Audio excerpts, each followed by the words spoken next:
his face. He dreamed that chauffeurs one had broken into the house, and were forcing the occupants to give up their money by thrusting their feet into braziers.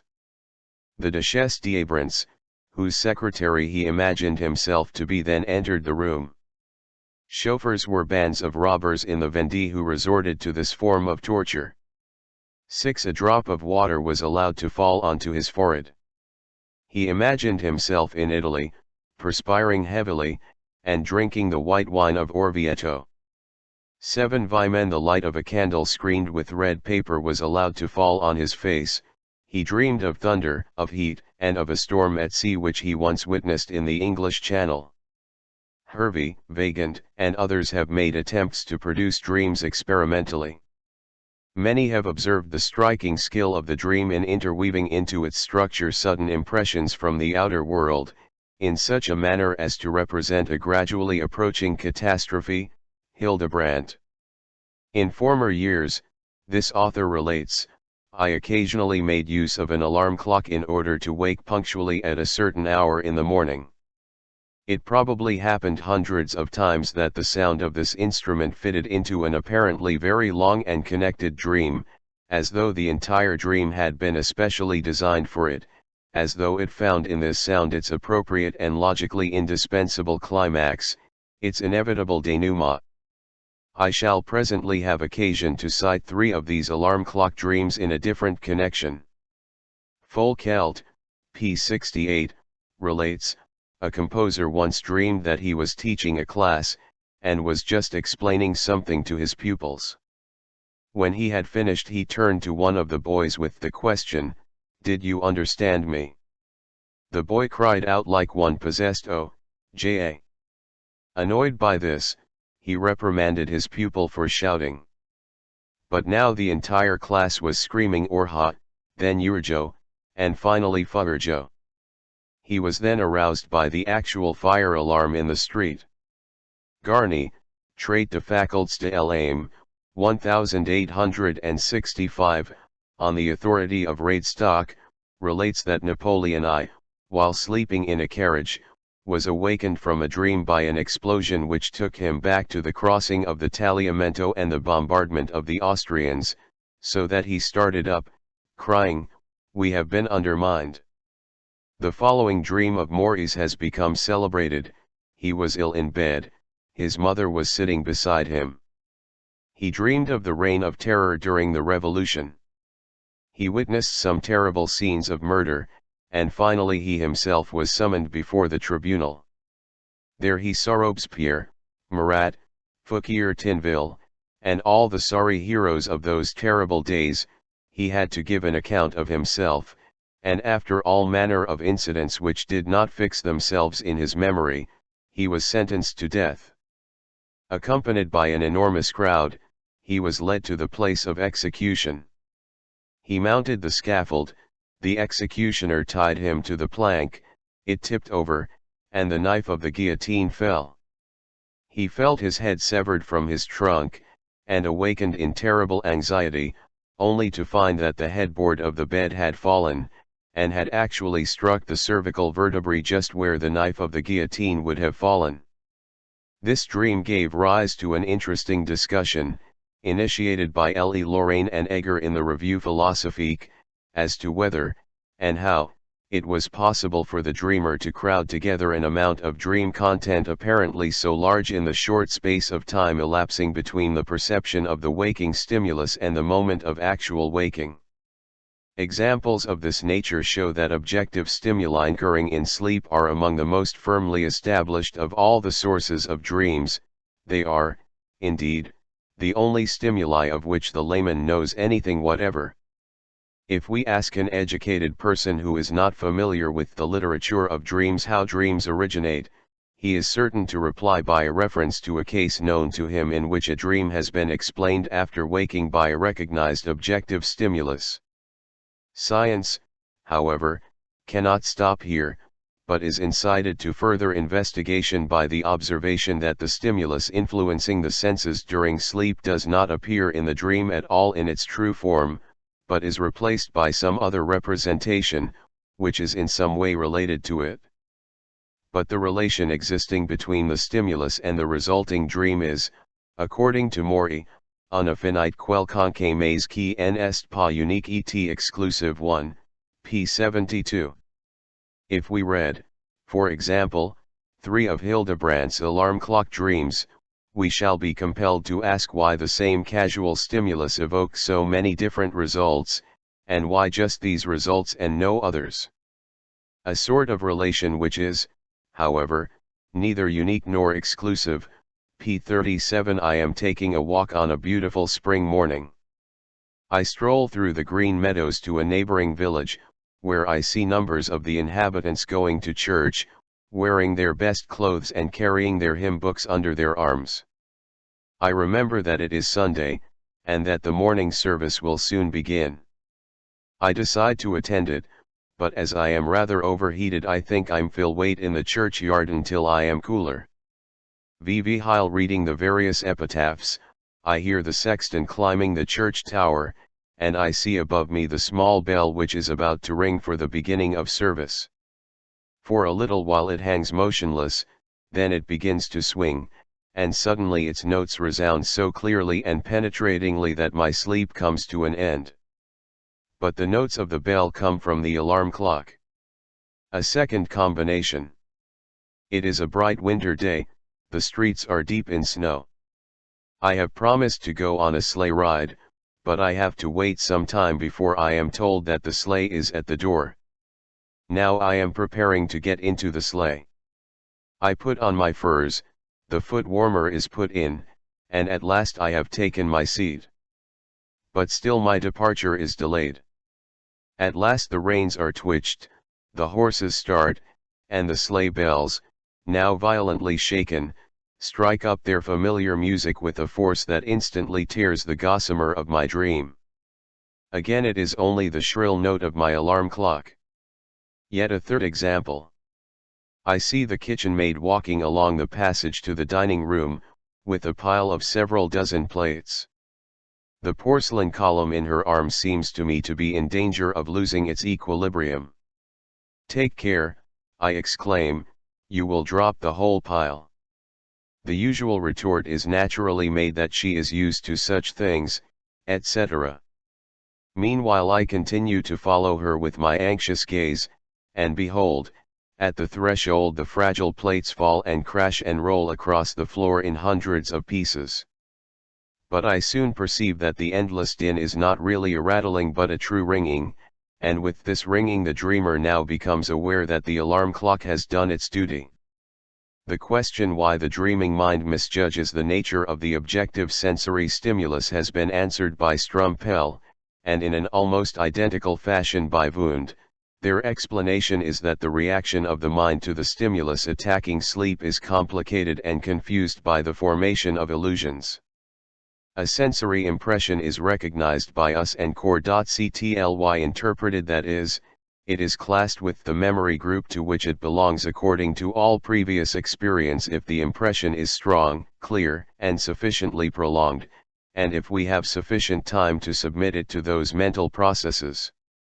But if these conditions are not fulfilled we mistake the object which gives rise to the impression, and on the basis of this impression we construct an illusion. If one takes a walk in an open field and perceives indistinctly a distant object, it may happen that one will at first take it for a horse. On closer inspection the image of a cow, resting, may obtrude itself, and the picture may finally resolve itself with certainty into a group of people sitting on the ground. The impressions which the mind receives during sleep from external stimuli are of a similarly indistinct nature. They give rise to illusions cause the impression evokes a greater or lesser number of memory images, through which it acquires its psychic value. As for the question, in which of the many possible spheres of memory the corresponding images are aroused, and which of the possible associative connotations are brought into play, that, to quote Strumpel again, is interminable, and is left, as it were, to the caprices of the mind. Here we may take our choice. We may admit that the laws of dream formation cannot really be traced any further, and so refrain from asking whether or not the interpretation of the illusion evoked by the sensory impression depends upon still other conditions, or we may assume that the objective sensory stimulus encroaching upon sleep plays only a modest role as a dream source, and that other factors determine the choice of the memory image to be evoked. Indeed, on carefully examining Mori**'s experimentally produced dreams, which I have purposely cited in detail, one is inclined to object that his investigations trace the origin of only one element of the dreams, and that the rest of the dream content seems too independent and too full of detail to be explained by a single requirement, namely, that it must correspond with the element experimentally introduced. Indeed, one even begins to doubt the illusion theory, and the power of objective impressions to shape the dream, when one realizes that such impressions are sometimes subjected to the most peculiar and far-fetched interpretations are dreams. Thus M. Simon tells of a dream in which he saw persons of gigantic stature once seated at a table, and heard distinctly the horrible clattering produced by the impact of their jaws as they chewed their food. On waking he heard the clatter of a horse's hooves as it galloped past his window. If in this case the sound of the horse's hooves had revived ideas from the memory sphere of Gulliver's Travels, the sojourn with the giants of Brobdingnag, and the virtuous horse-like creatures, as I should perhaps interpret the dream without any assistance on the author's part, ought not the choice of a memory sphere so alien to the stimulus to be further elucidated by other motives?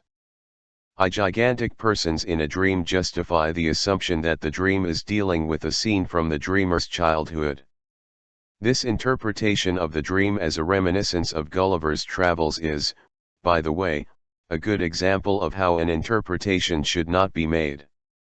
The dream interpreter should not permit his own intelligence to operate in disregard of the dreamer's impressions.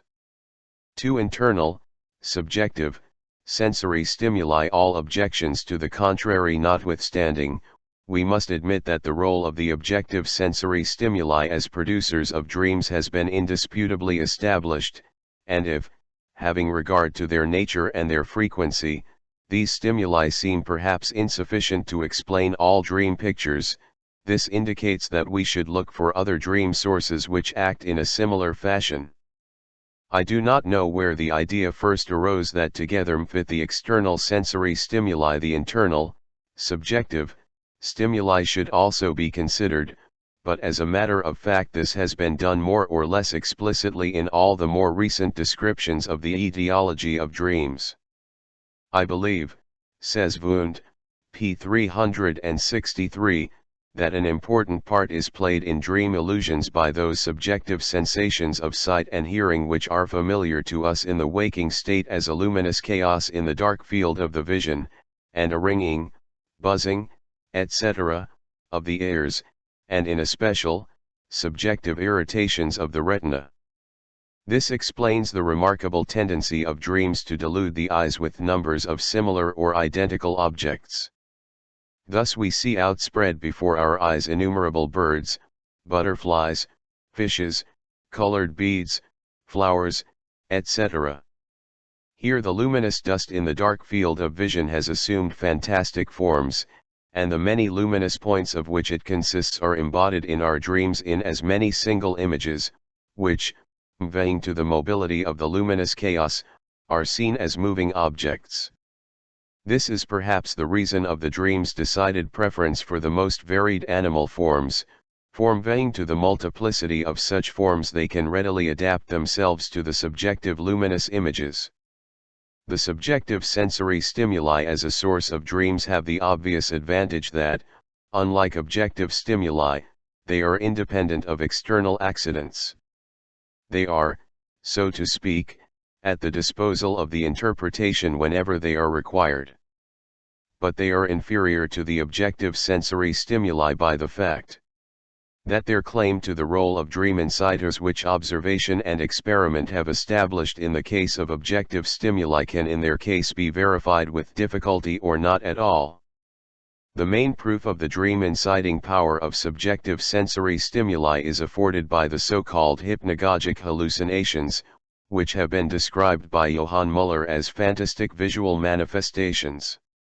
They are those very vivid and changeable pictures which with many people occur constantly during the period of falling asleep, and which may linger for a while even after the eyes have been opened.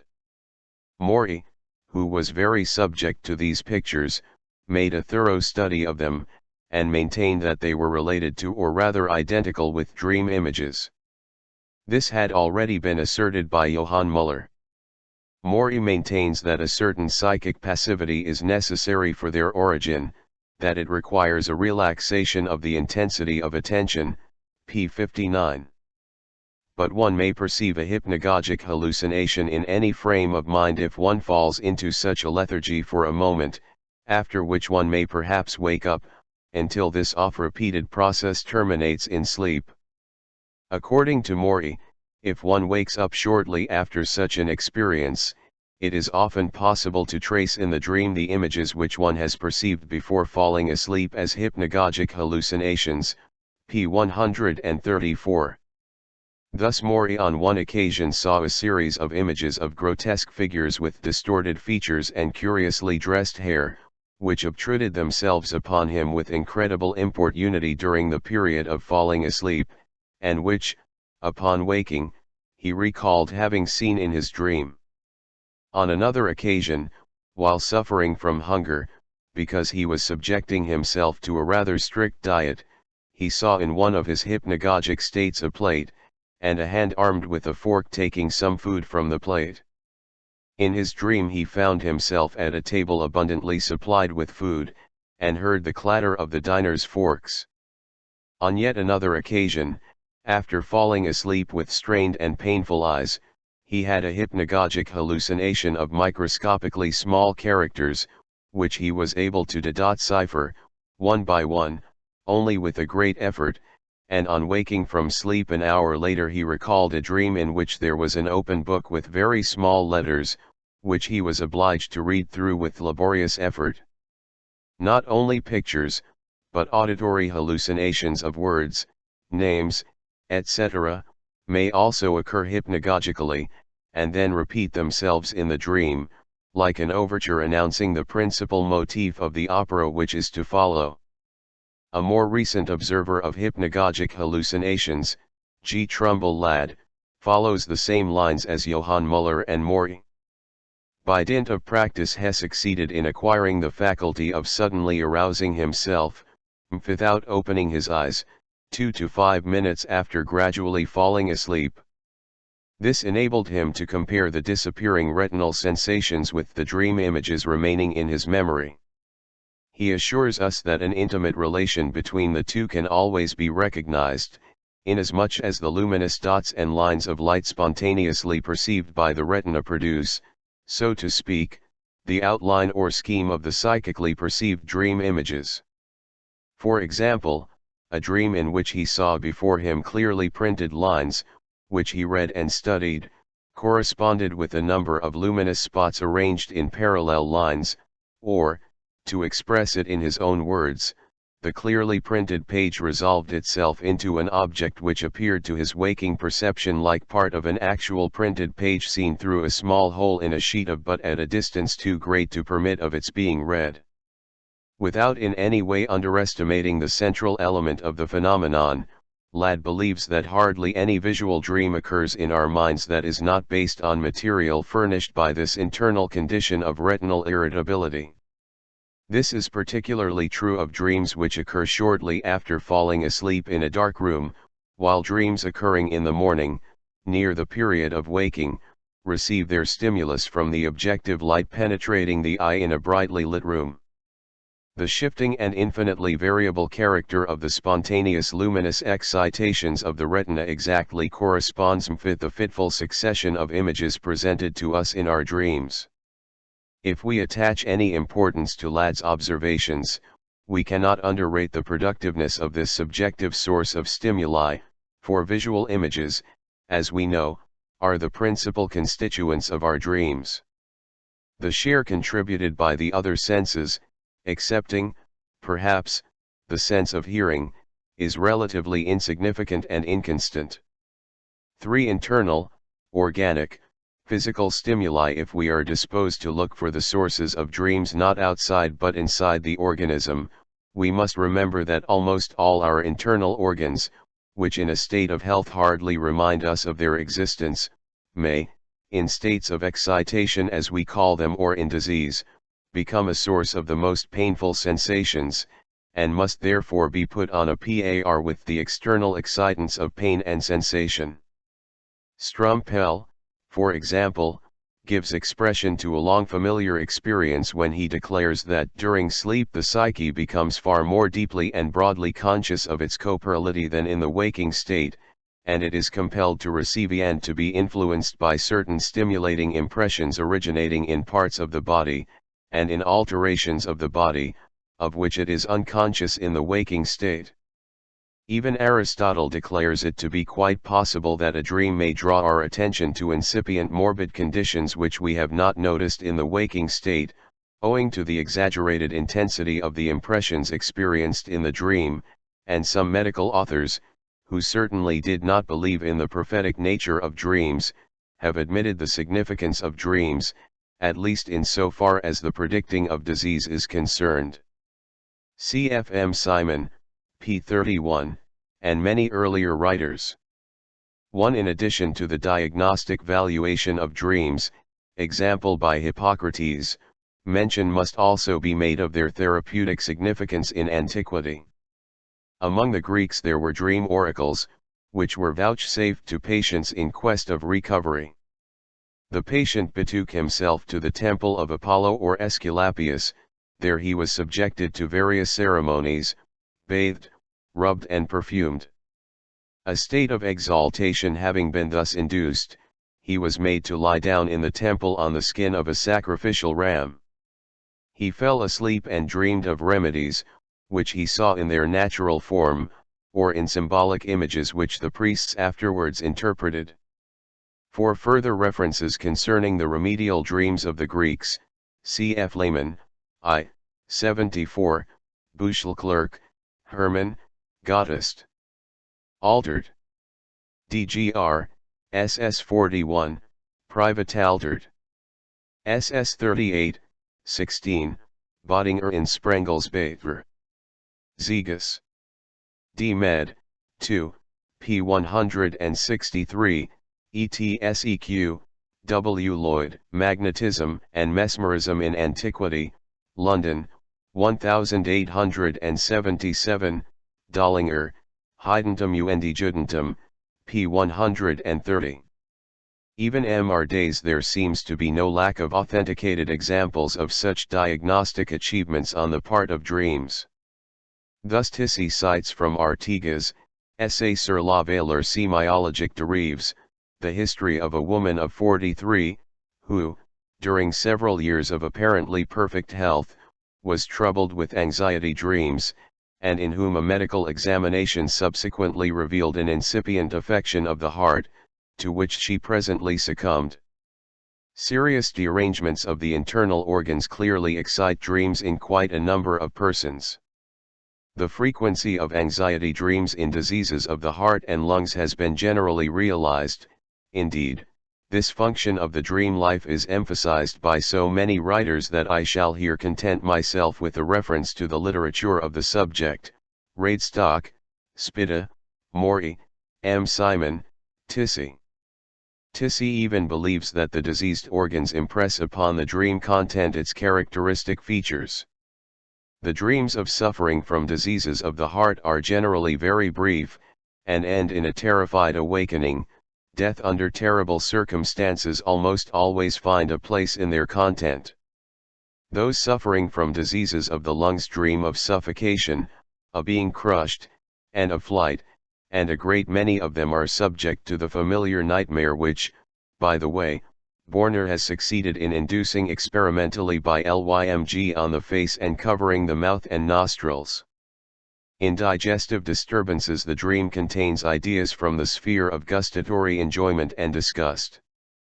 Finally, the influence of sexual excitement on the dream content is obvious enough in everyone's experience, and provides the strongest confirmation of the whole theory of dream instigation by organic sensation.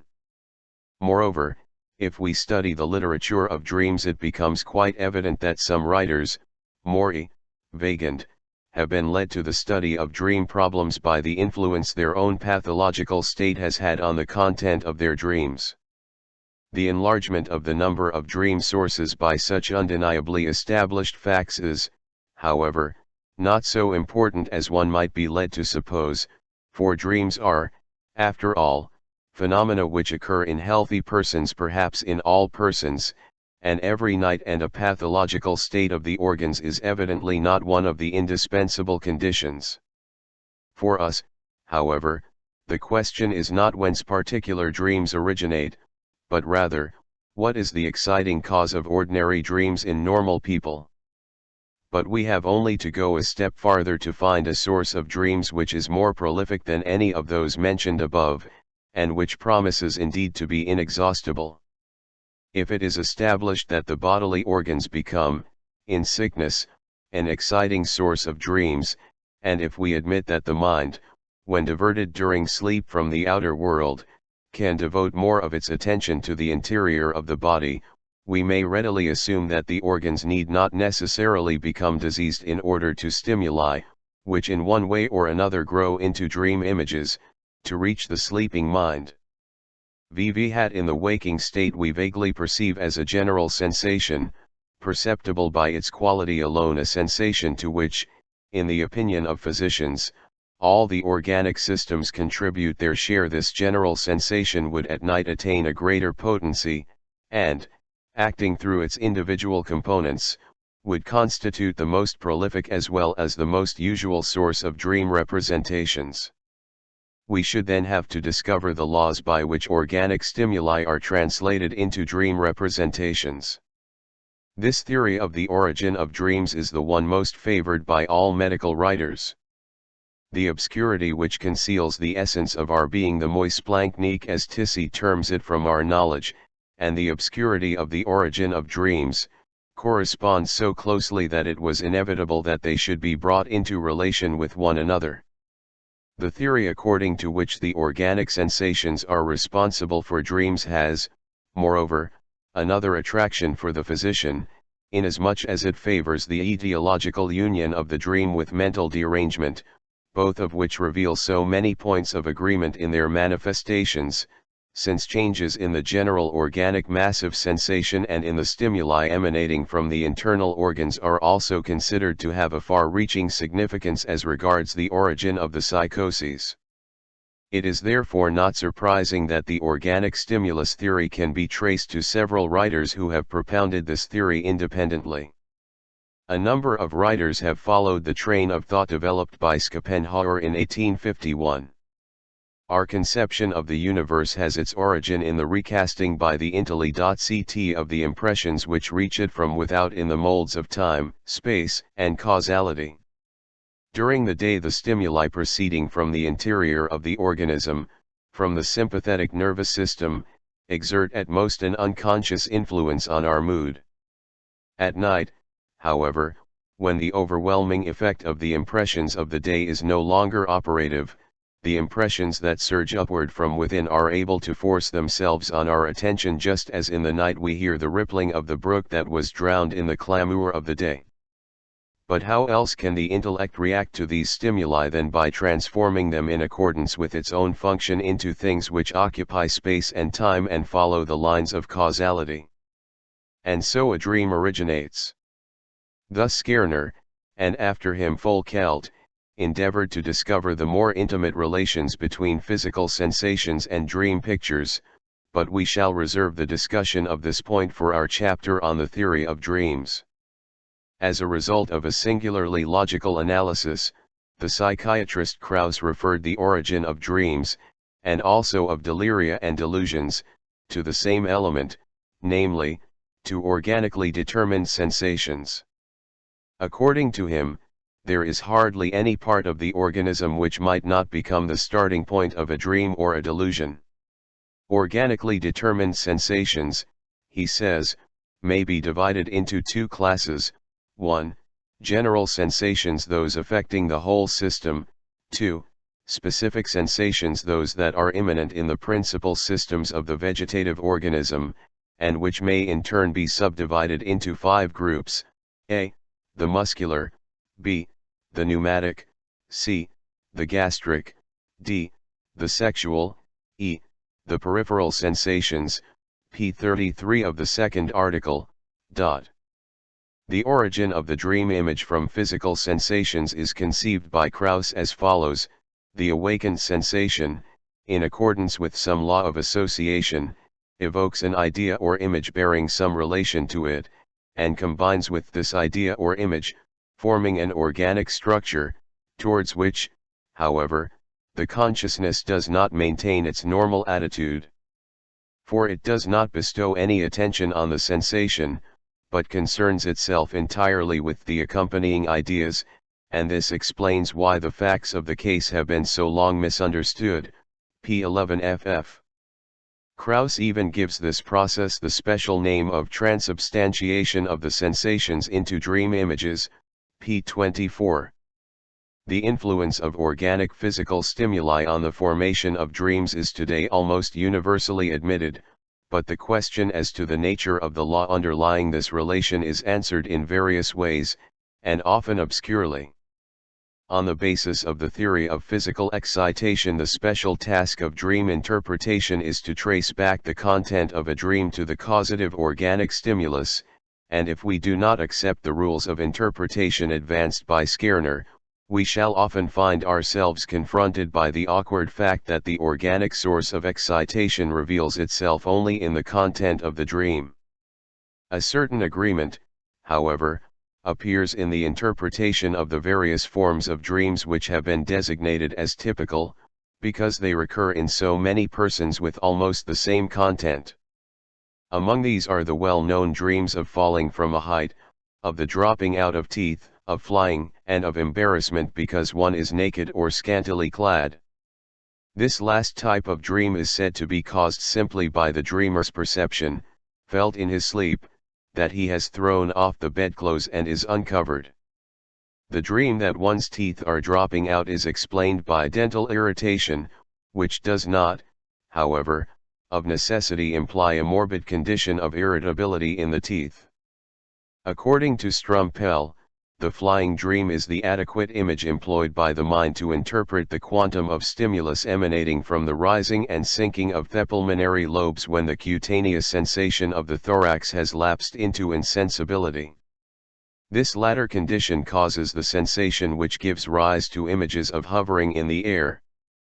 The dream of falling from a height is said to be due to the fact that an arm falls away from the body, or a flexed knee is suddenly extended, after unconsciousness of the sensation of cutaneous pressure has supervened, whereupon this sensation returns to consciousness, and the transition from unconsciousness to consciousness embodies itself psychically as a dream of falling. Strumpel, p. 118.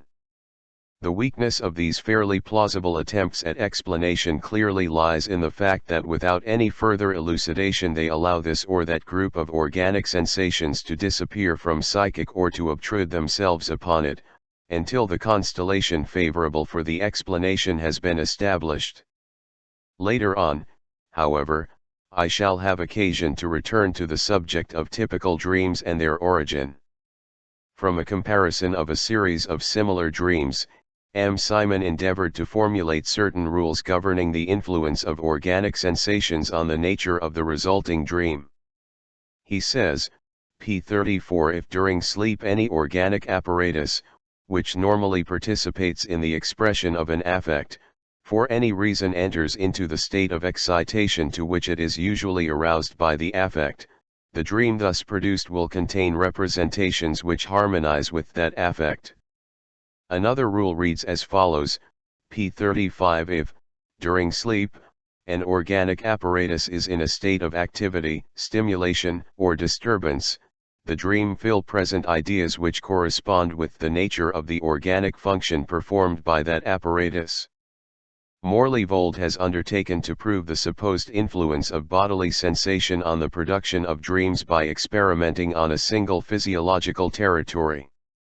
He changed the positions of a sleeper's limbs, and compared the resulting dreams with these changes. He recorded the following results. 1. The position of a limb in a dream corresponds approximately to that of reality, i.e., we dream of a static condition of the limb which corresponds with the actual condition.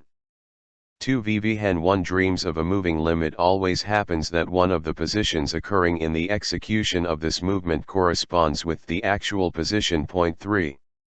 The position of one's own limb may in the dream be attributed to another person.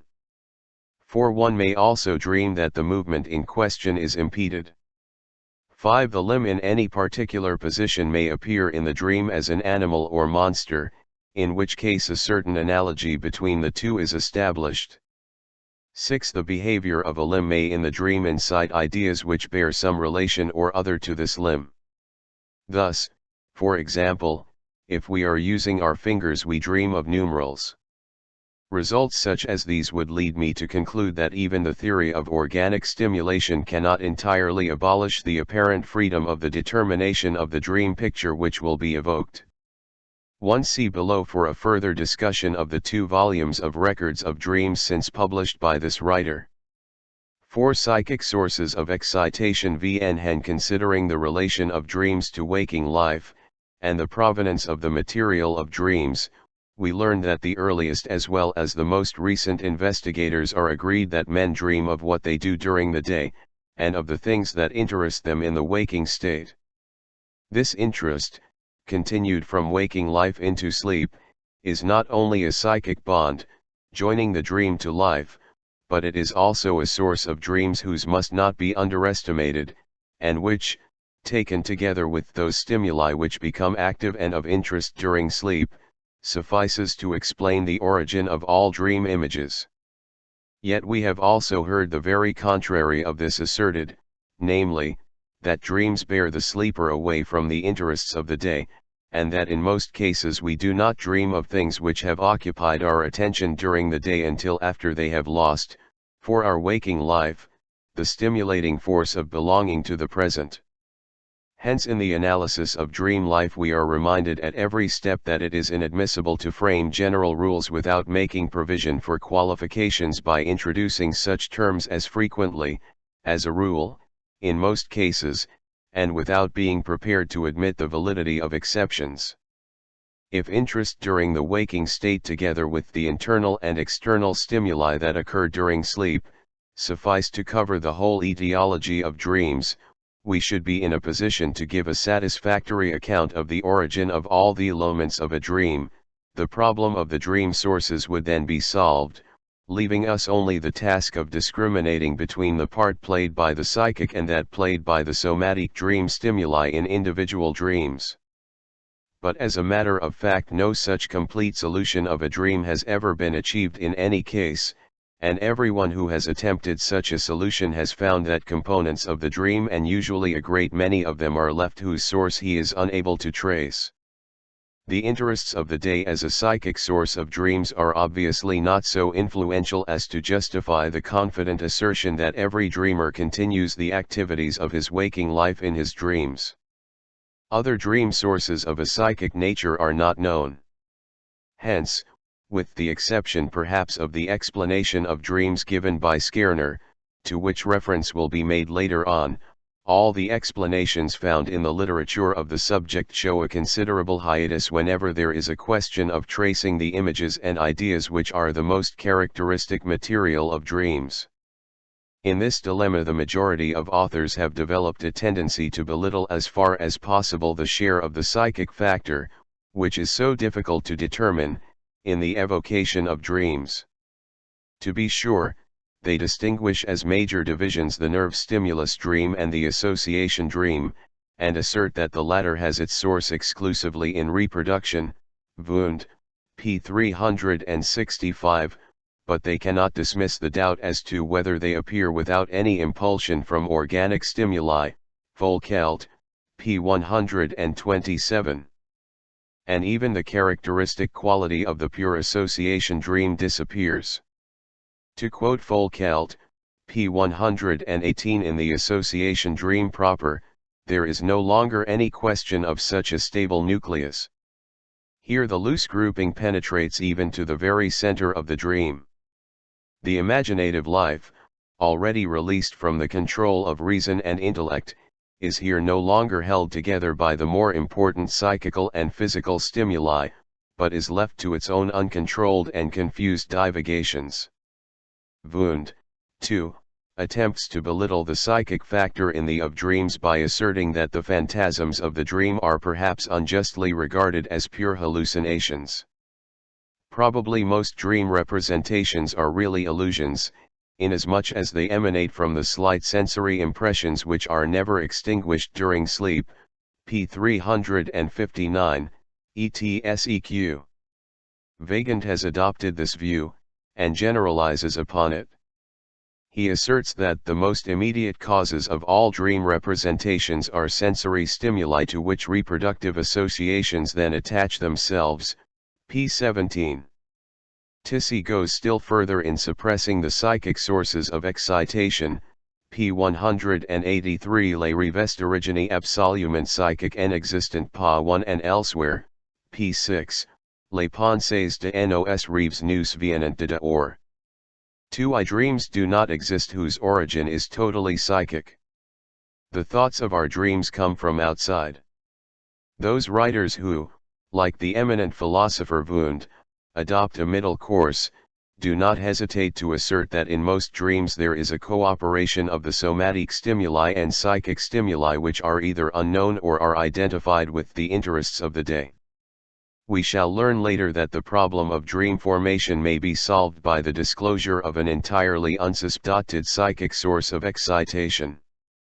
In the meanwhile we shall not be surprised at the overestimation of the influence of those stimuli which do not originate in the psychic life. It is not merely because they alone may easily be found, and even confirmed by experiment, but because the somatic conception of the origin of dreams entirely corresponds with the mode of thought prevalent in modern psychiatry.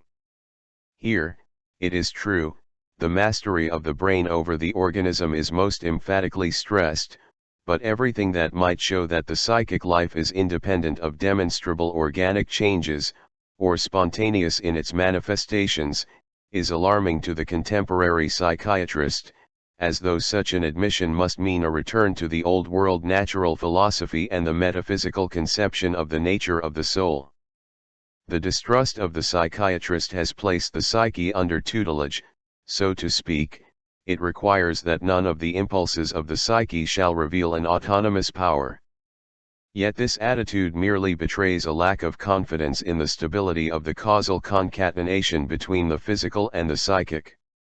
Even where on investigation the psychic may be recognized as the primary cause of a phenomenon, a more profound comprehension of the subject will one day succeed in following up the path that leads to the organic basis of the psychic.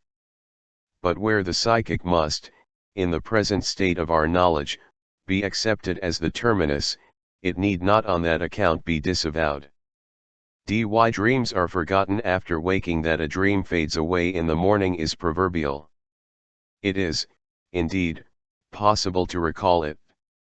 For we know the dream, of course, only by recalling it after waking, but we very often believe that we remember it incompletely, that during the night there was more of it than we remember. We may observe how the memory of a dream which in the morning was still vivid fades in the course of the day, leaving only a few trifling remnants. We are often aware that we have been dreaming, but we do not know of what we have dreamed, and we are so well used to this fact that the dream is liable to be forgotten that we do not reject as absurd the possibility that we may have been dreaming even when, in the morning, we know nothing either of the content of the dream or of the fact that we have dreamed. On the other hand, it often happens that dreams manifest an extraordinary power of maintaining themselves in the memory. I have had occasion to analyze, with my patients, dreams which occurred to them 25 years or more previously, and I can remember a dream of my own which is divided from the present day by at least 37 years, and yet has lost nothing of its freshness in my memory. All this is very remarkable, and for the present incomprehensible. The forgetting of dreams is treated in the most detailed manner by Strumpel. This forgetting is evidently a complex phenomenon, for Strumpel attributes it not to a single cause, but to quite a number of causes. In the first place, all those factors which induce forgetfulness in the waking state determine also the forgetting of dreams. In the waking state we commonly very soon forget a great many sensations and perceptions because they are too slight to remember, and because they are charged with only a slight amount of emotional feeling. This is true also of many dream images, they are forgotten because they are too weak, while the stronger images in their neighborhood are remembered. However, the factor of intensity is in itself not the only determinant of the preservation of dream images. Strumpel, as well as other authors, Calkins, admits that dream images are often rapidly forgotten although they are known to have been vivid, whereas, among those that are retained in the memory, there are many that are very shadowy and unmeaning. Besides, in the waking state one is wont to forget rather easily things that have happened only once, and to remember more readily things which occur repeatedly. But most dream images one and this peculiarity would contribute towards the Arumqui experiences, forgetting of all dreams equally. Of much greater significance is a third cause of forgetting.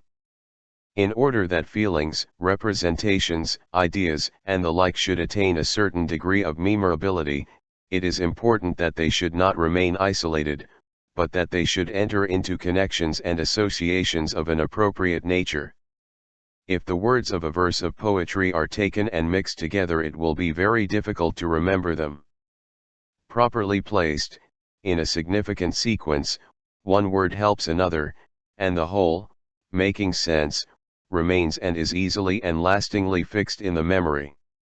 Contradictions, as a rule, are retained with just as much difficulty and just as rarely as things that are confused and disorderly. Now dreams, in most cases, lack sense and order. Dream compositions, by their very nature, are insusceptible of being remembered, and they are forgotten because as a rule they fall to pieces the very next moment. To be sure, these conclusions are not entirely consistent with Radestock's observation, p. 168, that we most readily retain just those dreams which are most peculiar. Periodically recurrent dreams have been observed repeatedly. Compare the collection made by Chobaniacs. According to Strumpel, other factors, deriving from the relation of the dream to the waking state, are even more effective in causing us to forget our dreams. The forgetfulness of dreams manifested by the waking consciousness is evidently merely the counterpart of the fact already mentioned, namely, that the dream hardly ever takes over an orderly series of memories from the waking state, but only certain details of these memories, which it removes from the habitual psychic connections in which they are remembered in the waking state. The dream composition, therefore, has no place in the community of the psychic series which fill the mind. It lacks all mnemonic aids. In this manner the dream structure rises, as it were, from the soil of our psychic life, and floats in psychic space like a cloud in the sky, quickly dispelled by the first breath of reawakening life, p. 87. This situation is accentuated by the fact that on waking the attention is immediately besieged by the inrushing world of sensation, so that very few dream images are capable of withstanding its force. They fade away before the impressions of the new day like the stars before the light of the sun. Finally, we should remember that the fact that most people take but little interest in their dreams is conducive to the forgetting of dreams. Anyone who for some time applies himself to the investigation of dreams, and takes a spe.chal interest in them, usually dreams more during that period than at any other, he remembers his dreams more easily and more frequently. Two other reasons for the forgetting of dreams, which Bonatelli, cited by Bonini, adds to those adduced by Strumpel, have already been included in those enumerated above, namely, 1. that the difference of the general sensation in the sleeping and the waking state is unfavorable to mutual reproduction, and 2. That the different arrangement of the material in the dream makes the dream untranslatable, so to speak, for the waking consciousness. It is therefore all the more remarkable, as Strumpel himself observes, that, in spite of all these reasons for forgetting the dream, so many dreams are retained in the memory. The continual efforts of those who have written on the subject.ct to formulate laws for the remembering of dreams amount to an admission that here, too, there is something puzzling and unexplained. Certain peculiarities relating to the remembering of dreams have attracted particular attention of late, for example, the fact that the dream which is believed to be forgotten in the morning may be recalled in the course of the day on the occasion of some perception which accidentally touches the forgotten content of the dream, Radestock, Tissy. But the whole recollection of dreams is open to an objection which is calculated greatly to depreciate its value in critical eyes. One may doubt whether our memory, which omits so much from the dream, does not falsify what it retains. This doubt as to the exactness of the reproduction of dreams is expressed by Strumpel when he says, "It may therefore easily happen that the waking consciousness involuntarily interpolates a great many things in the recollection of the dream. One imagines that one has dreamt all sorts of things which the actual dream did not contain." Jessen, p. 547, expresses himself in very decided terms. Moreover, we must not lose sight of the fact, hitherto little heeded, that in the investigation and interpretation of coherent and logical dreams we almost always take liberties with the truth when we recall a dream to memory. Unconsciously and unintentionally we fill up the gaps and supplement the dream images. Rarely, and perhaps never, has a connected dream been as connected as it appears to us in memory. Even the most truth-loving person can hardly relate a dream without exaggerating and embellishing it in some degree. The human mind so greatly tends to everything in a connected form that it intentionally supplies the missing links in any dream which is in some degree incoherent. The observations of V. Agers, though of course independently conceived, read almost like a translation of Jessen's words. L'observation derives a ses difficult speciales etle sol moi endevider tout en per il médiare est de confier au papier sans le moindre retard cekl en 20 d'éprouver et de remarquer, sinon, l'oubli 20 vite ou total ou partiel, l'oubli total est sans gravite, mais l'oubli partiel est perfide, car sil en se met ensuite à raconter cekl en na pas. Oubli, on est expose a completer par imagination les fragments incohérents et disjoints fournis par la mémoire en déviant artiste son insu, et le recite, périodiquement répète s impose à la créance de son auteur, qui, de bon foi, le présente comme un fait authentique, documentably selon les bons méthodes. 1. The observation of dreams has its special difficulties, and the only way to avoid all error in such matter is to put on paper without the least delay what has just been experienced and noticed. Otherwise, totally or partially the dream is quickly forgotten. Total forgetting is without seriousness, but partial forgetting is treacherous, for, if one then starts to recount what has not been forgotten, one is likely to supplement from the imagination the incoherent and disjointed fragments provided by the memory. Unconsciously one becomes an artist, and the story, repeated from time to time, imposes itself on the belief of its author, who, in good faith, tells it as authentic fact, regularly established according to proper methods. Similarly Spitta, who seems to think that it is only in the attempt to reproduce the dream that we bring order and arrangement into loosely associated dream elements, turning juxtaposition into concatenation, that is, adding the process of logical connection which is absent in the dream. Since we can test the reliability of our memory only by objective means, and since such a test is impossible in the case of dreams, which are our own personal experience, and for which we know no other source than our memory, what value do our recollections of our dreams possess? The psychological peculiarities of dreams. In our scientific investigation of dreams, we start with the assumption that dreams are a phenomenon of our own psychic activity, yet the completed dream appears to us as something alien, whose authorship we are so little inclined to recognize that we should be just as willing to say a dream came to me, as I dreamed.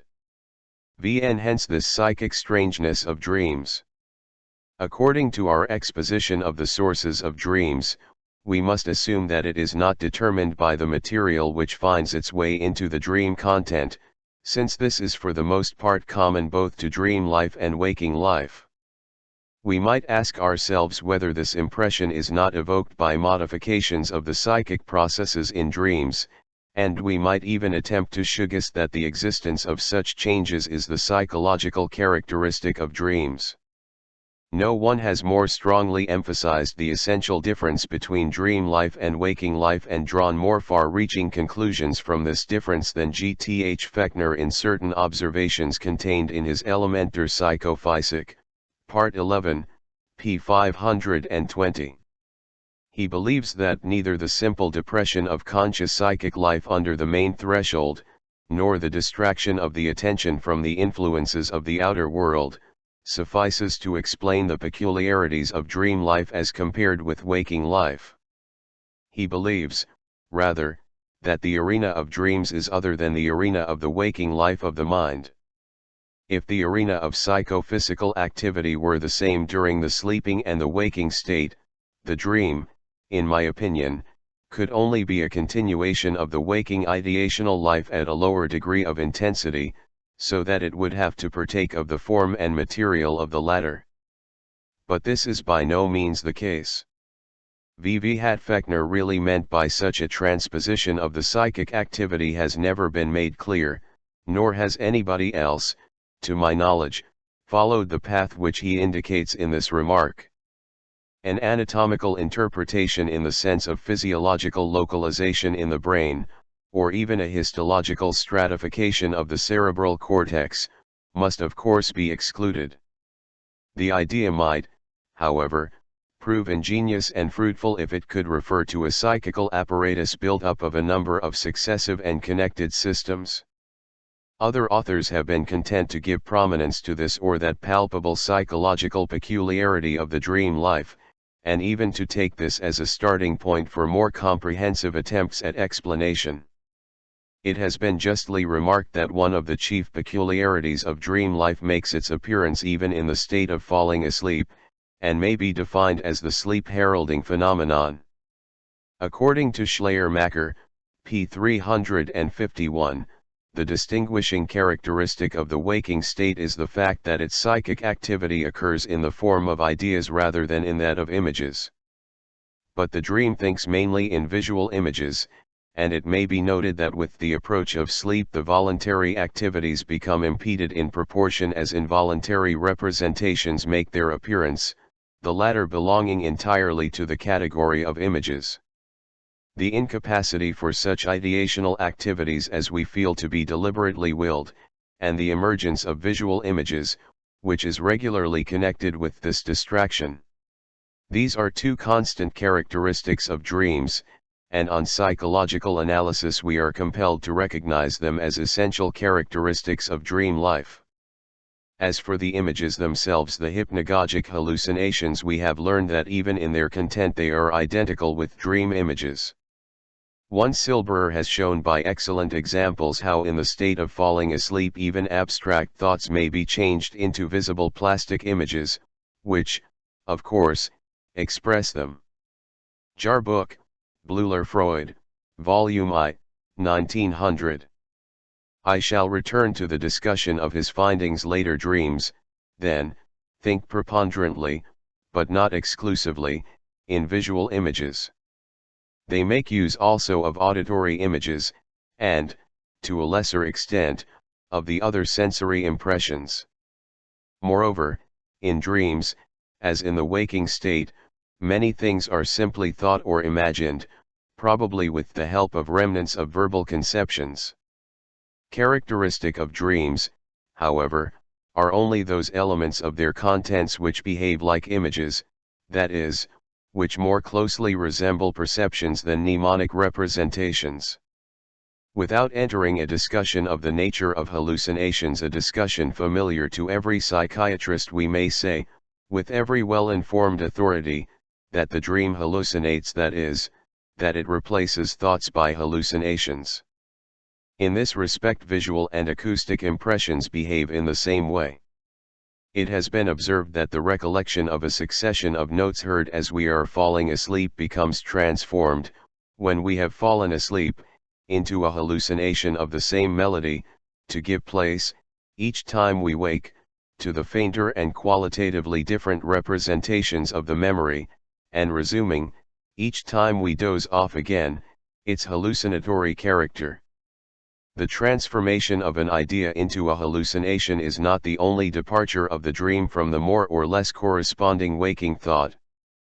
From these images the dream creates a situation, it represents something as actually present, it dramatizes an idea, as Spitta, p. 145, puts it.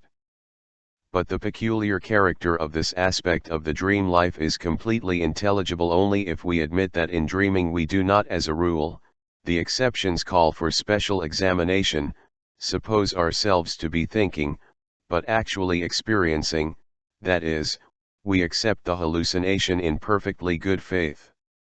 The criticism that one has experienced nothing, but that one has merely been thinking in a peculiar manner dreaming occurs to us only on waking. It is this characteristic which distinguishes the genuine dream from the daydream, which is never confused with reality. The characteristics of the dream life thus far considered have been summed up by Berdych, p. 476, as follows: as characteristic features of the dream we may state, a. that the subjective activity of our psyche appears as objective, inasmuch as our perceptive faculties apprehend the products of fantasy as though they were sensory activities. b. that sleep abrogates our voluntary action, hence falling asleep involves a certain degree of passivity. The images of sleep are conditioned by the relaxation of our powers of till. It now remains to account for the credulity of the mind in respect to the dream hallucinations, which are able to make their appearance only after the suspension of certain voluntary powers. Strumpel asserts that in this respect the psyche behaves correctly and in conformity with its mechanism. The dream elements are by no means mere representations, but true and actual experiences of the psyche, similar to those which come to the waking state by way of the senses, p. 34. Viviheres in the waking state the mind thinks and imagines by means of verbal images and language, in dreams it thinks and imagines in actual perceptual images, p. 35. Dreams, moreover, reveal a spatial consciousness, inasmuch as in dreams, just as in the waking state, sensations and images are transposed into outer space, p. 36. It must therefore be admitted that in dreams the mind preserves the same attitude in respect of images and perceptions as in the waking state, p. 43. And if it forms erroneous conclusions in respect of these images and perceptions, this is due to the fact that in sleep it is deprived of that criterion which alone can distinguish between sensory perceptions emanating from within and those coming from without. It is unable to subject its images to those tests which alone can prove their objective reality.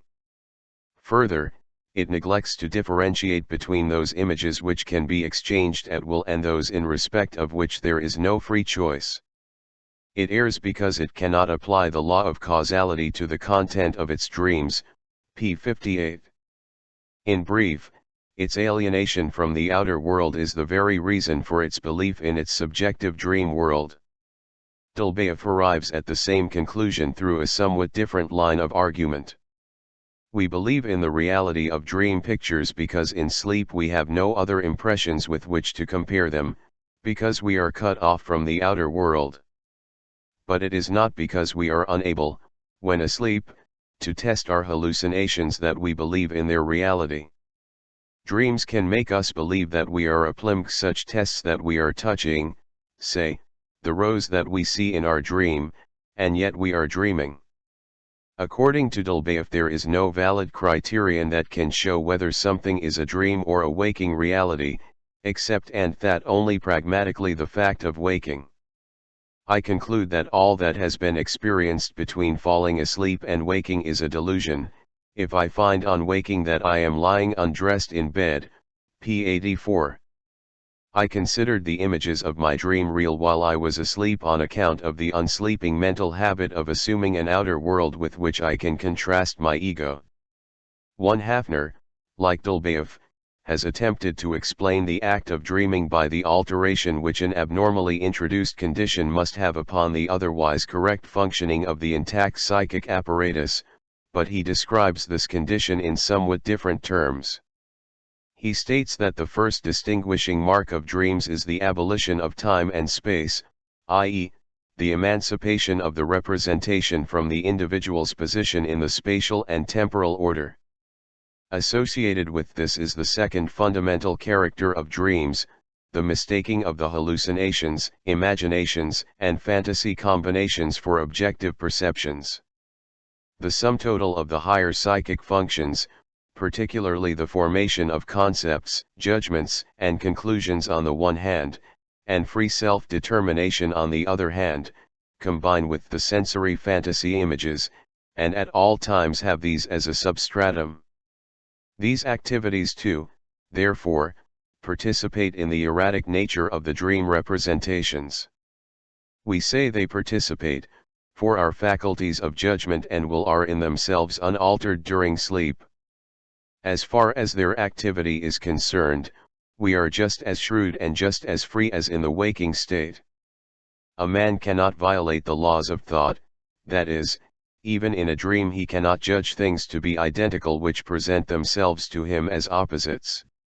He can desire in a dream only that which he regards as a good, sub ratione boni. But in this application of the laws of thought and will the human intellect is led astray in dreams by confusing one notion with another. Thus it happens that in dreams we formulate and commit the greatest of contradictions, while, on the other hand, we display the shrewdest judgment and arrive at the most logical conclusions, and are able to make the most virtuous and sacred resolutions.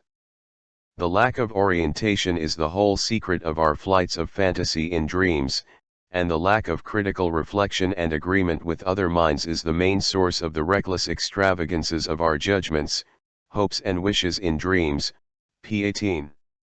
If the turning away from the outer world is accepted as the decisive cause of the most conspicuous characteristics of our dreams, it will be worth our while to consider certain subtle observations of Berdyaeke's, which will throw some light on the relation of the sleeping psyche to the outer world, and at the same time serve to prevent our overestimating the importance of the above deductions. Sleep, says Berdyaeke, results only under the condition that the mind is not excited by sensory stimuli, yet it is not so much a lack of sensory stimuli that conditions sleep as a lack of interest in them. Some sensory impressions are even necessary in so far as they serve to calm the mind. Thus the miller can fall asleep only when he hears the clatter of his mill, and he who finds it necessary, as a matter of precaution, to burn a light at night, cannot fall asleep in the dark, p. 457. Compare with this the element of Desinteret, in which Claparède, 1905, finds theme-chanism of falling asleep. During sleep the psyche isolates itself from the outer world, and withdraws from the periphery. Nevertheless, the connection is not entirely broken. If one did not hear and feel during sleep, but only after waking, one would assuredly never be awakened at all. The continuance of sensation is even more plainly shown by the fact that we are not always awakened by the mere force of the sensory impression, but by its relation to the psyche. An indifferent word does not arouse the sleeper, but if called by name he wakes, so that even in sleep the psyche discriminates between sensations. Hence one may even be awakened by the obliteration of a sensory stimulus, if this is related to anything of imagined importance. Thus one man wakes when the night light is extinguished, and the miller when his mill comes to a standstill, that is, waking is due to the cessation of a sensory activity, and this presupposes that the activity has been perceived, but has not disturbed the mind, its effect being indifferent, or actually reassuring, p. 46, etc. Even if we are willing to disregard these by no means trifling objections, we must yet admit that the qualities of dream life hitherto considered, which are attributed to withdrawal from the outer world, cannot fully account for the strangeness of dreams.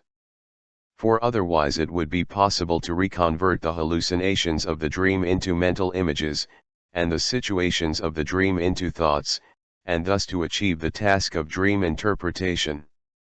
Now this is precisely what we do when we reproduce a dream from memory after waking, and no matter whether we are fully or only partially successful in this retranslation, the dream still remains as mysterious as before.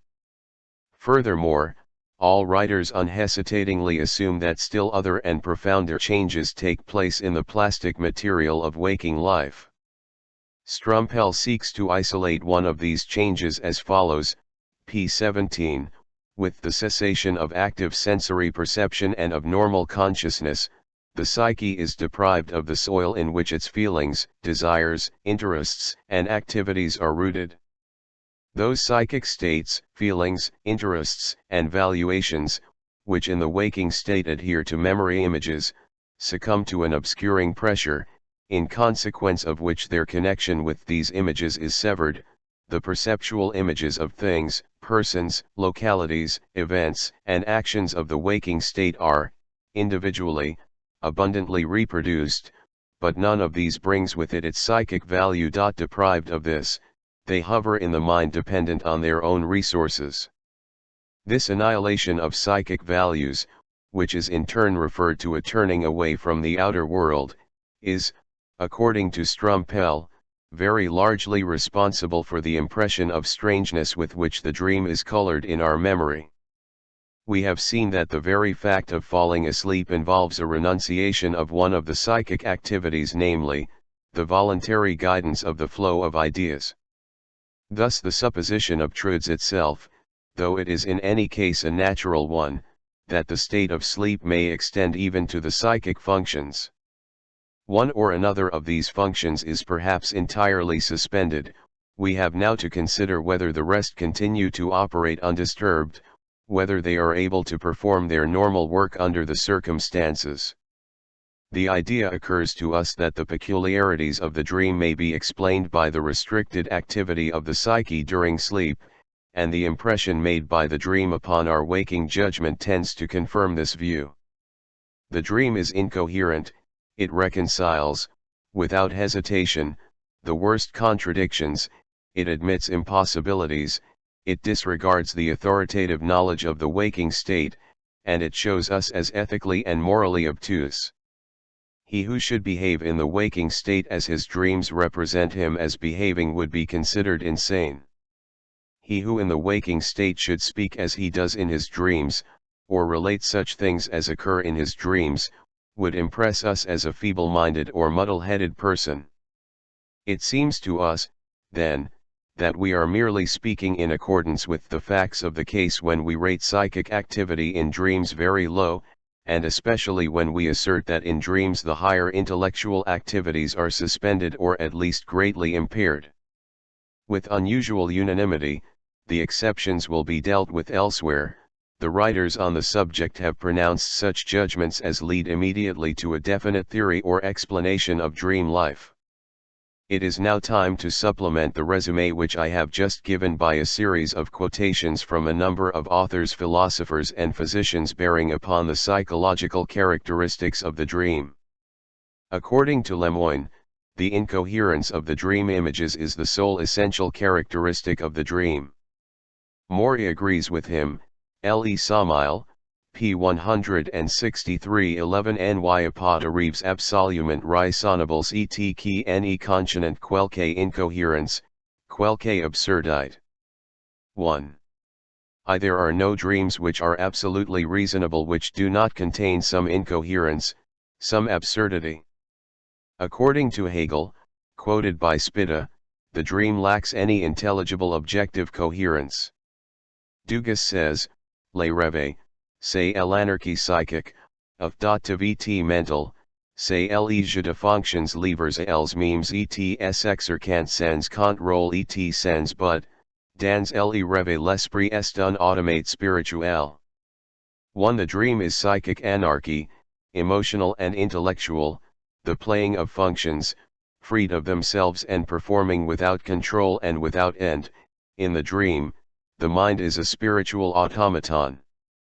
The relaxation, dissolution, and promiscuous confusion of the world of ideas and images held together in waking life by the logical of the central ego is conceded even by Foucault, p. 14, according to whose theory the psychic activity during sleep appears to be by no means aimless. The absurdity of the associations of ideas which occur in dreams can hardly be more strongly stigmatized than it was by Cicero, De Divinatione, 11 Lci nihil tam prepostera, tam incondite, tam monstruos cogitare potest, quod non possimus somer. There is no imaginable thing too absurd, too involved, or too abnormal for us to dream about. Fechner says, p. 522, it is as though the psychological activity of the brain of a reasonable person were to migrate into that of a fool. Radestock, p. 145. It seems indeed impossible to recognize any stable laws in this preposterous behavior. Withdrawing itself from the strict policing of the rational will that guides our waking ideas, and from the processes of attention, the dream, in crazy sport, whirls all things about in kaleidoscopic confusion.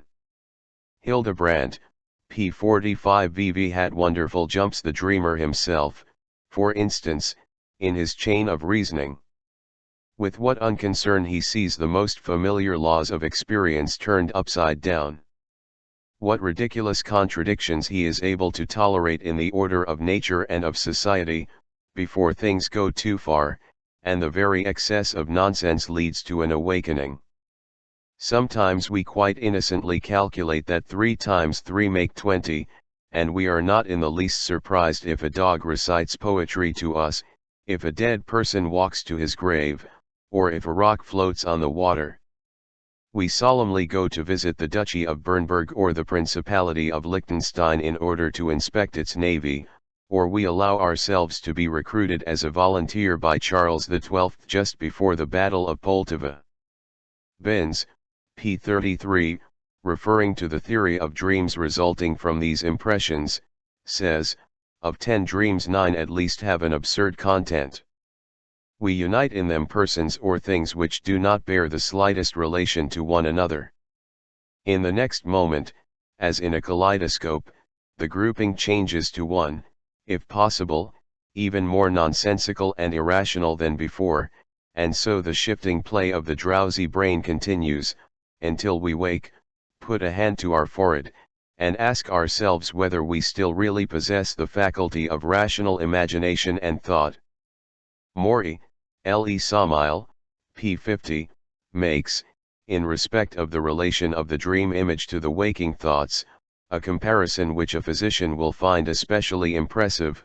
La production de ces images que chez l'homme évolue fait le plus souvent nature la volonté, correspond, pour l'intelligence, à ce que sont pour la modélite certains mouvements que nous offrent la corps et les affections paralytiques.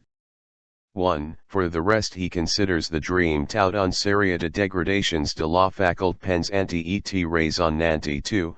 p. 27. The production of those images which, in the waking man, most often excite the will, correspond, for the mind, to those which are, for the motility, certain movements that offer Saint Vitus dance and paralytic affections.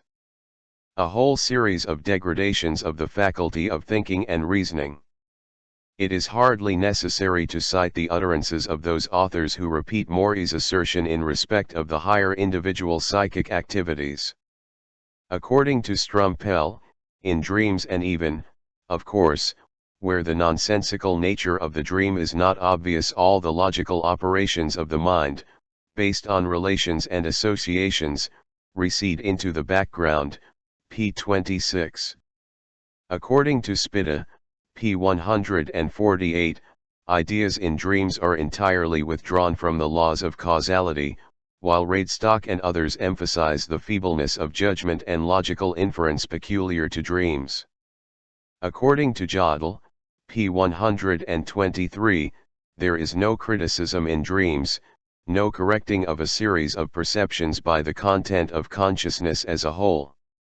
The same author states that all the activities of consciousness occur in dreams, but they are imperfect, inhibited, and mutually isolated.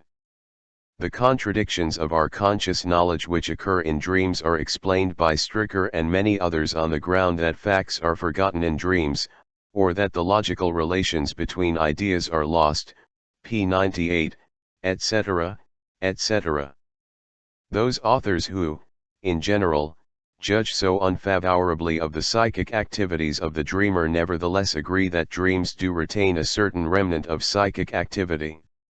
Wundt, whose teaching has influenced so many other investigators of dream problems, expressly admits this.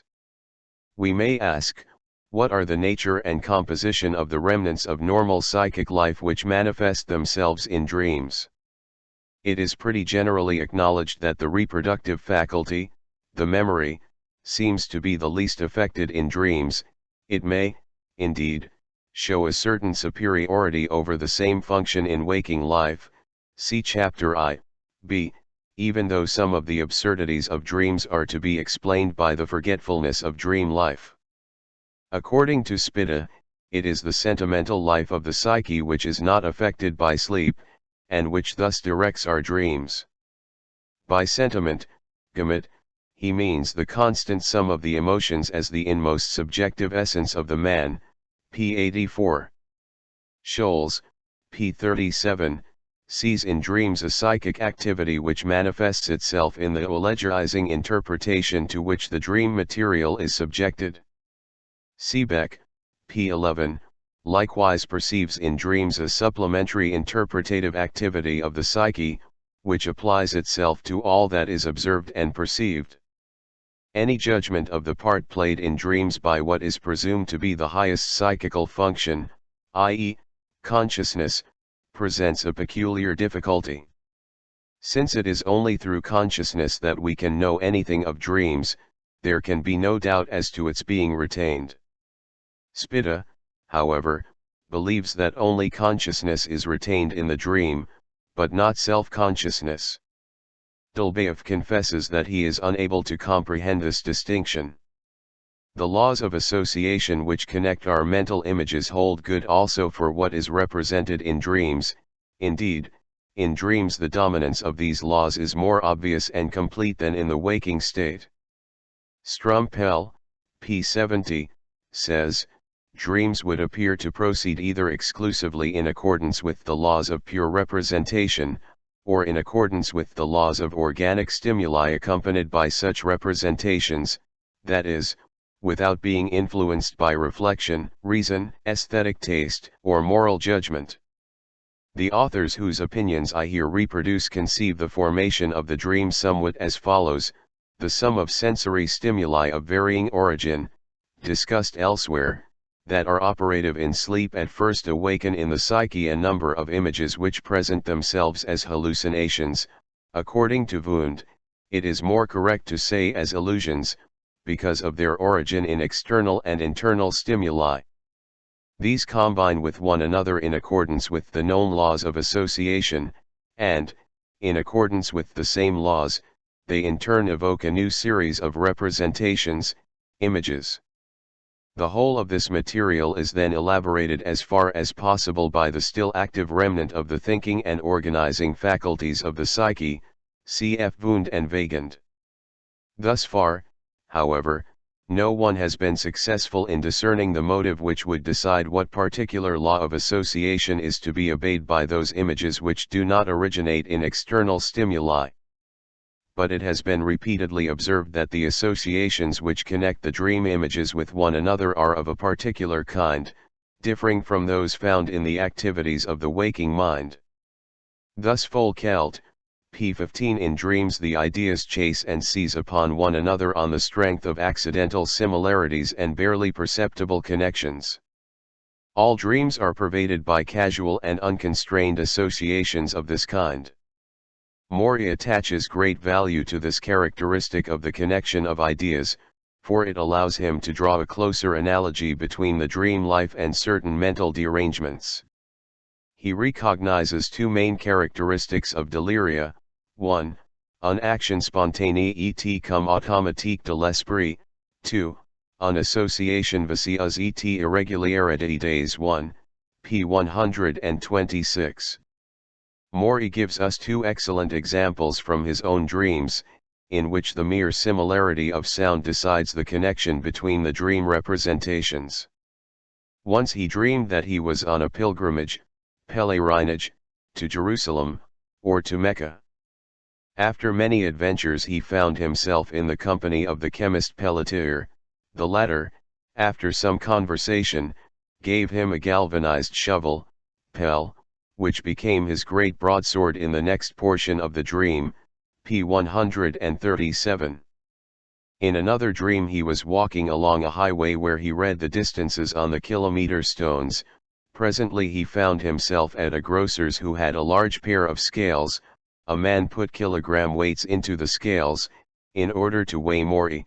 The grocer then said to him, "You are not in Paris, but on the island Jalilo."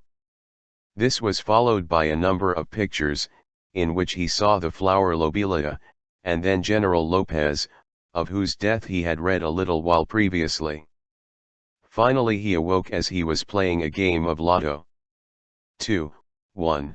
An action of the mind spontaneous and as though automatic. 2. A defective and irregular association of ideas. Later on we shall be able to understand the meaning of dreams like these, which are full of words with similar sounds or the same initial letters. We are, indeed, quite well aware that this low estimate of the psychic activities of the dream has not been allowed to pass without contradiction from various quarters. Yet here contradiction would seem rather difficult. It is not a matter of much significance that one of the depredators of dream life, Spitta, p. 118, should assure us that the same psychological laws which govern the waking state rule the dream also, or that another, Dugas, should state, "El irreve en est podera isen en I me raison pure," one so long as neither of them has attempted to bring this opinion into harmony with the psychic anarchy and dissolution of all mental functions in the dream which they themselves have described. However, the possibility seems to have dawned others that the madness of the dream is perhaps not without its method, that it is perhaps only a disguise, a dramatic pretense, like that of Hamlet, to whose madness this perspicacious judgment refers. These authors must either have refrained from judging by appearances, or the appearances were, in their case, altogether different. The dream is neither pure derangement nor pure irrationality. Without lingering over its superficial absurdity, Havelock Ellis considers the dream as an archaic world of vast emotions and imperfect thoughts, the study of which may acquaint us with the primitive stages of the development of mental life. J. Sully, p. 362, presents the same conception of the dream in a still more comprehensive and penetrating fashion. His statements deserve all the more consideration when it is added that he, perhaps more than any other psychologist, was convinced of the veiled significance of the dream. Now our dreams are a means of conserving these successive personalities. Asleep we go back to the old ways of looking at things and of feeling about them, to impulses and activities which long ago dominated us.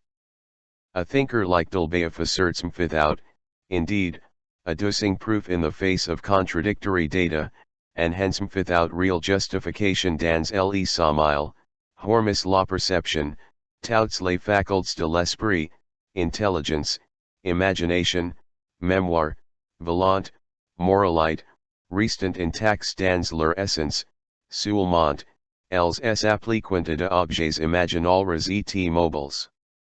Le songeur est un acteur qui joue avant les fous et les sages, les bourreaux et les victimes, les nains et les giants, les demons et les anges 1, p. 222. The Marquis Hervey, too, who is flatly contradicted by Maury, and whose essay I have been unable to obtain despite all my efforts, appears emphatically to protest against the underestimation of the psychic capacity in the dream. Maury speaks of him as follows: p. 19 mle Marquis Hervey prête l'intelligence durant le sommeil tout sa liberté d'action et d'attention, et semble faire consister le sommeil que dans la solution de sens, dans leur fermeture au monde extérieur, en sorte que l'homme qui dort ne se distinguera, selon sa manière de voir, de l'homme qui les veilleur sa pensée en se bouchant les sens, tout la différence qui sépare alors la pensée ordinaire du celle du dormeur c'est que, chez celui-ci l'idée prend un forme visible, objective, et ressemble, à sy me prendre, à la sensation déterminée par les objets extérieurs, le souvenir revêt l'apparence du fait présent.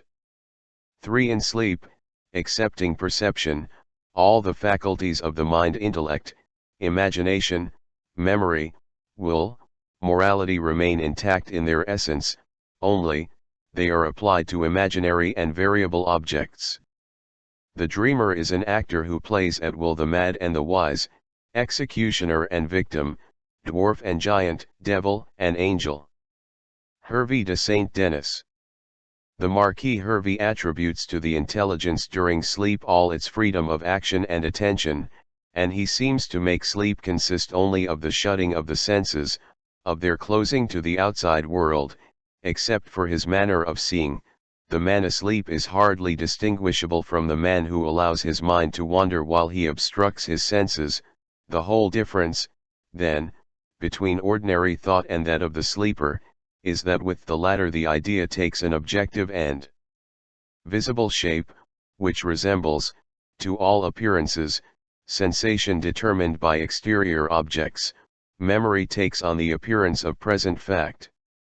Maury adds, however, chu ilya un différence de plus et capitali à savoir que les facultés intellectuelles de l'homme endormi en offrent pas l'équilibre chu els gardent chez l'homme éveillé. 1. That there is a further and important difference in that the mental faculties of the sleeping man do not offer the equilibrium which they keep in the waking state. In Vasquide, who gives us fully information as to Hervey's book, we find that this author expresses himself as follows: in respect to the apparent incoherence of dreams, l'image du rêve est la copie de l'idée. Le principal est l'idée, la vision en est pas chu accessoire. Ceci établi, il faut savoir suivre la marche des idées, il faut savoir analyser les tissus de rêves, l'incohérence devient alors comprehensible.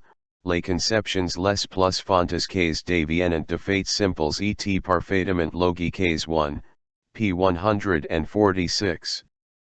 And, p. 147 les rêves les plus bizarres trouvent même une explication de plus logiques quand on sait les analyser. 2. The image in a dream is a copy of an idea. The main thing is the idea, the vision is only accessory. This established, it is necessary to know how to follow the progression of ideas, how to analyze the texture of the dreams. Incoherence then is understandable, the most fantastic concepts become simple and perfectly logical facts. Even the most bizarre dreams find a most logical explanation when one knows how to analyze them. J. Stark has drawn attention to the fact that a similar solution of the incoherence of dreams was put forward in 1799 by an old writer, Wolfe Davidson, who was unknown to me. P. 136. The peculiar leaps of our imaginings in the dream state all have their cause in the laws of association, but this connection often occurs very obscurely in the soul, so that we frequently seem to observe a leap of the imagination where none really exists. The evaluation of the dream as a psychic product in the literature of the subject varies over a varied scale. It extends from the extreme of underestimation, as we have already seen, through premonitions that it may have a value as yet unrevealed, to an exaggerated overestimation, which sets the dream life far above the capacities of waking life. In his psychological characterization of dream life, Hildebrandt, as we know, groups it into three antinomies, and he combines in the third of these antinomies the two extreme points of the scale of values.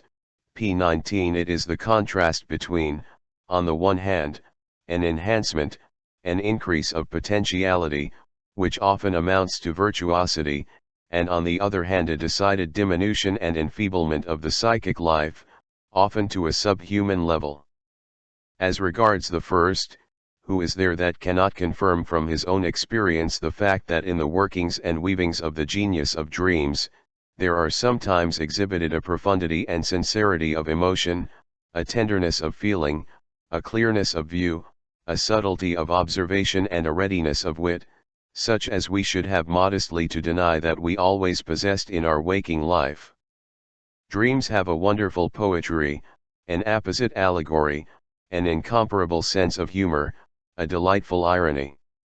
They see the world in the light of a peculiar idealization, and often intensify the effect of their phenomena by the most ingenious understanding of the reality underlying them. They show us earthly beauty in a truly heavenly radiance, the sublime in its supremest majesty, and that which we know to be terrible in its most frightful form, while the ridiculous becomes indescribably and drastically comical. And on waking we are sometimes still so full of one of these impressions that it will occur to us that such things have never yet been offered to us by the real world. One might here ask oneself, do these depreciatory remarks and these enthusiastic praises really refer to the self-same phenomenon? Have some writers overlooked the foolish and others the profound and sensitive dreams? And if both kinds of dreams do occur, that is, dreams that merit both these judgments, does it not seem idle to seek a psychological characterization of the dream? Would it not suffice to state that everything is possible in the dream, from the lowest degradation of the psychic life to its flight to heights unknown in the waking state? Convenient as such a solution might be, it has this against it, that behind the efforts of all the investigators of dreams there seems to lurk the assumption that there is in dreams some characteristic which is universally valid in its essential features, and which must eliminate all these contradictions. It is unquestionably true that the mental capacities of dreams found readier and warmer recognition in the intellectual period now lying behind us, when philosophy rather than exact natural science ruled the more intelligent minds. Statements like that of Schubert, to the effect that the dream frees the mind from the power of external nature, that it liberates the soul from the chains of sensory life, together with similar opinions expressed by the younger Fichte one and others, who represent dreams as a soaring of the mind to a higher plane, all these seem hardly conceivable to us today. They are repeated at present only by mystics and devotees. 2. With the advance of a scientific mode of thought, a reaction took place in the estimation of dreams. It is the medical writers who are most inclined to underrate the psychic activity in dreams, as being insignificant and valueless, while philosophers and unprofessional observers, amateur psychologists whose contributions to the subject in especial must not be overlooked, have for the most part, in agreement with popular belief, laid emphasis on the psychological value of dreams. Those who are inclined to underrate the psychic activity of dreams naturally show a preference for the somatic sources of excitation in the etiology of the dream. Those who admit that the dreaming mind may retain the greater part of its waking faculties naturally have no motive for denying the existence of autonomous stimulations. Icf Hafner and Spitta. That brilliant mystic, Duperl, one of the few writers for the omission of whose name in earlier editions of this book I should like to apologize, has said that, so far as the human mind is concerned, it is not the waking state but dreams which are the gateway to metaphysics, Philosophie der Mystik, p. 59. Among the superior accomplishments which one may be tempted, even on a sober comparison, to ascribe to the dream life, that of memory is the most impressive. We have fully discussed the by no means rare experiences which prove this superiority. Another privilege of the dream life, often extolled by the older writers, namely, the fact that it can overstep the limitations of time and space, is easily recognized as an illusion. This privilege, as Hildebrandt remarks, is merely illusory. Dreams disregard time and space only as does waking thought, and only because dreaming is itself a form of thinking. Dreams are supposed to enjoy a further advantage in respect of time, to be independent of the passage of time in yet another sense. Dreams like Maury's dream of his execution, p. 147 above, seem to show that the perceptual content which the dream can compress into a very short space of time far exceeds that which can be mastered by our psychic activity in its waking thoughts. These conclusions have, however, been disputed. The essays of L. E. Lorraine and Ager on the apparent duration of dreams gave rise to a long and interesting discussion, which in all probability has not yet found the final explanation of this profound and delicate problem.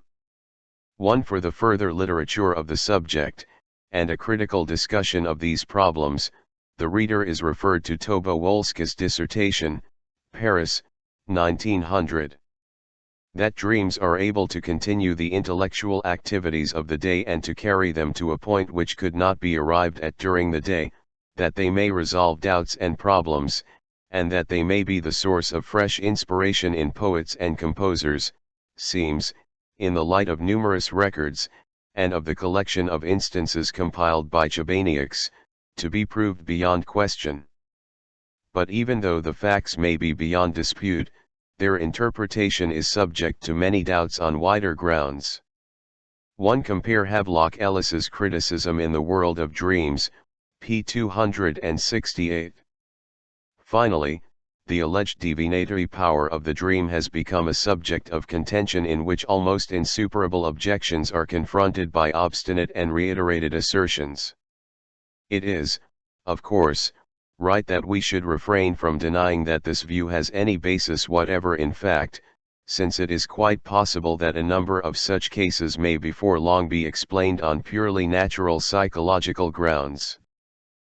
The ethical sense in dreams for reasons which will be intelligible only after a consideration of my own investigations of dreams, I have isolated from the psychology of the dream the subsidiary problem as to whether and to what extent the moral dispositions and feelings of waking life extend into dream life.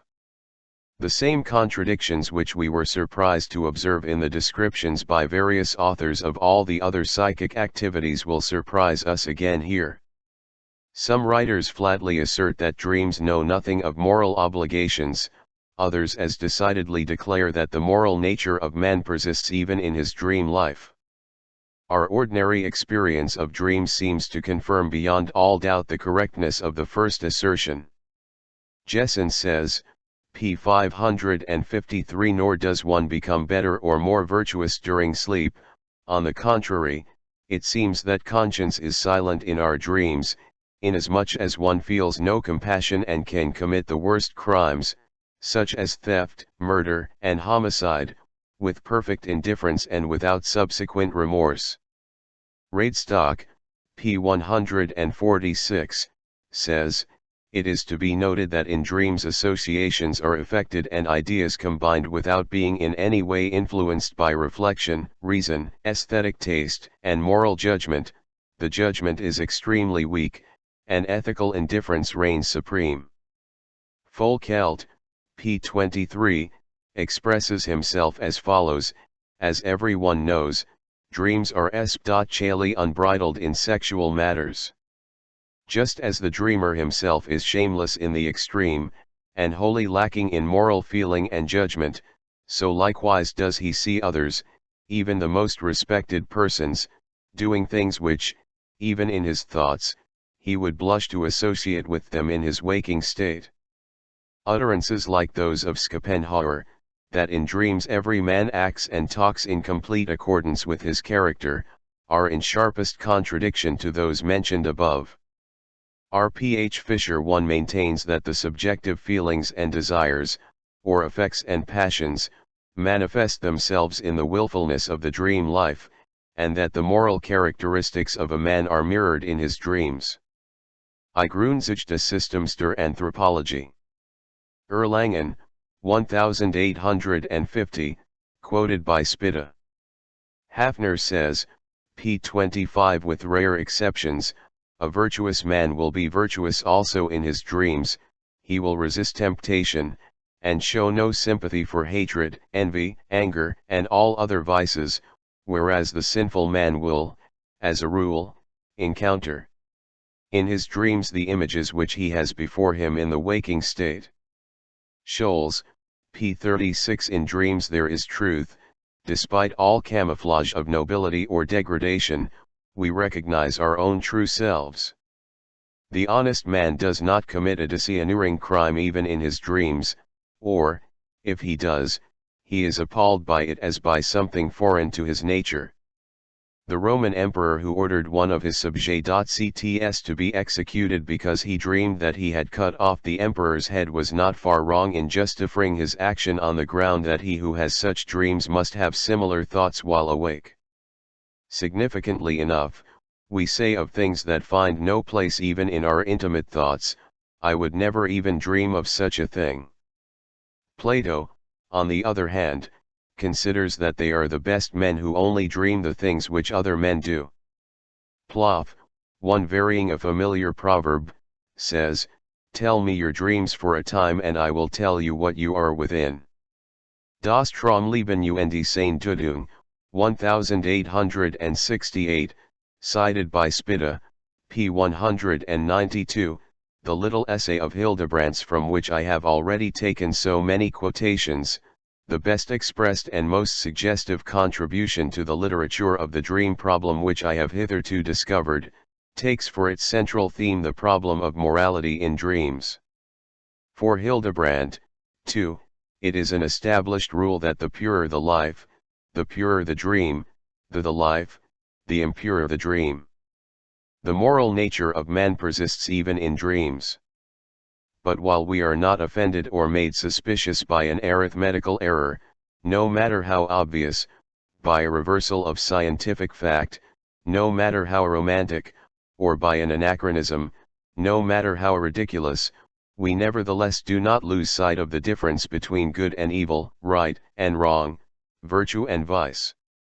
No matter how much of that which accompanies us during the day may vanish in our hours of sleep, Kant's categorical imperative dogs our steps as an inseparable companion, of whom we cannot rid ourselves even in our slumber. This can be explained only by the fact that the fundamental element of human nature, the moral essence, is too firmly fixed to be subjected to the kaleidoscopic shaking up to which fantasy, reason, memory, and other faculties of the same order succumb in our dreams, p. 45, etc. In the further discussion of the subject.ct we find in both these groups of authors remarkable evasions and inconsequences. Strictly speaking, all interest in immoral dreams should be at an end for those who assert that the moral personality of the individual falls to pieces in his dreams. They could as coolly reject all attempts to hold the dreamer responsible for his dreams, or to infer from the immorality of his dreams that there is an immoral strain in his nature, as they have rejected the apparently analogous attempt to prove from the absurdity of his dreams the worthlessness of his intellectual life in the waking state. The others, according to whom the categorical imperative extends even into the dream, ought to accept in toto the notion of full responsibility for immoral dreams, and we can only hope that their own reprehensible dreams do not lead them to abandon their otherwise firm belief in their own moral worth. As a matter of fact, however, it would seem that although no one is positively certain just how good or how bad he is, he can hardly deny that he can recollect immoral dreams of his own. That there are such dreams no one denies, the only question is, how do they originate? So that, in spite of their conflicting judgments of dream morality, both groups of authors are at pains to explain the genesis of the immoral dream, and here a new conflict arises, as to whether its origin is to be sought in the normal functions of the psychic life, or in the somatically conditioned encroachments upon this life. The nature of the facts compels both those who argue for and those who argue against moral responsibility in dream life to agree in recognizing a special psychic source for the immorality of dreams. Those who maintain that morality continues to function in our dream life nevertheless refrain from assuming full responsibility for their dreams. Hafner says, p. 24, we are not responsible for our dreams, because that basis which alone gives our life truth and reality is withdrawn from our thoughts and our will. Hence the wishes and actions of our dreams cannot be virtuous or sinful. Yet the dreamer is responsible for the sinful dream in so far as in dire.ctly he brings it about. Thus, as in waking life, it is his duty, just before going to sleep, morally to cleanse his mind. The analysis of this admixture of denial and recognition of responsibility for the moral content of dreams is carried much further by Hildebrandt. After arguing that the dramatic method of representation characteristic of dreams, the condensation of the most complicated processes of revelation into the briefest periods of time, and the debasement and confusion of the imaginative elements of dreams, which even he admits must be allowed for in respect of the immoral appearance of dreams, he nevertheless confesses that there are the most serious objections to flatly denying all responsibility for the lapses and offenses of which we are guilty in our dreams. p. 49. If we wish to repudiate very decisively any sort of unjust accusation, and especially one which has reference to our intentions and convictions, we use the expression, we should never have dreamt of such a thing. By this, it is true, we mean on the one hand that we consider the region of dreams the last and remotest place in which we could be held responsible for our thoughts, because there these thoughts are so loosely and incoherently connected with our real being that we can, after all, hardly regard them as our own, but inasmuch as we feel impelled expressly to deny the existence of such thoughts even in this region, we are at the same time indirectly admitting that our justification would not be complete unless it extended even thus far. And I believe that here, although unconsciously, we are speaking the language of truth. p. 52. No dream action can be imagined whose first beginnings have not in some shape already passed through the mind during our waking hours, in the form of wish, desire, or impulse.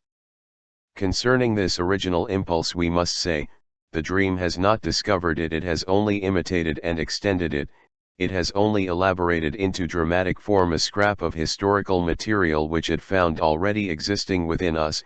It brings to our mind the words of the apostle that he who hates his brother is a murderer.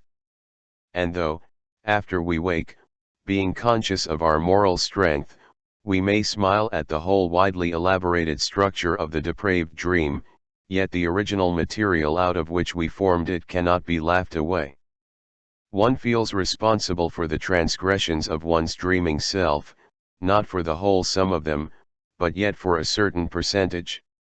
In short, if in this sense, which can hardly be impugned, we understand the words of Christ, that out of the heart come evil thoughts, then we can hardly help being convinced that every sin committed in our dreams brings with it at least a vague minimum of guilt. Thus Hildebrandt finds the source of the immorality of dreams in the germs and hints of evil impulses which pass through our minds during the day as mental temptations, and he does not hesitate to include these immoral elements in theetical evaluation of the personality. These same thoughts, and the same evaluation of these thoughts, have, as we know, caused devout and holy men of all ages to lament that they were wicked sinners. It is not uninteresting to consider the attitude of the Inquisition to this problem. In the Tractatus de Officio Sanctissimi Inquisitionis of Thomas Carina, Lyons edit, 1659, one finds the following passage: should anyone utter heresies in his dreams, the inquisitors shall consider this a reason for investigating his conduct in life, for that is wont to return in sleep which occupies a man during the day. Dr. Eniger, St. Urban, Switzerland. The general occurrence of these contrasting thoughts in the majority of men, and even in other regions than the ethical, is of course established beyond a doubt. They have sometimes been judged in a less serious spirit. Spitta quotes a relevant passage from A. Zeller, article in the Allgemeine Enzyklopädie der Wissenschaften, Ersch and Gruber, p. 144. An Intelli.ct is rarely so happily organized as to be in full command of itself at all times and seasons, and never to be disturbed in the lucid and constant processes of thought by ideas not merely unessential, but absolutely grotesque and nonsensical. Indeed, the greatest thinkers have had cause to complain of this dream-like, tormenting and distressing rabble of ideas, which disturbs their profoundest contemplations and their most pious and earnest meditations. A clearer light is thrown on the psychological meaning of these contrasting thoughts by a further observation of Hildebrandt, to the F.ct. that dreams permit us an occasional glimpse of the deepest and innermost recesses of our being, which are generally closed to us in our waking state, p. 55. A recognition of this fact is betrayed by Kant in his Anthropology, when he states that our dreams may perhaps be intended to reveal to us not what we are but what we might have been if we had had another upbringing, and by Radestock, p. 84, who suggests that dreams disclose to us what we do not wish to admit to ourselves, and that we therefore unjustly condemn them as lymg and deceptive. J. E. Erdmann asserts, a dream has never told me what I ought to think of a person, but, to my great surprise, a dream has more than once taught me what I do really think of him and feel about him. And J. H. Fichte expresses himself in a like manner, the character of our dreams gives a far truer reflection of our general disposition than anything that we can learn by self-observation in the waking state. Such remarks as this of Benini's call our attention to the fact that the emergence of impulses which are foreign to our ethical consciousness is merely analogous to the manner, already familiar to us, in which the dream disposes of other representative material. Cert nostra inclinazione si credevano soffocate e spenti da un pezzo, si rides tino, passioni vecchi e sepolti revivano, così persona cui non pensiamo mai, ci vengono dinanzi, p. 149. Folkelt expresses himself in a similar fashion, even ideas which have entered into our consciousness almost unnoticed, and which, perhaps, it has never before called out of oblivion, often announce their presence in the mind through a dream, p. 105. Finally, we may remember that according to Schleiermacher the state of falling asleep is accompanied by the appearance of undesired imaginings. We may include in such undesired imaginings the whole of that imaginative material the occurrence of which surprises us in immoral as well as in absurd dreams. The only important difference consists in the fact that the undesired imaginings in the moral sphere are in opposition to our usual feelings, whereas the others merely appear strange to us. So far nothing has been done to enable us to reconcile this difference by a profounder understanding. But what is the significance of the emergence of undesired representations in dreams? What conclusions can the psychology of the waking and dreaming mind draw from these nocturnal manifestations of contrasting ethical impulses? Here we find a fresh diversity of opinion, and also a different grouping of the authors who have treated of the subject.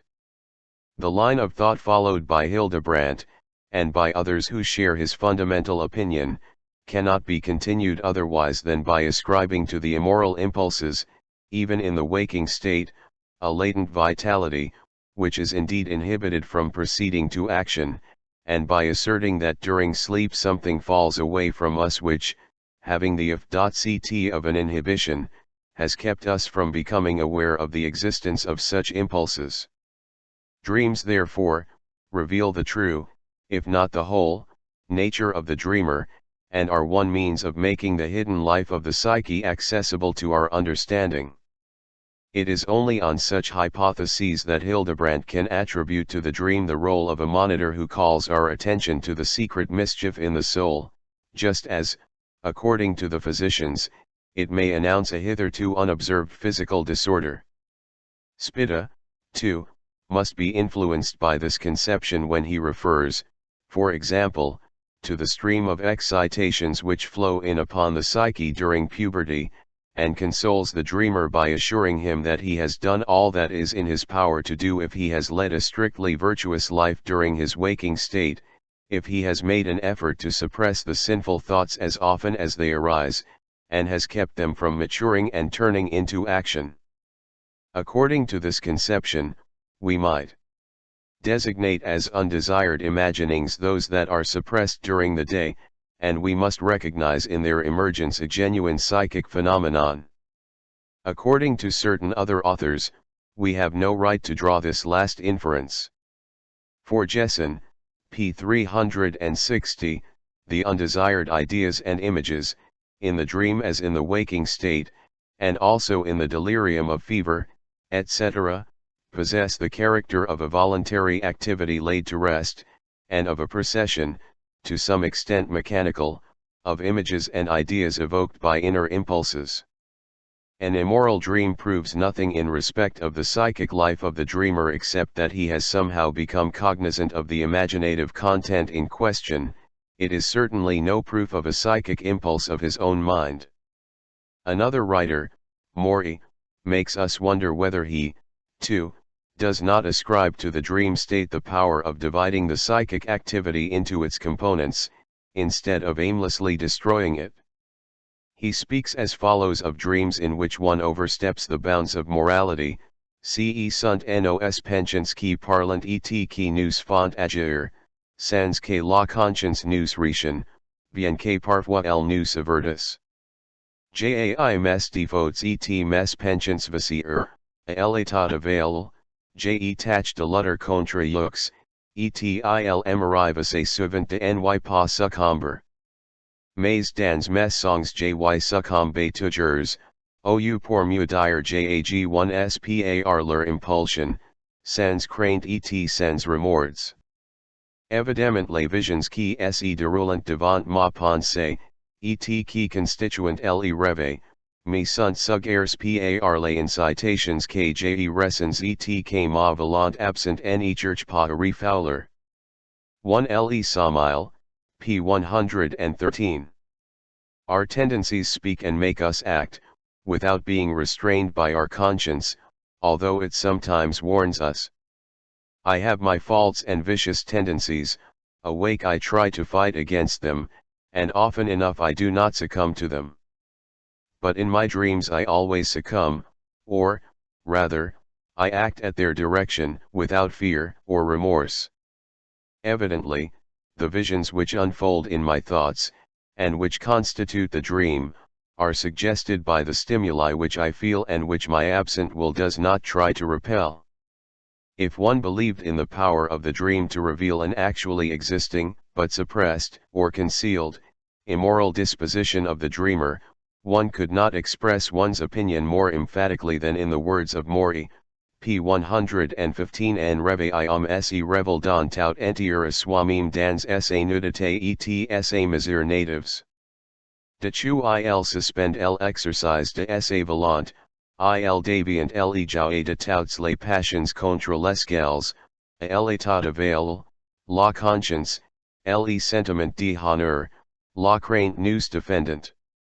1. In another place makes the striking assertion, p. 462: Dans le rêve, c'est surtout l'homme instinctif qui se révèle. L'homme revient pour ainsi dire l'état de nature quand il rêve, mais moins les idées acquises sont pénétrées dans son esprit, plus les penchants en désaccord elles conservent encore sur lui des influences dans le rêve. 2. He then mentions, as an example, that his own dreams often reveal him as a victim of just those superstitions which he has most vigorously attacked in a dream. A man is totally revealed to himself in his naked and wretched state. As he suspends the exercise of his will, he becomes the toy of all the passions from which, when awake, our conscience, horror, and fear defend us. In a dream, it is above all the instinctive man who is revealed. Man returns, so to speak, to the natural state when he dreams, but the less acquired ideas have penetrated into his mind, the more his tendencies to disagreement with them keep their hold on him in his dreams. The value of all these acute observations is, however, impaired in Maury's case, because he refuses to recognize in the phenomena which he has so accurately observed anything more than a proof of the automatism psychologique which in his own opinion dominates the dream life. He conceives this automatism as the complete opposite of psychic activity. A passage in Stricker's study An über das Bewusstsein reads, "Dreams do not consist purely and simply of delusions. For example, if one is afraid of robbers in a dream, the robbers indeed are imaginary, but the fear is real." Our attention is here called to the fact that the effective development of a dream does not admit of the judgment which one bestows upon the rest of the dream content, and the problem then arises, part of the psychic processes in a dream may be real? That is to say, what part of them may claim to be enrolled among the psychic processes of the waking state? Dream theories and the function of the dream. A statement concerning the dream which seeks to explain as many as possible of its observed characteristics from a single point of view, and which at the same time defines the relation of the dream to a more comprehensive sphere of phenomena, may be described as a theory of the dream. The individual theories of the dream will be distinguished from one another by their designating as essential this or that characteristic of dreams, and relating thereto their data and their explanations. It is not absolutely necessary that we should deduce from the theory of the dream a function, i.e., a use, or any such similar role, but expectation, being as a matter of habit teleologically inclined, will nevertheless welcome those theories which afford us some insight into a function of dreams. We have already become acquainted with many conceptions of the dream, which in this sense are more or less deserving of the name of dream theories. The belief of the ancients that dreams were sent by the gods in order to guide the actions of man was a complete theory of the dream, which told them all that was worth knowing about dreams. Since dreams have become an object of biological research, we have a greater number of theories, some of which, however, are very incomplete. Provided we make no claim to completeness, we might venture on the following rough grouping of dream theories, based on their fundamental conception of the degree and mode of the psychic activity in dreams. 1. Theories, like those of Dolbeauf, which allow the full psychic activity of the waking state to continue in our dreams. Here the psyche does not sleep, its apparatus remains intact, but under the conditions of the sleeping state, which differ from those of the waking state, it must in its normal functioning give results which differ from those of the waking state. As regards these theories, it may be questioned whether their authors are in a position to derive the distinction between dreaming and waking thought entirely from the conditions of the sleeping state. Moreover, they lack one possible access to a function of dreams.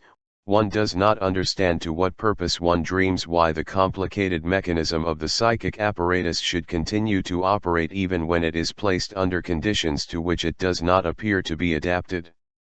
There are only two purposeful reactions in the place of the reaction of dreaming: to sleep dreamlessly, or to wake when affected by disturbing stimuli. Two theories which, on the contrary, assume for the dream a diminution of the psychic activity, a loosening of connections, and an impoverishment of the available material. In accordance with these theories, one must assume for sleep a psychological character entirely different from that given by Dolbeauf. Sleep encroaches widely upon the psyche. It does not consist in the mere shutting it off from the outer world; on the contrary, it enters into its mechanism, and makes it for the time being unserviceable.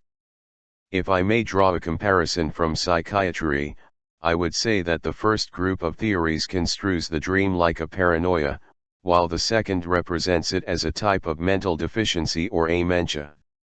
The theory that only a fragment of the psychic activity paralysed by sleep finds expression in dreams is that by far the most favored by medical writers, and by scientists in general. Insofar as one may a general interest in dream interpretation, one may indeed describe it as the most popular theory of dreams. It is remarkable how nimbly this particular theory avoids the greatest danger that threatens every dream interpretation, that is, shipwreck on one of the contrasts incorporated in dreams.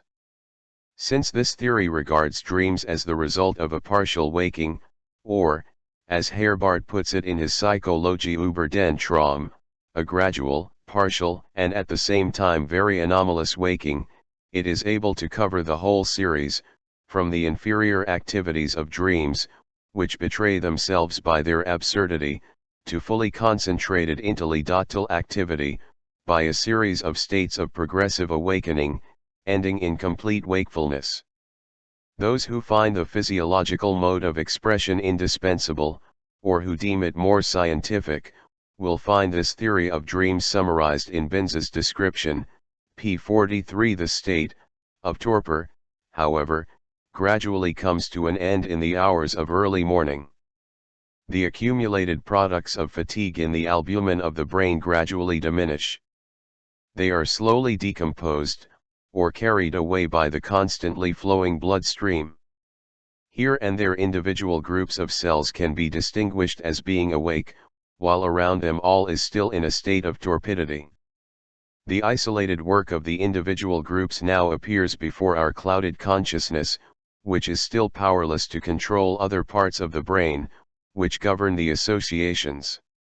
Hence the pictures created, which for the most part correspond to the objective impressions of the immediate past, combine with one another in a wild and uncontrolled fashion. As the number of brain cells set free constantly increases, the irrationality of the dream becomes constantly less. The conception of the dream as an incomplete, partial waking state, or traces of the influence of this conception, will of course be found in the works of all the modern physiologists and philosophers. It is most completely represented by Morey. It often seems as though this author conceives the state of being awake or asleep as susceptible of shifting from one anatomical region to another, each anatomical region seeming to him to be connected with a definite psychic function. Here I will merely suggest that even if the theory of partial waking were confirmed, its finer superstructure would still call for exhaustive consideration. No function of dreams, of course, can emerge from this conception of the dream life. On the contrary, Binz, one of the chief proponents of this theory, consistently enough denies that dreams have any status or importance. He says, p. 357, all the facts, as we see them, urge us to characterize the dream as a physical process, in all cases useless, and in many cases definitely morbid. The expression physical in reference to dreams, the word is emphasized by the author, points, of course, in more than one direction. In the first place, it refers to the etiology of dreams, which was of special interest to Binz, as he was studying the experimental production of dreams by the administration of drugs. It is certainly in keeping with this kind of dream theory to ascribe the incitement to dreaming, whenever possible, exclusively to somatic origins. Presented in the most extreme form, the theory is as follows: after we have put ourselves to sleep by the banishment of stimuli, there would be no need to dream, and no reason for dreaming until the morning, when the gradual awakening through the fresh invasion of stimuli might be reflected in the phenomenon of dreaming. But, as a matter of fact, it is not possible to protect our sleep from stimuli. Like the germs of life of which Mephistopheles complained, stimuli come to the sleeper from all directions, from without, from within, and even from all those bodily regions which never trouble us during the waking state. Thus our sleep is disturbed, now that little corner of the psyche is jogged into the waking state, and the psyche functions for a while with the awakened fraction, yet is thankful to fall asleep again. The dream is the reaction to the disturbance of sleep caused by the stimulus, but it is, when all is said, a purely superfluous reaction. The description of the dream which, after all, remains an activity of the psychic organ as a physical process has yet another connotation. So to describe it is to deny that the dream has the dignity of a psychic process. The old simile of the 10 fingers of a person ignorant of music running over the keyboard of an instrument perhaps best illustrates in what esteem the dream is commonly held by the representatives of exact science. Thus conceived, it becomes something wholly insusceptible of interpretation. How could the 10 fingers of a player ignorant of music perform a musical composition? The theory of partial wakefulness did not escape criticism even by the earlier writers. Thus Burdake wrote in 1830, "If we say that dreaming is a partial waking, then, in the first place, neither the waking nor the sleeping state is explained thereby. S.E. Condley, this amounts only to saying that certain powers of the mind are active in dreams while others are at rest. But such irregularities occur throughout life." p. 482. The prevailing dream theory, which conceives the dream as a physical process, finds a certain support in a very interesting conception of the dream which was first propounded by Robert in 1866, and which is seductive because it assigns to the dream a function or a useful result. As the basis of his theory, Robert takes two objectively observable facts which we have already discussed in our consideration of dream material, chapter I, b. These facts are, 1. That one very often dreams about the most insignificant impressions of the day, and, 2. That one rarely carries over into the dream the absorbing interests of the day. Robert asserts as an indisputable fact that those matters which have been fully settled and solved never evoke dreams, but only such as lie incomplete in the mind, or touch it merely in passing, p. 10. For this reason we cannot usually explain our dreams, since their causes are to be found in sensory impressions of the preceding day which have not attained sufficient recognition on the part of the dreamer. The condition permitting an impression to reach the dream is, therefore, that this impression has been disturbed in its elaboration, or that it was too insignificant to lay claim to such elaboration.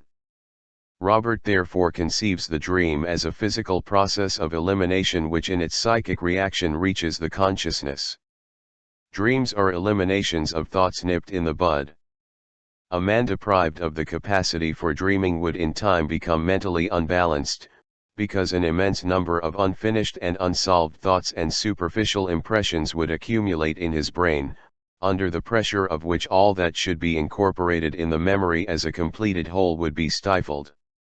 The dream acts as a safety valve for the overburdened brain. Dreams possess a healing and unburdening power, p. 32. We should misunderstand Robert if we were to ask him how a representation in the dream could bring about an unburdening of the mind. The writer apparently concluded from these two peculiarities of the dream material that during sleep such an elimination of worthless impressions is effected somehow as a somatic process, and that dreaming is not a spe.chale psychic process, but only the information which we receive of such elimination. Moreover, elimination is not the only thing that takes place in the mind during sleep.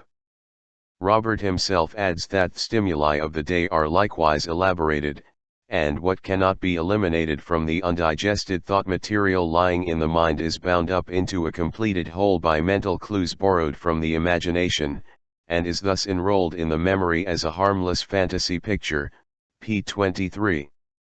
But it is in his criticism of the sources of dreams that Robert is most flatly opposed to the prevailing theory. Vn Herace according to this theory there would be no dream if the external and internal sensory stimuli did not repeatedly wake the mind. According to Robert, the impulse to dream lies in the mind itself. It lies in the overloading of the mind, which demands discharge, and Robert considers, quite consistently, that those causes conditioning the dream which depend on the physical condition assume a subordinate rank, and could not incite dreams. A mind which contained no material for dream formation derived from the waking consciousness. It is admitted, however, that the fantasy images originating in the depths of the mind may be influenced by nervous stimuli, p. 48. Thus, according to Robert, dreams are not, after all, wholly dependent on the somatic element. Dreaming is, of course, not a psychic process, and it has no place among the psychic processes of the waking state. It is a nocturnal somatic process in the apparatus of mental activity, and has a function to perform, viz. to guard this apparatus against excessive strain, or, if we may be allowed to change the comparison, to cleanse the mind. Another author, Yves Delage, bases his theory on the same characteristics of the dream, characteristics which are perceptible in the selection of the dream material, and it is instructive to observe how a trifling twist in the conception of the same things gives a final result entirely different in its bearings. Delage, having lost through death a person very dear to him, found that we either do not dream at all of what occupies us intently during the day, or that we begin to dream of it only after it is overshadowed by the other interests of the day. His investigations in respect of other persons corroborated the universality of this state of affairs. Concerning the dreams of newly married people, he makes a comment which is admirable if it should prove to be generally true: silsont et fortement epris, presque jamais ilsnont reve l'un de l'autre avant le mariage ou pendant la lune de miel, et silsont reve d'amour c'est pour être infidèles avec quelque personne indifferent ou odieuse. 1. But of what does one dream? Delage recognizes that the material of our dreams consists of fragments and remnants of impressions, both from the last few days and from earlier periods. All that appears in our dreams, although we may at first be inclined to consider the creation of the dream life, proves on closer investigation to be unrecognized reproduction, souvenir inconscient. But this representative material reveals one common characteristic: it originates from impressions which have probably affected our senses more forcibly than our mind, or from which the attention has been deflected soon after their occurrence. The less conscious, and at the same time the stronger an impression, the greater the prospect of its playing a part in our next dream. If they are very much in love, they have almost never dreamed of each other before the marriage or during the honeymoon, and if they have dreamed of love, it was to be unfaithful with someone unimportant or distasteful. These two categories of impressions, the insignificant and the undisposed of, are essentially the same as those which were emphasized by Robert, but Delage gives them another significance, inasmuch as he believes that these impressions are capable of exciting dreams not because they are indifferent, but because they are not disposed of. The insignificant impressions also are, in a sense, not fully disposed of. They, too, owing to their character of new impressions, are autant de ressorts tendus, one which will be relaxed during sleep. Still more entitled to a role in the dream than a weak and almost unnoticed impression is a vivid impression which has been accidentally retarded in its elaboration, or intentionally repressed. The psychic energy accumulated during the day by inhibition or suppression becomes the mainspring of the dream at night. In dreams, psychically suppressed material achieves expression. 2. So many taut lines. A novelist, Anatole France, expresses himself to a similar effect: les rouges que nous voyons la nuit sont les restes malheureux que nous avons négligés dans la veille. Les rêves est souvent la revanche de choses que on méprise ou les reproches d'être abandonnés. What we see at night are the unhappy relics that we neglected while awake. The dream is often the revenge of things scorned or the reproach of beings deserted. Unfortunately, Delage does not pursue this line of thought any farther. He is able to ascribe only the most insignificant role in our dreams to an independent psychic activity, and thus, In his theory of dreams, he reverts to the prevailing doctrine of a partial slumber of the brain, and som le reve est le produit de la pensée errante, sans but et sans direction, se fixant successivement sur les souvenirs, qui ont gardé sa d'intensité pour se placer sur sa route et l'erider au passage.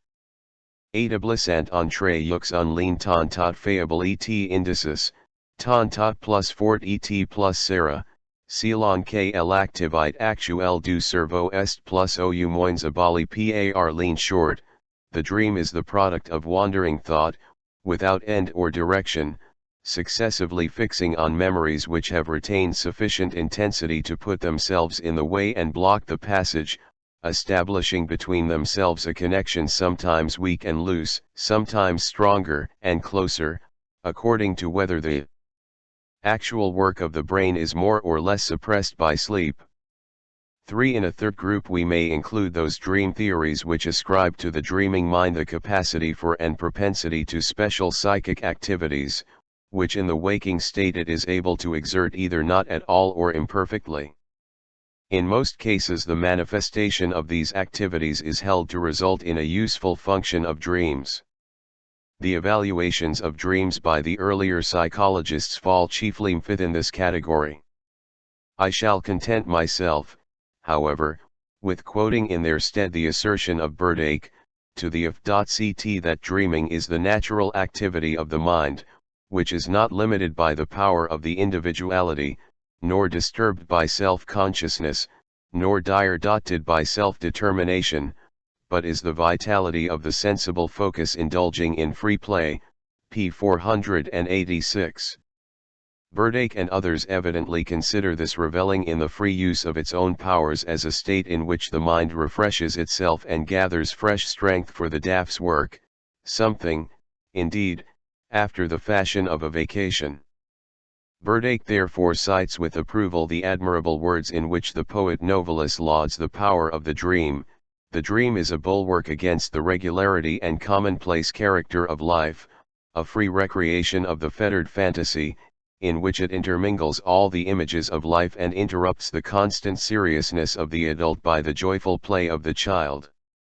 Without the dream we should surely grow old earlier, so that the dream may be considered, if not precisely as a gift from above, yet as a delightful exercise, a friendly companion on our pilgrimage to the grave.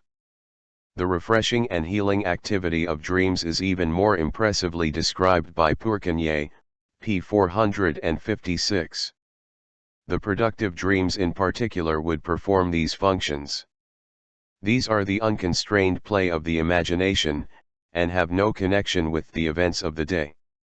The mind is tenth to continue the tension of the waking life, but fishes to relax it and recuperate from it. It creates, in the first place, conditions opposed to those of the waking state. It cures sadness by joy, worry by hope and cheerfully distracting images, hatred by love and friendliness, and fear by courage and confidence. It appeases doubt by conviction and firm belief, and vain expectation by realization. Sleep heals many sore spots in the mind, which the day keeps continually open, by covering them and guarding them against fresh irritation. On this depends in some degree the consoling action of time. We all feel that sleep is beneficial to the psychic life, and the vague surmise of the popular consciousness is apparently tenth to surrender the notion that dreaming is one of the ways in which sleep bestows its benefits. The most original and most comprehensive attempt to explain dreaming as a special activity of the mind, which can freely unfold itself only in the sleeping state, is that made by Skerner in 1861. Skerner's book is written in a heavy and bombastic style and is inspired by an almost intoxicated enthusiasm for the subject, which is bound to repel us unless it can carry us away with it. It places so many difficulties in the way of an analysis that we gladly resort to the clearer and conciser presentation of Skerner's theories made by the philosopher Foucault. From these mystical conglomerations, from all these outbursts of splendor and radiance, there indeed flashes and shines an ominous semblance of meaning, but the path of the philosopher is not illumined thereby. Such is the criticism of Skerner's exposition by one of his own followers. Skerner is not one of those writers for whom the mind carries its undiminished faculties into the dream life. He even explains how, in our dreams, the centrality and spontaneous inner of the ego become enervated, how cognition, feeling, will, and imagination are transformed by this decentralization, how the remnant of these psychic forces has not a truly intellectual character, but is rather of the nature of a mechanism. But, on the other hand, that activity of the psyche which may be described as fantasy, freed from all rational governance, and hence no longer strictly controlled, rises to absolute supremacy in our dreams. To be sure, it borrows all its building material from the memory of the waking state, but with this material it builds up structures which differ from those of the waking state as day differs from night.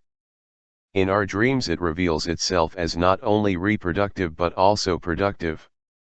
Its peculiarities give the dream life its singular character. It shows a preference for the unlimited, the exaggerated, the prodigious, but by its liberation from the inhibiting categories of thought, it gains a greater flexibility and agility, and indulges in pleasurable turns. It is excessively sensitive to the delicate emotional stimuli of the mind, to its stirring and disturbing effects, and it rapidly recasts the inner life into an external, plastic visibility. The dream fantasy lacks the language of concepts. V.V. Hatton wishes to say it must express in visible form, and since in this case the concept does not exert an inhibitory control, it depicts it in all the fullness, power, and breadth of visible form. But hereby its language, plain though it is, becomes cumbersome, awkward, and prolix. Plain speaking is rendered especially difficult by the fact that it dislikes expressing an object by its actual image, but prefers to select an alien image, if only the latter is able to express that particular aspect of the object which it is anxious to represent. Such is the symbolizing activity of the fantasy. It is, moreover, very significant that the dream fantasy reproduces objects not in detail, but only in outline, and in the freest possible manner. Its paintings, therefore, are like light and brilliant sketches. The dream fantasy, however, does not stop at the mere representation of the object, but feels an internal urge to implicate the dream ego to some extent with the object, and thus to give rise to action. The visual dream, for example, depicts gold coins lying in the street. The dreamer picks them up, rejoices, and carries them away. According to Skerner, the material upon which the dream fantasy exerts its artistic activity consists preponderantly of the organic sensory stimuli which are so obscure during the day, cfp 151 above. Hence it is that the over-fantastic theory of Skerner, and perhaps two matter-of-fact theories of Wundt and other physiologists, though otherwise diametrically opposed to each other, are in perf.ct agreement in their assumptions with regard to dream sources and dream stimuli. But whereas, according to the physiological theory, the psychic reaction to the inner physical stimuli becomes exhausted with the arousing of any of the ideas appropriate to these stimuli, as these ideas then, by way of association, call to their aid other ideas, so that on reaching this stage the chain of psychic processes appears to terminate. According to Skerner, on the other hand, the physical stimuli merely supply the psyche with material which it may utilize in fulfilling its fantastic intentions. For Skerner, dream formation begins where, according to the views of other writers, it comes to an end. V.V. Hat the dream fantasy does with the physical stimuli cannot, of course, be regarded as purposeful. The fantasy plays a tantalizing game with them, and represents the organic source of the stimuli of the dream in question by any sort of plastic symbolism. Indeed, Skerner holds, though here Folkelt and others differ from him, that the dream fantasy has a certain favorite symbol for the organism as a whole, namely, the house.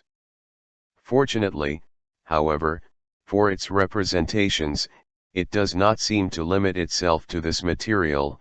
It may also employ a whole series of houses to designate a single organ, for example, very long streets off houses for the intestinal stimulus. In other dreams, particular parts of the house may actually represent particular regions of the body, as in the headache dream, when the ceiling of the room, which the dream sees covered with disgusting toad-like spiders, represents the head. Quite apart from the symbol of the house, any other suitable object may be employed to represent those parts of the body which excite the dream. Thus the breathing lungs find their symbol in the flaming stove with its windy roaring, the heart in hollow chests and baskets, the bladder in round, ball-shaped, or simply hollow objects. The man's dreams, when due to the sexual stimulus, make the dreamer find in the street the upper portion of a clarinet, or the mouthpiece of a tobacco pipe, or, again, a piece of fur. The clarinet and tobacco pipe represent the approximate form of the male sexual organ, while the fur represents the pubic hair.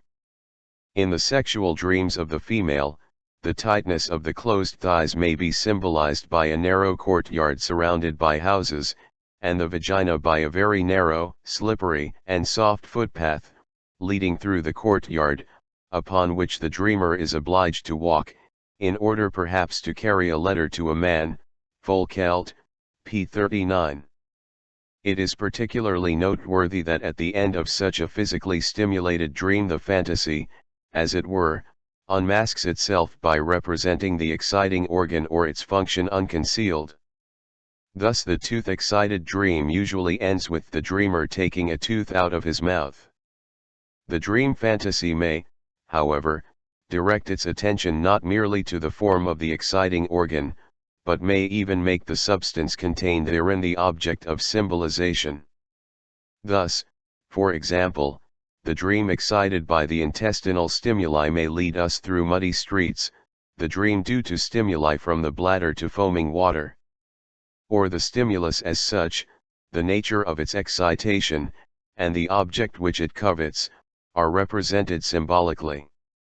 Or, again, the dream ego enters into a concrete association with the symbolization of its own state, as, for example, when in the case of painful stimuli we struggle desperately with vicious dogs or raging bulls, or when in a sexual dream the dreamer sees herself pursued by a naked man.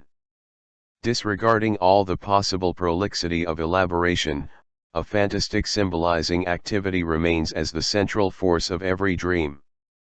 Folkelt, in his fine and enthusiastic essay, attempted to penetrate still further into the character of this fantasy, and to assign to the psychic activity thus recognized its position in a system of philosophical ideas, which, however, remains altogether too difficult of comprehension for anyone who is not prepared by previous training for the intuitive comprehension of philosophical modes of thought. Skerner attributes no useful function to the activity of the symbolizing fantasy in dreams. In dreams the psyche plays with the stimuli which are offered to it. One might that it plays in a mischievous fashion. And we might be asked whether our detailed consideration of Skerner's dream theory, the arbitrariness of which, and its deviation from the rules of all forms of research are only too obvious, can lead to any useful results.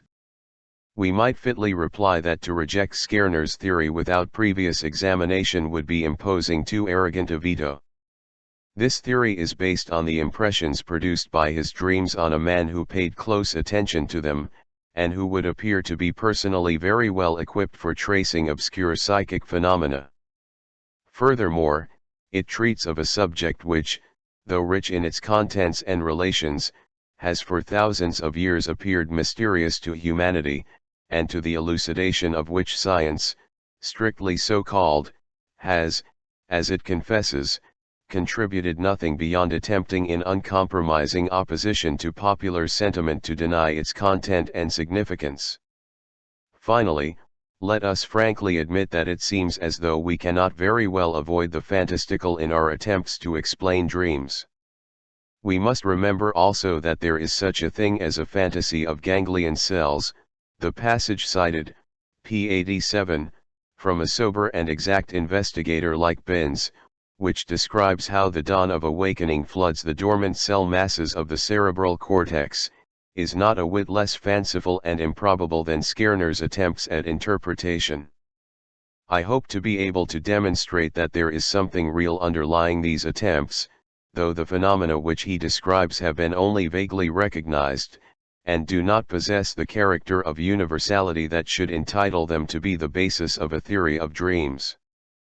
For the present, Skerner's theory of dreams, in contrast to the medical theory, may perhaps lead us to realize between what extremes the explanation of dream life is still unsteadily vacillating. The relation between dreams and mental diseases. When we speak of the relation of dreams to mental derangement, we may mean three different things. 1. Etiological and clinical relations, as when a dream represents or initiates a psychotic condition, or occurs subsequently to such a condition. 2. Changes which the dream life undergoes in cases of mental disease. 3. Inner relations between dreams and psychoses, analogies which point to an intimate relationship. These manifold relations between the two series of phenomena were in the early days of medical science and are once more at the present time a favorite theme of medical writers, as we may learn from the literature on the subject collated by Spitta, Radestock, Morey, and Tissey. Recently Santé de Sanctis has directed his attention to this relationship. For the purposes of our discussion it will suffice merely to glance at this important subject.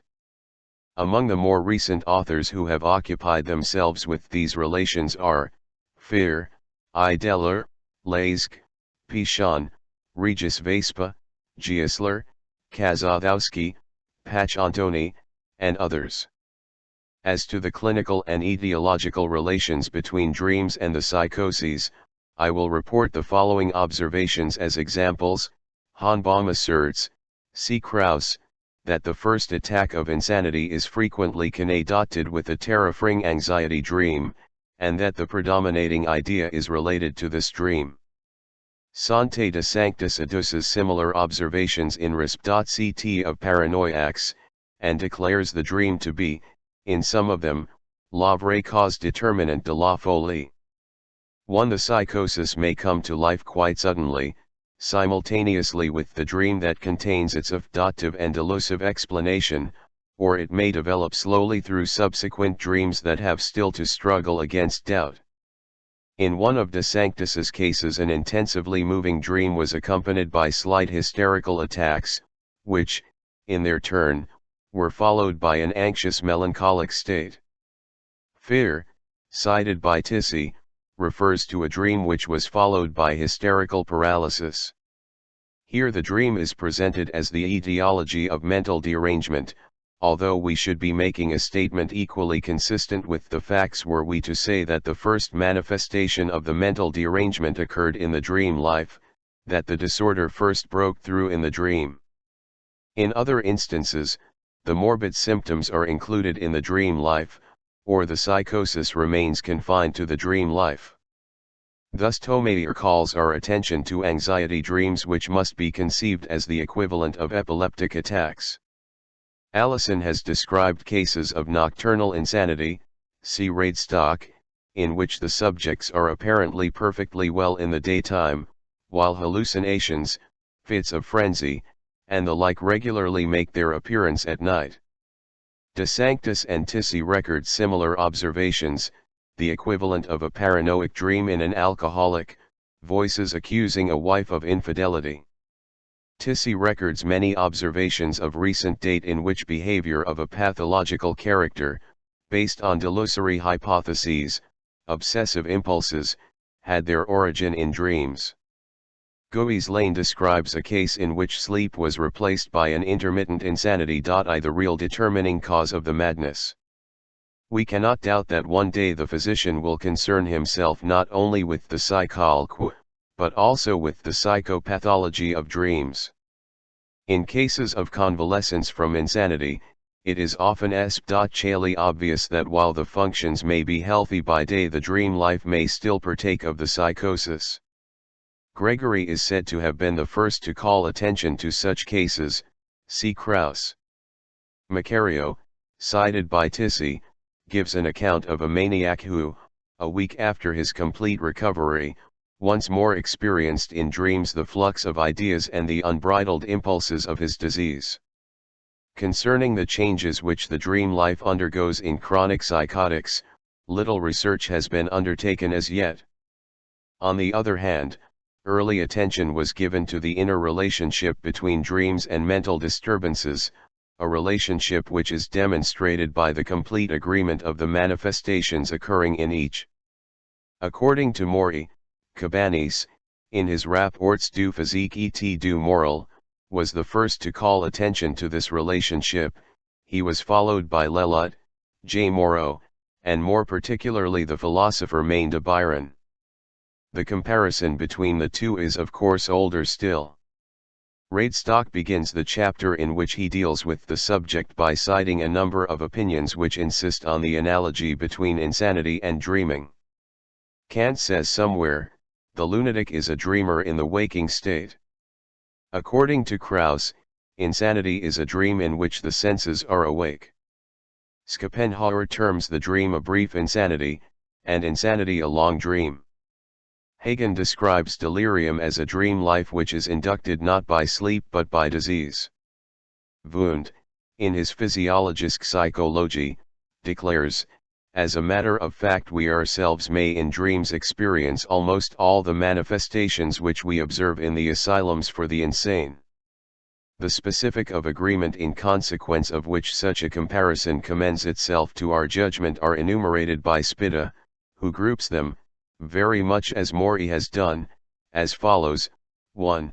Suspension, or at least retardation of self-consciousness, and consequently ignorance of the condition as such, the impossibility of astonishment, and a lack of moral consciousness. 2. Modified perception of the sensory organs, that is, perception is as a rule diminished in dreams, and greatly enhanced in insanity. 3.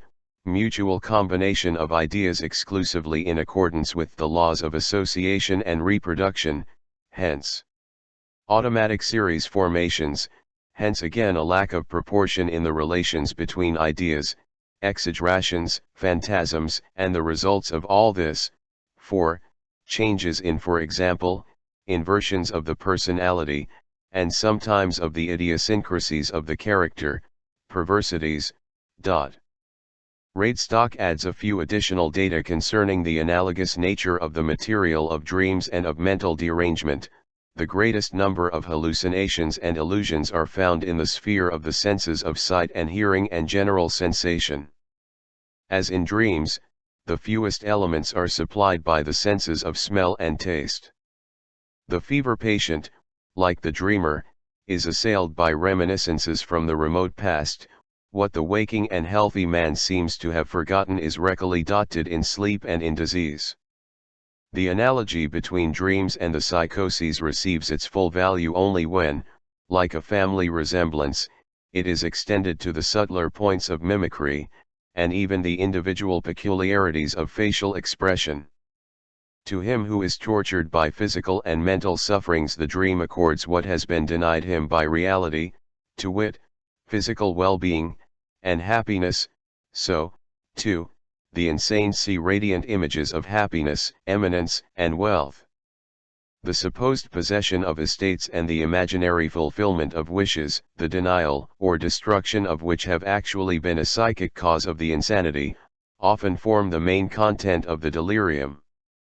The woman who has lost a dearly beloved child experiences in her delirium the joys of maternity. The man who has suffered reverses of fortune deems himself immensely wealthy, and the jilted girl sees herself tenderly beloved. This passage from Radestock is an abstract of a brilliant exposition of Greasing Urs, p. 111, which reveals, with the greatest clarity, wish fulfillment as a characteristic of the imagination common to dreams and to the psychoses. My own investigations have taught me that here is to be found the key to a psychological theory of dreams and of the psychoses. Absurd combinations of ideas and weakness of judgment are the main characteristics of the dream and of insanity. The overestimation of one's own mental capacity, which appears absurd to sober judgment, is found alike in both, and the rapid flux of imaginings in the dream corresponds to the flux of ideas in the psychoses. Both are devoid of any measure of time. The splitting of the personality in dreams, which, for instance, distributes one's own knowledge between two persons, one of whom, the strange person, corrects one's own ego in the dream, entirely corresponds with the well-known splitting of the personality in hallucinatory paranoia. The dreamer, too, hears his own thoughts expressed by strange voices. Even the constant delusive ideas find their analogy in the stereotyped and recurring pathological dream, rêve obsédant. After recovering from delirium, patients not infrequently declare that the whole period of their illness appeared to them like an uncomfortable dream. Indeed, they inform us that sometimes during their illness they have suspected that they were only dreaming, just as often happens in the sleep dream.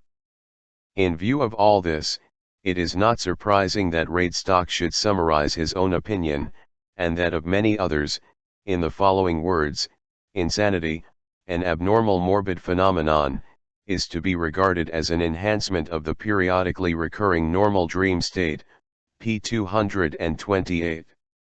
Krauss attempted to base the relationship between the dream and insanity upon their etiology, or rather upon the sources of excitation, thus, perhaps, making the relationship even more intimate than was possible on the basis of the analogous nature of the phenomena manifested. According to him, the fundamental element common to both is, as we have already learned, the organically conditioned sensation, the sensation of physical stimuli, the general sensation arising out of contributions from all the organs, cf. Pice, cited by Morey, p. 52. The undeniable agreement between dreams and mental derangement, extending even to characteristic details, constitutes one of the strongest confirmations of the medical theory of dream life, according to which the dream is represented as a useless and disturbing process, and as the expression of a diminished psychic activity. One cannot expect, for the present, to derive the final explanation of the dream from the psychic derangements, since, as is well known, our understanding of the origin of the latter is still highly unsatisfactory. It is very probable, however, that a modified conception of the dream must also influence our views regarding the inner mechanism of mental disorders, and hence we may say that we are working towards the explanation of the psychoses when we endeavor to elucidate the mystery of dreams. Addendum 1909. I shall have to justify myself for not extending my summary of the literature of dream problems to cover the period between the first appearance of this book and the publication of the second edition. This justification may not seem very satisfactory to the reader, nonetheless, to me it was decisive. The motives which induced me to summarize the treatment of dreams in the literature of the subject have been exhausted by the foregoing introduction. To have continued this would have cost me a great deal of effort and would not have been particularly useful or instructive. For the interval in question, a period of 9 years, has yielded nothing new or valuable as regards the conception of dreams, either in actual material or in novel points of view. In most of the literature which has appeared since the publication of my own work the latter has not been mentioned or discussed. It has, of course, received the least attention from the so-called research workers on dreams, who have thus afforded a brilliant example of the aversion to learning anything new so characteristic of the scientist. Les savants ne sont pas curieux, once said the scoffer Anatole France. If there were such a thing in science as the right of revenge, I in my turn should be justified in ignoring the literature which has appeared since the publication of this book. The few reviews which have appeared in the scientific journals are so full of misconceptions and lack of comprehension that my only possible answer to my critics would be a request that they should read this book over again, or perhaps merely that they should read it. The learned are not inquisitive. In the works of those physicians who make use of the psychoanalytic method of treatment, a great many dreams have been recorded and interpreted in accordance with my directions. In so far as these works go beyond the confirmation of my own assertions, I have noted their results in the context of my exposition. A supplementary bibliography at the end of this volume comprises the most important of these new publications. The comprehensive work on the dream by Sante de Sanctis, of which a German translation appeared soon after its publication, was produced simultaneously with my own, so that I could not review his results, nor could he comment mine. I am sorry to have to express the opinion that this laborious work is exceedingly poor in ideas, so poor that one could never divine from it the possibility of the problems which I have treated in these pages. I can think of only two publications which touch on my own treatment of the dream problems. A young philosopher, H. Swoboda, who has ventured to extend W. Fliess's discovery of biological periodicity, in series of 23 and 28 days, to the psychic field, has produced an imaginative essay, one in which, among other things, he has used this key to solve the riddle of dreams. Such a solution, however, would be an inadequate estimate of the significance of dreams. The material content of dreams would be explained by the coincidence of all those memories which, on the night of the dream, complete one of these biological periods for the first or the nth time. A personal communication of the author's led me to assume that he himself no longer took this theory very seriously. But it seems that I was mistaken in this conclusion. I shall record in another place some observations made with reference to Swoboda's thesis, which did not, however, yield convincing results. It gave me far greater pleasure to find by chance, in an unexpected quarter, a conception of the dream which is in complete agreement with the essence of my own. The relevant dates preclude the possibility that this conception was influenced by reading my book. I must therefore hail this as the only demonstrable concurrence with the essentials of my theory of dreams to be found in the literature of the subject.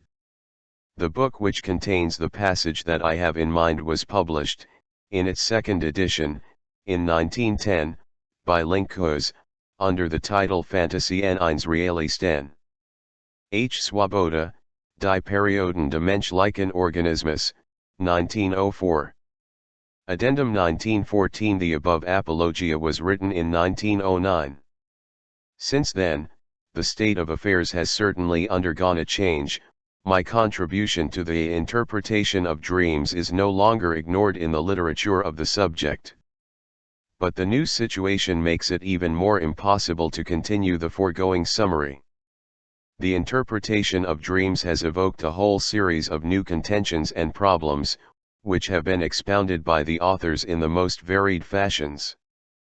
But I cannot discuss these works until I have developed the theories to which their authors have referred. Whatever has appeared to me as valuable in this recent literature I have accordingly reviewed in the course of the following exposition. Point 11.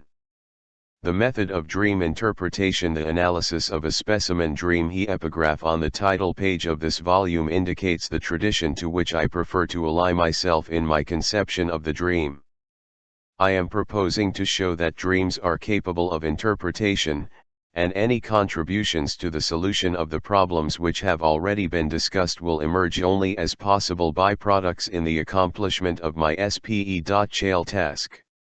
On the hypothesis that dreams are susceptible of interpretation, I at once find myself in disagreement with the prevailing doctrine of dreams, in fact, with all the theories of dreams, excepting only that of Skerner, for to interpret a dream is to specify its meaning, to replace it by something which takes its position in the concatenation of our psychic activities as a link of definite importance and value. But, as we have seen, the scientific theories of the dream leave no room for a problem of dream interpretation, since, in the first place, according to these theories, dreaming is not a psychic activity at all, but a somatic process which makes itself known to the psychic apparatus by means of symbols. Lay opinion has always been opposed to these theories. It asserts its privilege of proceeding illogically, and although it admits that dreams are incomprehensible and absurd, it cannot summon up the courage to deny that dreams have any significance. Led by a dim intuition, it seems rather to assume that dreams have a meaning, albeit a hidden one, that they are intended as a substitute for some other thought process, and that we have only to disclose the substitute correctly in order to discover the hidden meaning of the dream. The unscientific world, therefore, has always endeavored to interpret dreams, and by applying one or the other of two essentially different methods. The first of these methods envisages the dream content as a whole, and seeks to replace it by another content, which is intelligible and in certain respects analogous. This is symbolic dream interpretation, and of course it goes to pieces at the very outset in the case of those dreams which are not only unintelligible but confused. The construction which the biblical Joseph placed upon the dream of Pharaoh furnishes an example of this method.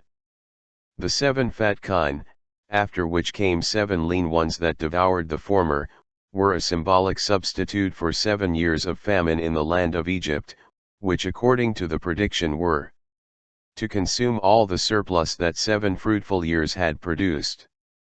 Most of the artificial dreams contrived by the poets are intended for some such symbolic interpretation, for they reproduce the thought conceived by the poet in a guise not unlike the disguise which we are wont to find in our dreams.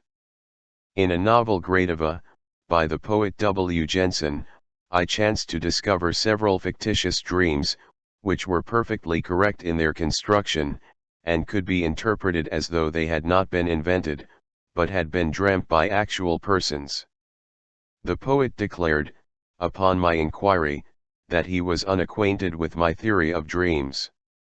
One have made use of this agreement between my investigations and the creations of the poet as a proof of the correctness of my method of dream analysis, der one und die Traum in W. Jensen's Gradiva, Volume I of the Schriften zur Angewandten Seelenkunde, 1906, edited by myself, Guess. Schriften, Volume 9.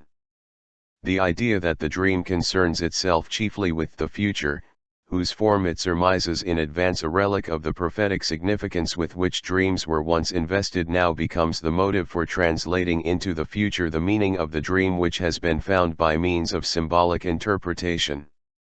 A demonstration of the manner in which one arrives at such a symbolic interpretation cannot, of course, be given. Success remains a matter of ingenious conjecture, of direct intuition, and for this reason dream interpretation has naturally been elevated into an art which seems to depend upon extraordinary gifts. The second of the two popular methods of dream interpretation entirely abandons such claims. It might be described as the cipher method, since it treats the dream as a kind of secret code in which every sign is translated into another sign of known meaning, according to an established key. For example, I have dreamt of a letter, and also of a funeral or the like. I consult a dream book, and I find that letter is to be translated by vexation and funeral by engagement.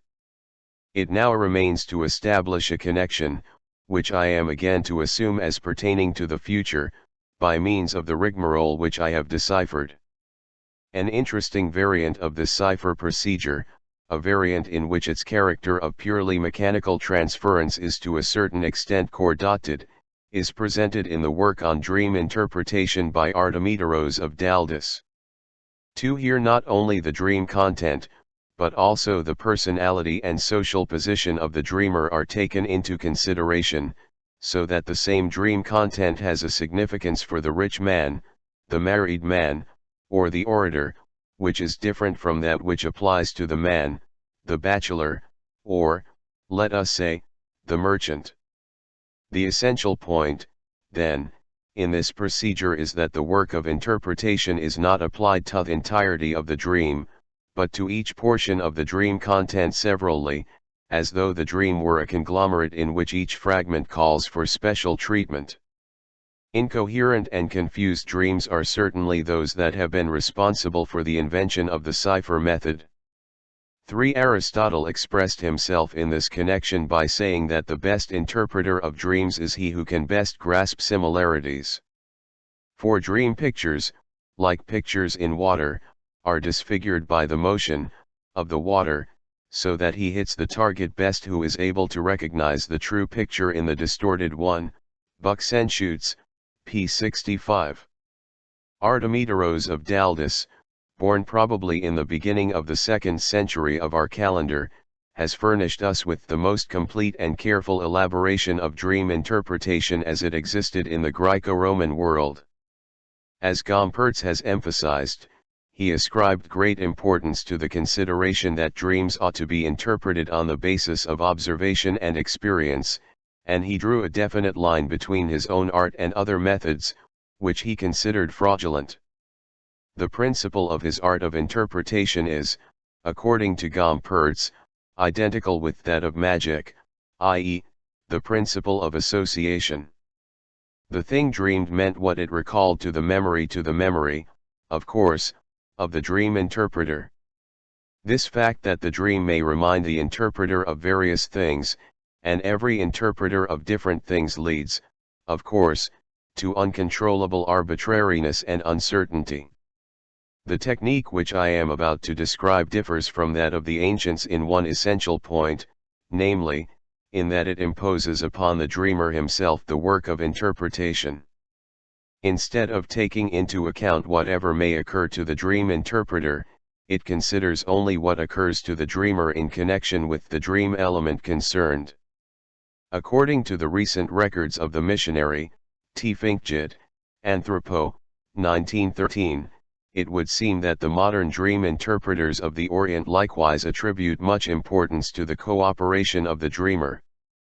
Of the dream interpreters among the Mesopotamian Arabs, this writer relates as follows: Pour interpreter exactement un songe les oneiromanciens les plus habiles s informant de ce qui les consultant de toutes les circonstances qui ils regardent nécessaires pour la bonne explication. En un mot, nos oneiromanciens ne les sent aucune circonstance leur échapper et ne donnant l'interpretation désirée avant d'avoir parfaitement saisi et recoutes les interrogations désirables. To interpret a dream exactly, the most practiced interpreters of dreams learn from those who consult them all circumstances which they regard as necessary for a good explanation. In a word, our interpreters allow no circumstance to be overlooked and do not give the desired interpretation before perfectly taking and apprehending all desirable questions. Among these questions one always finds demands for precise information in respect to near relatives, parents, wife, children, as well as the following formula: Habestine in hoc noct copulum conjugalum antevel post somnium. Did you this night have conjugal copulation before or after the dream? L'idée dominante dans l'interpretation de songs consiste à expliquer le rêve par son oppose. The dominant idea in the interpretation of dreams consists in explaining the dream by its opposite. Dr. Alfred Robitzek calls my attention to the fact that Oriental dream books, of which ours are pitiful plagiarisms, commonly undertake the interpretation of dream elements in accordance with the assonance and similarity of words. Since these relationships must be lost by translation into our language, the incomprehensibility of the equivalents in our popular dream books is hereby explained. Information as to the extraordinary significance of puns and the play upon words in the old Oriental cultures may be found in the writings of Hugo Winkler. The finest example of a dream interpretation which has come down to us from antiquity is based on a play upon words. Artemidoros relates the following, p. 225. But it seems to me that Aristandros gave a most happy interpretation to Alexander of Macedon. When the latter held Tyros encompassed and in a state of siege, and was angry and depressed over the great waste of time, he dreamed that he saw a satyr dancing on his shield. It happened that Aristandros was in the neighborhood of Tyros, and in the escort of the king, who was waging war on the Syrians. By dividing the word satyros into sa and turos, he induced the king to become more aggressive in the siege. And thus Alexander became master of the city. Sa turos equals thine is Tyros. The dream, indeed, is so intimately connected with verbal expression that Ferenczi justly remarks that every tongue has its own dream language. A dream is, as a rule, not to be translated into other languages. The worthlessness of both these popular methods of interpretation does not admit of discussion.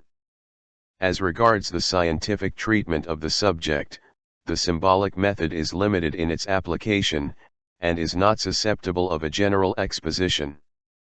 In the cipher method everything depends upon whether the key, the dream book, is reliable, and for that all guarantees are lacking. So that one might be tempted to grant the contention of the philosophers and psychiatrists, and to dismiss the problem of dream interpretation as altogether fanciful. One after the completion of my manuscript, a paper by Stumpf came to my notice which agrees with my work in attempting to prove that the dream is full of meaning and capable of interpretation. But the interpretation is undertaken by means of an allegoriizing symbolism, and there is no guarantee that the procedure is generally applicable. I have, however, come to think differently. I have been forced to perceive that here, once more, we have one of those not infrequent cases where an ancient and stubbornly retained popular belief seems to have come nearer to the truth of the matter than the opinion of modern science. I must insist that the dream actually does possess a meaning, and that a scientific method of dream interpretation is possible. I arrived at my knowledge of this method in the following manner. For years I have been occupied with the resolution of certain psychopathological structures, hysterical phobias, obsessional ideas, and the like with therapeutic intentions. I have been so occupied, in fact, ever since I heard the significant statement of Joseph Breuer, to the effect that in these structures, regarded as morbid symptoms, solution and treatment go hand in hand. 1VV Here it has been possible to trace a pathological idea back to those elements in the psychic life of the patient to which it owed its origin. This idea has crumbled away, and the patient has been relieved of it. In view of the failure of our other therapeutic efforts, and in the face of the mysterious character of these pathological conditions, it seemed to me tempting, in spite of all the difficulties, to follow the method initiated by Breuer until a complete elucidation of the subject had been achieved.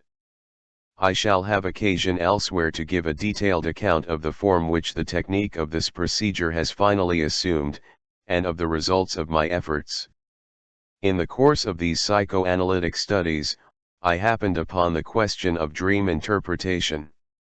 My patients, after I had pledged them to inform me of all the ideas and thoughts which occurred to them in connection with a given theme, related their dreams, and thus taught me that a dream may be interpolated in the psychic concatenation, which may be followed backwards from a pathological idea into the patient's memory. The next step was to treat the dream itself as a symptom, and to apply to it the method of interpretation which had been worked out for such symptoms. Study and Überhistory, 1895. Compare page 26 above. For this a certain psychic preparation on the part of the patient is necessary. A twofold effort is made, to stimulate his attentiveness in respect of his psychic perceptions, and to eliminate the critical spirit in which he is ordinarily in the habit of viewing such thoughts as come to the surface. For the purpose of self-observation with concentrated attention it is advantageous that the patient should take up a restful position and close his eyes. He must be explicitly instructed to renounce all criticism of the thought formations which he may perceive. He must also be told that the success of the psychoanalysis depends upon his noting and communicating everything that passes through his mind, and that he must not allow himself to suppress one idea because it seems to him unimportant or irrelevant to the subject, or another because it seems nonsensical. He must preserve an absolute impartiality in respect to his ideas, for if he is unsuccessful in finding the desired solution of the dream, the obsessional idea, or the like, it will be because he permits himself to be critical of them. I have noticed in the course of my psychoanalytical work that the psychological state of a man in an attitude of reflection is entirely different from that of a man who is observing his psychic processes. In reflection there is a greater play of psychic activity than in the most attentive self-observation. This is shown even by the tense attitude and the wrinkled brow of the man in a state of reflection, as opposed to the mimic tranquility of the man observing himself. In both cases there must be concentrated attention, but the reflective man makes use of his critical faculties, with the result that he rejects some of the thoughts which rise into consciousness after he has become aware of them, and abruptly interrupts others, so that he does not follow the lines of thought which they would otherwise open up for him, while in respect of yet other thoughts he is able to behave in such a manner that they do not become conscious at all, that is to say, they are suppressed before they are perceived. In self-observation, on the other hand, he has but one task, that of suppressing criticism. If he succeeds in doing this, an unlimited number of thoughts enter his consciousness which would otherwise have eluded his grasp. With the aid of the material thus obtained, material which is new to the self-observer, it is possible to achieve the interpretation of pathological ideas, and also that of dream formations. As will be seen, the point is to induce a psychic state which is in some degree analogous, as regards the distribution of psychic energy, mobile attention, to the state of the mind before falling asleep, and also, of course, to the hypnotic state. On falling asleep the undesired ideas emerge, owing to the slackening of a certain arbitrary, and, of course, also critical, action, which is allowed to influence the trend of our ideas. We are accustomed to speak of fatigue as the reason of this slackening. The emerging undesired ideas are changed into visual and auditory images. In the condition which it utilized for the analysis of dreams and pathological ideas, this activity is purposely and deliberately renounced, and the psychic energy thus saved, or some part of it, is employed in attentively tracking the undesired thoughts which now come to the surface, thoughts which retain their identity as ideas, in which the condition differs from the state of falling asleep. Undesired ideas are thus changed into desired ones. There are many people who do not seem to find it easy to adopt the required attitude toward the apparently freely rising ideas, and to renounce the criticism which is otherwise applied to them. The undesired ideas habitually evoke the most violent resistance, which seeks to prevent them from coming to the surface. But if we may credit our great poet-philosopher Friedrich Schiller, the essential condition of poetical creation includes a very similar attitude. In a certain passage in his correspondence with Korner, for the tracing of which we are indebted to Otto Rank, Schiller replies in the following words to a friend who complains of his lack of creative power: "The reason for your complaint lies, it seems to me, in the constraint which your intellect imposes upon your imagination." Here I will make an observation, and illustrate it by an allegory. Apparently it is not good, and indeed it hinders the creative work of the mind, if the intellect examines too closely the ideas already in, as it were, at the gates. Regarded in isolation, an idea may be quite insignificant, and venturesome in the extreme, but it may acquire importance from an idea which follows it, perhaps, in a certain collocation with other ideas, which may seem equally absurd. It may be capable of furnishing a very serviceable link. The intelli.ct cannot judge all these ideas unless it can retain them until it has considered them in connection with these other ideas. In the case of a creative mind, it seems to me, the intellect has withdrawn its watchers from the gates, and the ideas rush in pell-mell, and only then does it review and inspect the multitude. You worthy critics, or whatever you may call yourselves, are ashamed or afraid of the momentary and passing madness which is found in all real creators, the longer or shorter duration of which distinguishes the thinking artist from the dreamer. Hence your complaints of unfruitfulness, for you reject too soon and discriminate too severely. Letter of December 1, 1788. And yet, such a withdrawal of the watchers from the gates of the intellect, as Schiller puts it, such a translation into the condition of uncritical self-observation, is by no means difficult. Most of my patients accomplish it after my first instructions. I myself can do so very completely, if I assist the process by writing down the ideas that flash through my mind. The quantum of psychic energy by which the critical activity is thus reduced, and by which the intensity of self-observation may be increased, varies considerably according to the subject matter upon which the attention is to be fixed. The first step in the application of this procedure teaches us that one cannot make the dream as a whole the object of one's attention, but only the individual components of its content. If I ask a patient who is as yet unpracticed, what occurs to you in connection with this dream, he is unable, as a rule, to fix upon anything in his psychic field of vision. I must first dissect the dream for him, then, in connection with each fragment, he gives me a number of ideas which may be described as the thoughts behind this part of the dream. In this first and important condition, then, the method of dream interpretation which I employ diverges from the popular, historical, and legendary method of interpretation by symbolism and approaches more nearly to the second or cipher method. Like this, it is an interpretation in detail, not en masse. Like this, it conceives the dream, from the outset, as something built up, as a conglomerate of psychic formations. In the course of my psychoanalysis of neurotics, I have already subjected perhaps more than 1,000 dreams to, but I do not wish to use this material now as an introduction to the theory and technique of dream interpretation. For quite apart from the fact that I should lay myself to the objection that these are the dreams of neuropaths, so that the conclusions drawn from them would not apply to the dreams of healthy persons, there is another reason that impels me to reject them. The theme to which these dreams point is, of course, always the history of the malady that is responsible for the neurosis.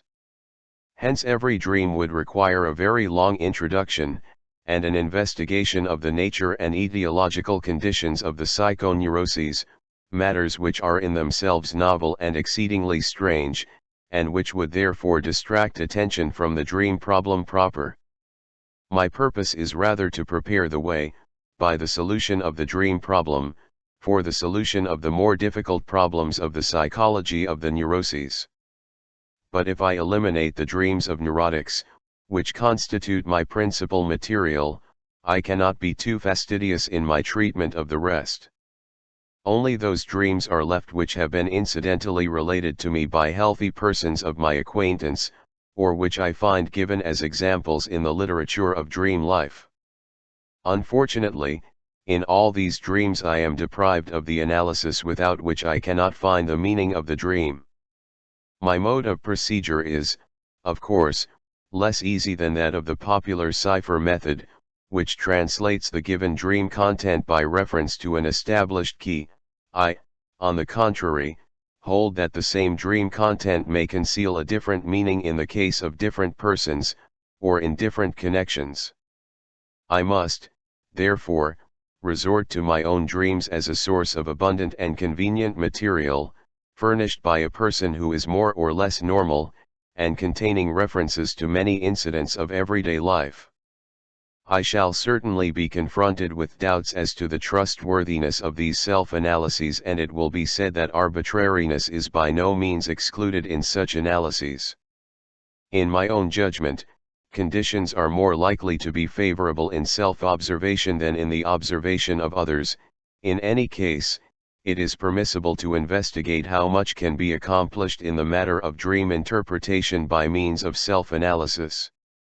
There are other difficulties which must be overcome in my own inner self. One has a comprehensible aversion to exposing so many intimate details of one's own psychic life, and one does not feel secure against the misinterpretations of strangers. But one must be able to transcend such considerations. Tout psychologiste, writes Stilbaeuf, est obligé de faire élever même de ses faibles s'il croit par l'agiter du jour sur quelque problème obscur. One, and I may assume for the reader that his initial interest in the indiscretions which I must commit will very soon give way to an exclusive engrossment in the psychological problems elucidated by them. 2. Every psychologist is obliged to admit even his own weaknesses, if he thinks by that he may throw light on a difficult problem. 2. However, I will not omit to mention, in qualification of the above statement, that I have practically never reported a complete interpretation of a dream of my own. And I was probably right not to trust too far to the reader's discretion. I shall therefore select one of my own dreams for the purpose of elucidating my method of interpretation. Every such dream necessitates a preliminary statement, so that I must now beg the reader to make my interests his own for a time, and to become absorbed, with me, in the most trifling details of my life, for an interest in the hidden significance of dreams imperatively demands just such a transference.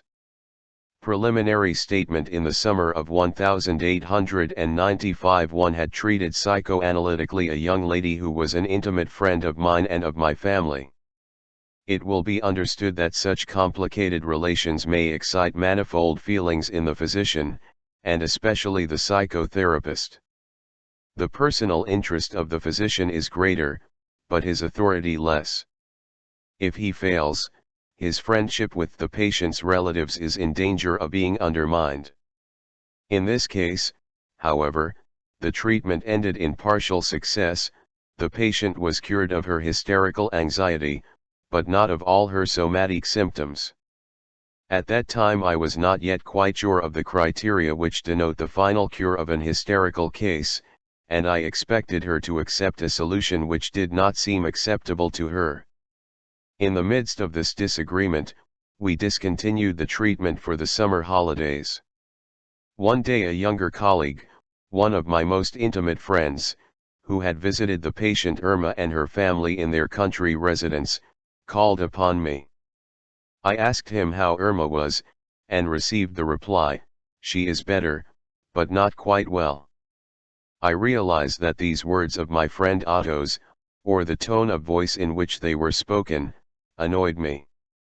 I thought I heard a reproach in the words, perhaps to the effect that I had promised the patient too much, and rightly or wrongly I attributed Otto's apparent taking sides against me to the influence of the patient's relatives, who, I assumed, had never approved of my treatment. This disagreeable impression, however, did not become clear to me, nor did I speak of it. That same evening I wrote the clinical history of Irma's case, in order to give it, as though to justify myself, to Dr. M., a mutual friend, who was at that time the leading personality in our circle. During the night, or rather in the early morning, I had the following dream, which I recorded immediately after waking. 1. This is the first dream which I subjected to an exhaustive interpretation. Dream of July 23, 24, 1895. A great hall, a number of guests, whom we are receiving, among them Irma, whom I immediately take aside, as though to answer her letter, and to reproach her for not yet accepting the solution. I say to her, if you still have pains, it is really only your own fault. She answers, if you only knew what pains I have now in the throat, stomach, and abdomen, I am choked by them. I am startled, and look at her. She looks pale and puffer. I think that after all I must be overlooking some organic affection. I take her to the window and look into her throat. She offers some resistance to this, like a woman who has a set of false teeth. I think, surely, she doesn't need them. The mouth then opens wide, and I find a large white spot on the right, and elsewhere I see extensive grayish-white scabs adhering to curiously curled formations, which are evidently shaped like the turbinal bones of the nose. I quickly call Dr. M, who repeats the examination and confirms it. Dr. M looks quite unlike his usual self. He is very pale, he limps, and his chin is clean-shaven. Now my friend Otto, too, is standing beside her, and my friend Leopold percusses her covered chest, and says she has a dullness below, on the left, and also calls attention to an infiltrated portion of skin on the left shoulder, which I can feel, in spite of the dress. M says, there's no doubt that it's an infection, but it doesn't matter, dysentery will follow and the poison will be eliminated. We know, too, precisely how the infection originated. My friend Otto, not long ago, gave her, when she was feeling unwell, an injection of a preparation of propylpropyls. Propionic acid trimethylamine, the formula of which I see before me, printed in heavy type. One doesn't give such injections so rashly. Probably, too, the syringe was not clean. This dream has an advantage over many others. It is at once obvious to what events of the preceding day it is related, and of what subject it treats. The preliminary statement explains these matters. The news of Irma's health which I had received from Otto, and the clinical history, which I was writing late into the night, had occupied my psychic activities even during sleep. Nevertheless, no one who had read the preliminary report, and had knowledge of the content of the dream, could guess what the dream signified. Nor do I myself know. I am puzzled by the morbid symptoms of which Irma complains in the dream, for they are not the symptoms for which I treated her. I smile at the nonsensical idea of an injection of propionic acid, and at Dr. M's attempt at consolation. Towards the end the dream seems more obscure and quicker in tempo than at the beginning. In order to learn the significance of all these details I resolved to undertake an exhaustive analysis. The hall a number of guests, whom we are receiving. We were living that summer at Bellevue, an isolated house on one of the hills adjoining the Kahlenberg.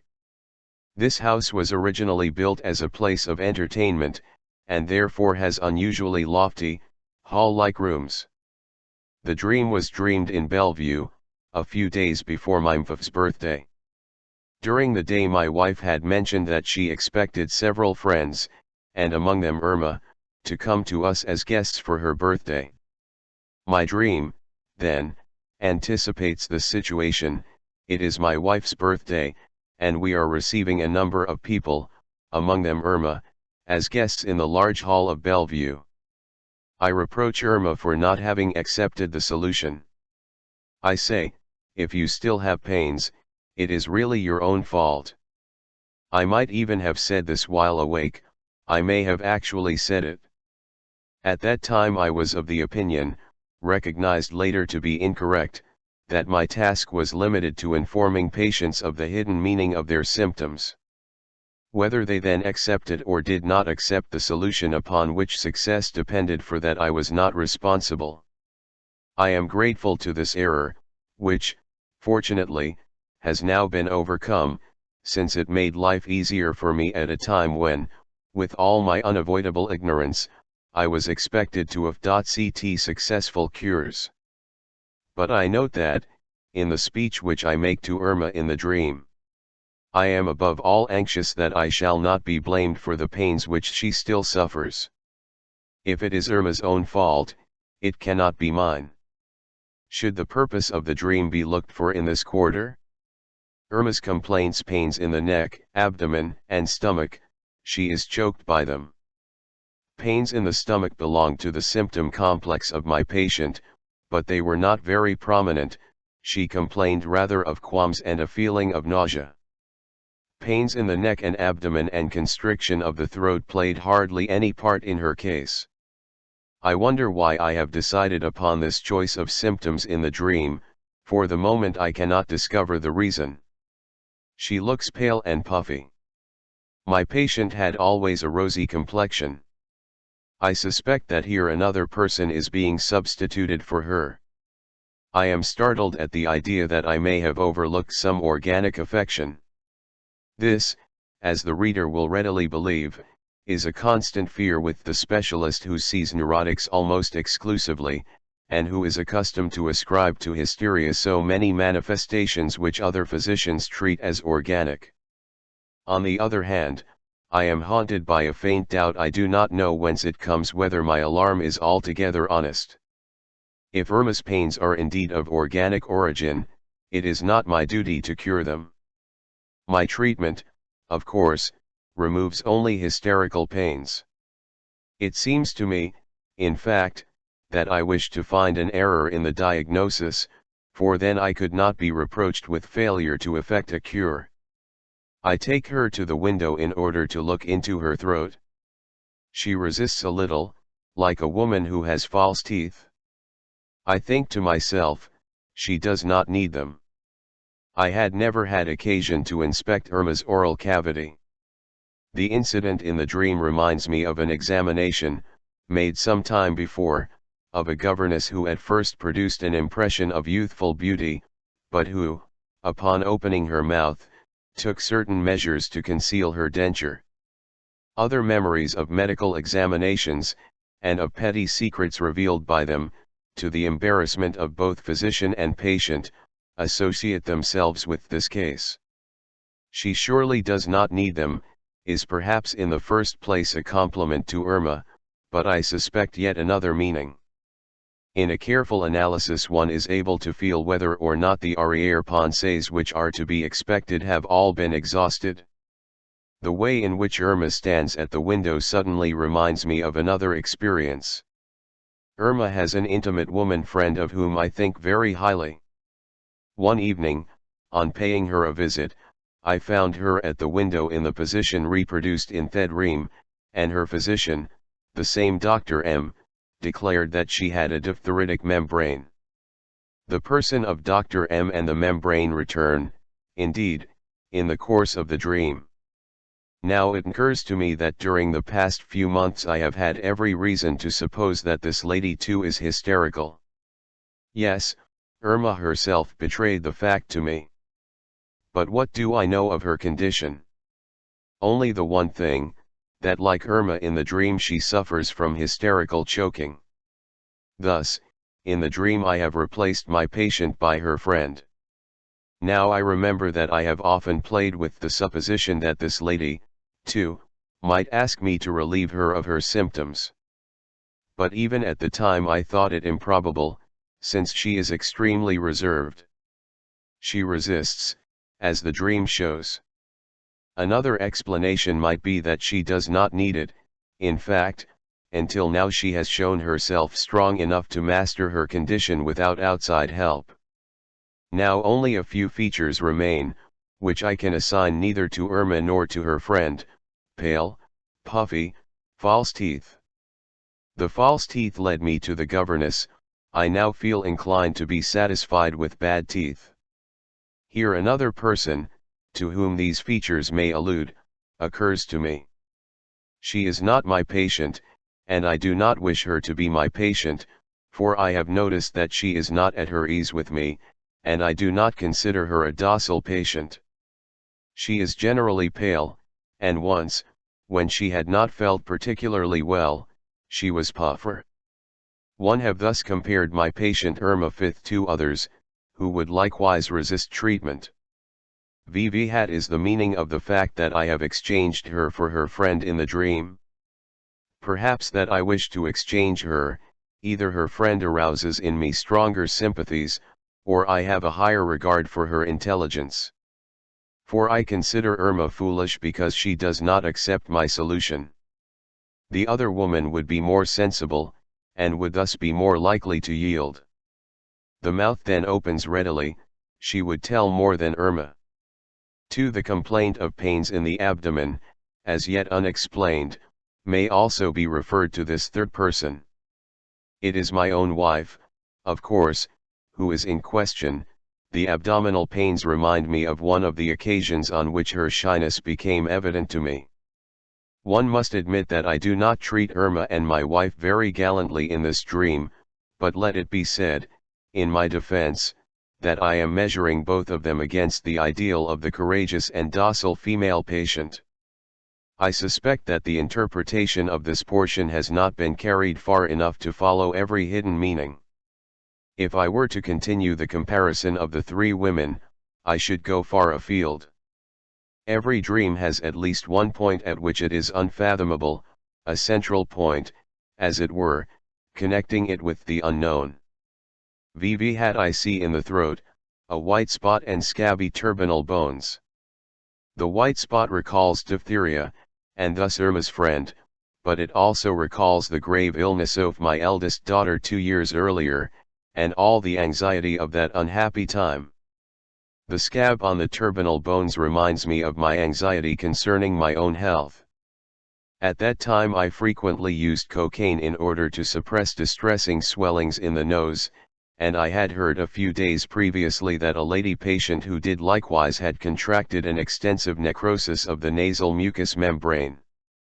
In 1885 it was I who had recommended the use of cocaine, and I had been gravely reproached in consequence. A dear friend, who had died before the date of this dream, had hastened his end by the misuse of this remedy. I quickly call Dr. M, who repeats the examination. This would simply correspond to the position which M occupied among us. But the word quickly is striking enough to demand a special examination.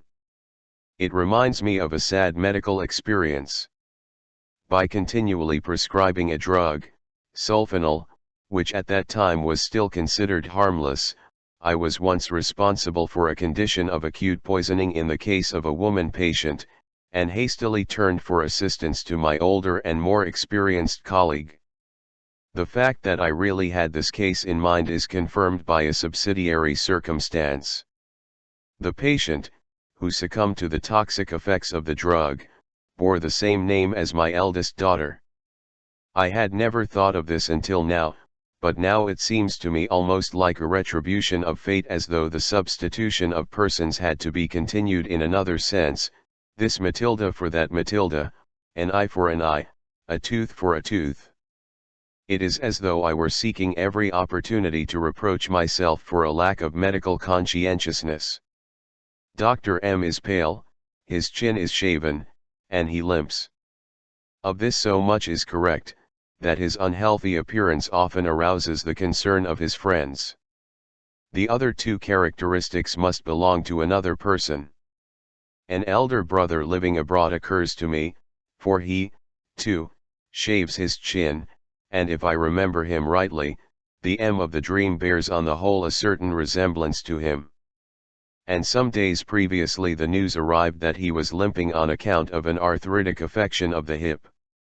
There must be some reason why I fuse the two persons into one in my dream.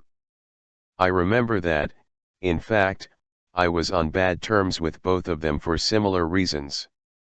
Both had rejected a certain proposal which I had recently made them.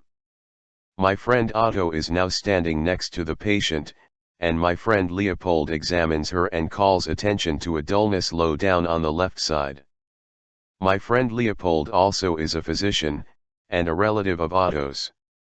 Since the two practice the same specialty, fate has made them competitors, so that they are constantly being compared with one another. Both of them assisted me for years, while I was still dotting a public clinic for neurotic children. There, scenes like that reproduced in my dream had often taken place. While I would be discussing the diagnosis of a case with Otto, Leopold would examine the child anew and make an unexpected contribution towards our decision. There was a difference of character between the two men like that between Inspector Brazig and his friend Karl. Otto was remarkably prompt and alert, Leopold was slow and thoughtful, but thorough. If I contrast Otto and the cautious Leopold in the dream, I do so, apparently, in order to extol Leopold. The comparison is like that made above between the disobedient patient Irma and her friend, who was believed to be more sensible. I now become aware of one of the tracks along which the association of ideas in the dream proceeds, from the sick child to the children's clinic. Concerning the dullness low on the left side, I have the impression that it corresponds with a certain case of which all the details were similar, a case in which Leopold impressed me by his thoroughness. I thought vaguely, too, of something like a metastatic affection, but it might also be a reference to the patient whom I should have liked to have in Irma's place. For this lady, as far as I can gather, exhibited symptoms which imitated tuberculosis. An infiltrated portion of skin on the left shoulder.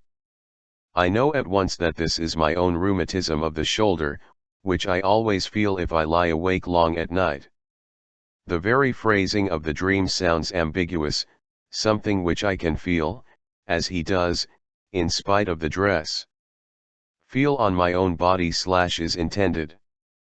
Further, it occurs to me how unusual the phrase infiltrated portion of skin sounds.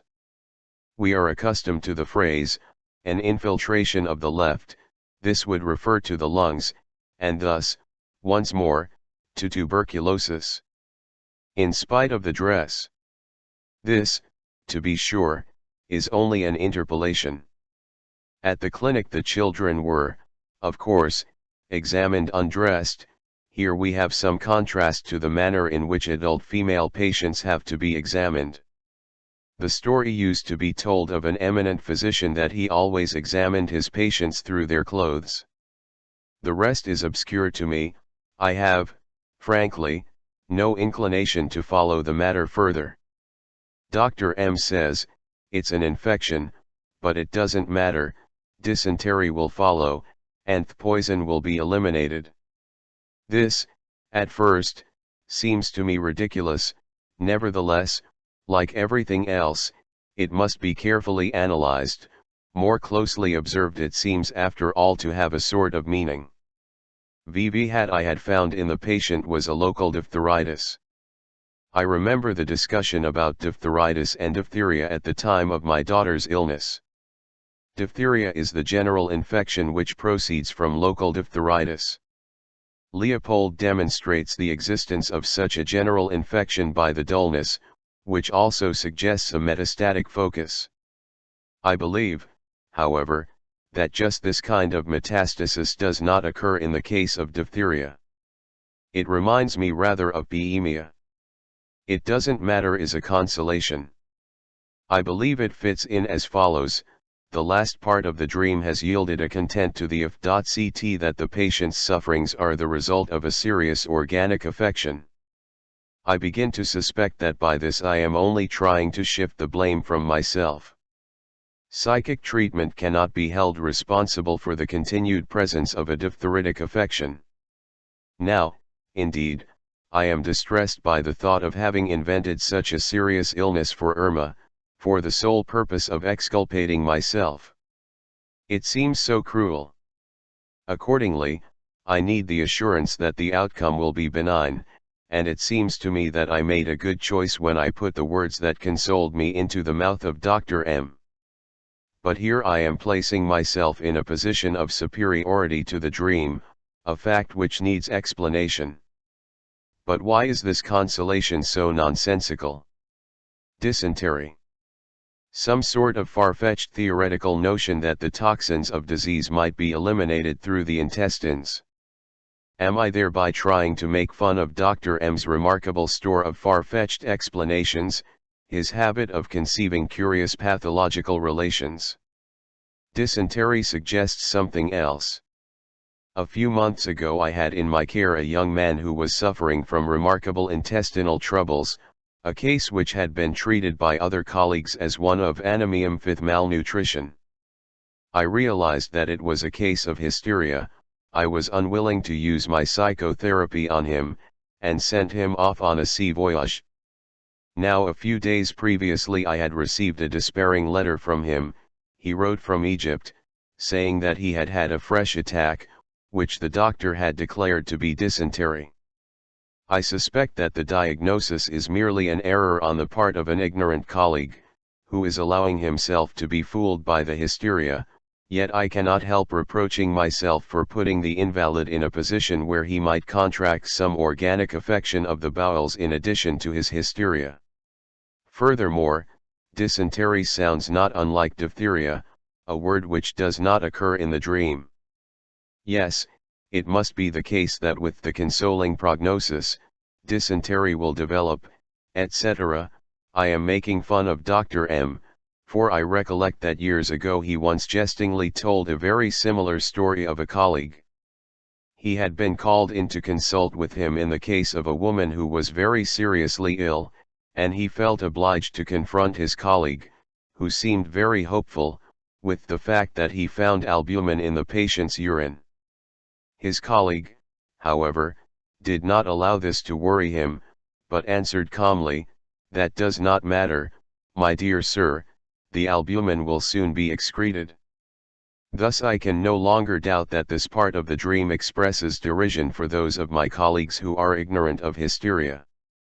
And, as though in confirmation, the thought enters my mind, does Dr. M know that the appearances in Irma's friend, his patient, which gave him reason to fear tuberculosis, are likewise due to hysteria? Has he recognized this hysteria, or has he allowed himself to be fooled? But what can be my motive in treating this friend so badly? That is simple enough. Dr. M agrees with my solution as little as does Irma herself. Thus, in this dream I have already revenged myself on two persons, on Irma in the words, "If you still have pains, it is your own fault," and on Dr. M in the wording of the nonsensical consolation which has been put into his mouth. We know precisely how the infection originated. This precise knowledge in the dream is remarkable. Only a moment before this we did not yet know of the infection, since it was first demonstrated by Leopold. My friend Otto gave her an injection not long ago, when she was feeling unwell. Otto had actually related during his short visit to Irma's family that he had been called into a neighboring hotel in order to give an injection to someone who had been suddenly taken ill. Injections remind me once more of the unfortunate friend who poisoned himself with I had recommended the remedy for internal use only during the withdrawal of morphia, but he immediately gave himself injections of cocaine. With the preparation of propyl, propyls, propionic acid. How on earth did this occur to me? On the evening of the day after I had written the clinical history and dreamed about the case, my wife opened a bottle of liqueur labeled Ananas, one which was a present from our friend Otto. He had, as a matter of fact, a habit of making presents on every possible occasion. I hope he will someday be cured of this by a wife. This liqueur smelled so strongly of fusel oil that I refused to drink it. My wife suggested, "We will give the bottle to the servants," and I, more prudent, objected, with the philanthropic remark, "They shan't be poisoned either." The smell of fusel oil, amyl, has now apparently awakened my memory of the whole series, propyl, methyl, etc., which furnished the preparation of propyl mentioned in the dream. Here, indeed, I have effected a substitution. I dreamt of propyl after smelling amyl, but substitutions of this kind are perhaps permissible, sp.chaly in organic chemistry. Ananas, moreover, has a remarkable assonance with the family name of my patient Irma. In this the dream did not turn out to be prophetic. But in another sense it proved correct, for the unsolved stomach pains, for which one did not want to be blamed, were the forerunners of a serious illness, due to gallstones.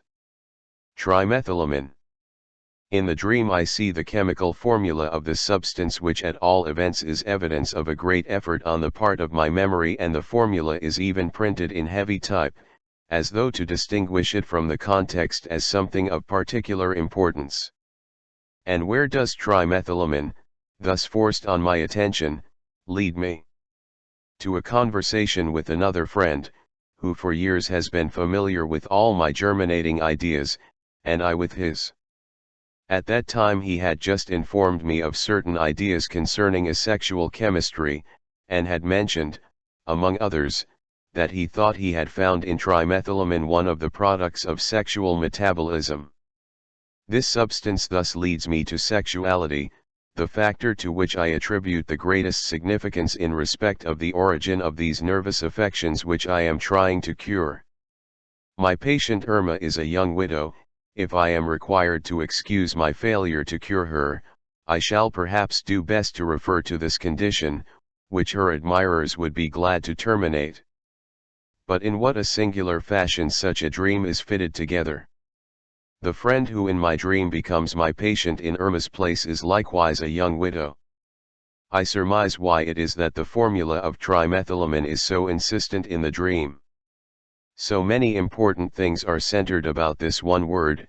Trimethylamine is an allusion, not merely to the all-important factor of sexuality, but also to a friend whose sympathy I remember with satisfaction whenever I feel isolated in my opinions.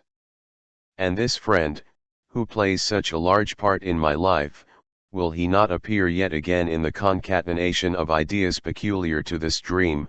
Of course, he has a special knowledge of the results of affections of the nose and the sinuses, and has revealed to science several highly remarkable relations between the turbinal bones and the female sexual organs. The 3 curly formations in Irma's throat. I got him to examine Irma, in order to determine whether her gastric pains were of nasal origin. But he himself suffers from suppurative rhinitis, which gives me concern, and to this perhaps there is an allusion in Poemia, which hovers before me in the metastasis of the dream. One doesn't give such injections so rashly. Here the reproach of rashness is hurled directly at my friend Otto. I believe I had some such thought in the afternoon, when he seemed to indicate, by word and look, that he had taken sides against me. It was, perhaps, how easily he is influenced, how irresponsibly he pronounces judgment. Further, the above sentence points once more to my deceased friend, who so irresponsibly resorted to cocaine injections. As I have said, I had not intended that injections of the drug should be taken. I note that in reproaching Otto I once more touch upon the story of the unfortunate Matilda, which was the pretext for the same reproach against me. Here, obviously, I am collecting examples of my conscientiousness, and also of the reverse. Probably too the syringe was not clean. Another reproach directed at Otto, but originating elsewhere. On the previous day I happened to meet the son of an old lady of 82, to whom I am obliged to give 2 injections of morphia daily. At present she is in the country, and I have heard that she is suffering from phlebitis. I immediately thought that this might be a case of infiltration caused by a dirty syringe. It is my pride that in 2 years I have not given her a single infiltration. I am always careful, of course, to see that the syringe is perfectly clean. For I am conscientious. From the phlebitis I return to my wife, who once suffered from thrombosis during a period of pregnancy, and now 3 related situations come to the surface in my memory, involving my wife, Irma, and the dead Matilda, whose identity has apparently justified my putting these 3 persons in one another's places. I have now completed the interpretation of the dream. 1. In the course of this interpretation I have taken great pains to avoid all those notions which must have been suggested by a comparison of the dream content with the dream thoughts hidden behind this content. Meanwhile the meaning of the dream has dawned upon me. I have noted an intention which is realized through the dream, and which must have been my motive in dreaming. The dream fulfills several wishes, which were awakened within me by the events of the previous evening, Otto's news, and the writing of the clinical history. For the result of the dream is that it is not I who am to blame for the pain which Irma is still suffering, but that Otto is to blame for it.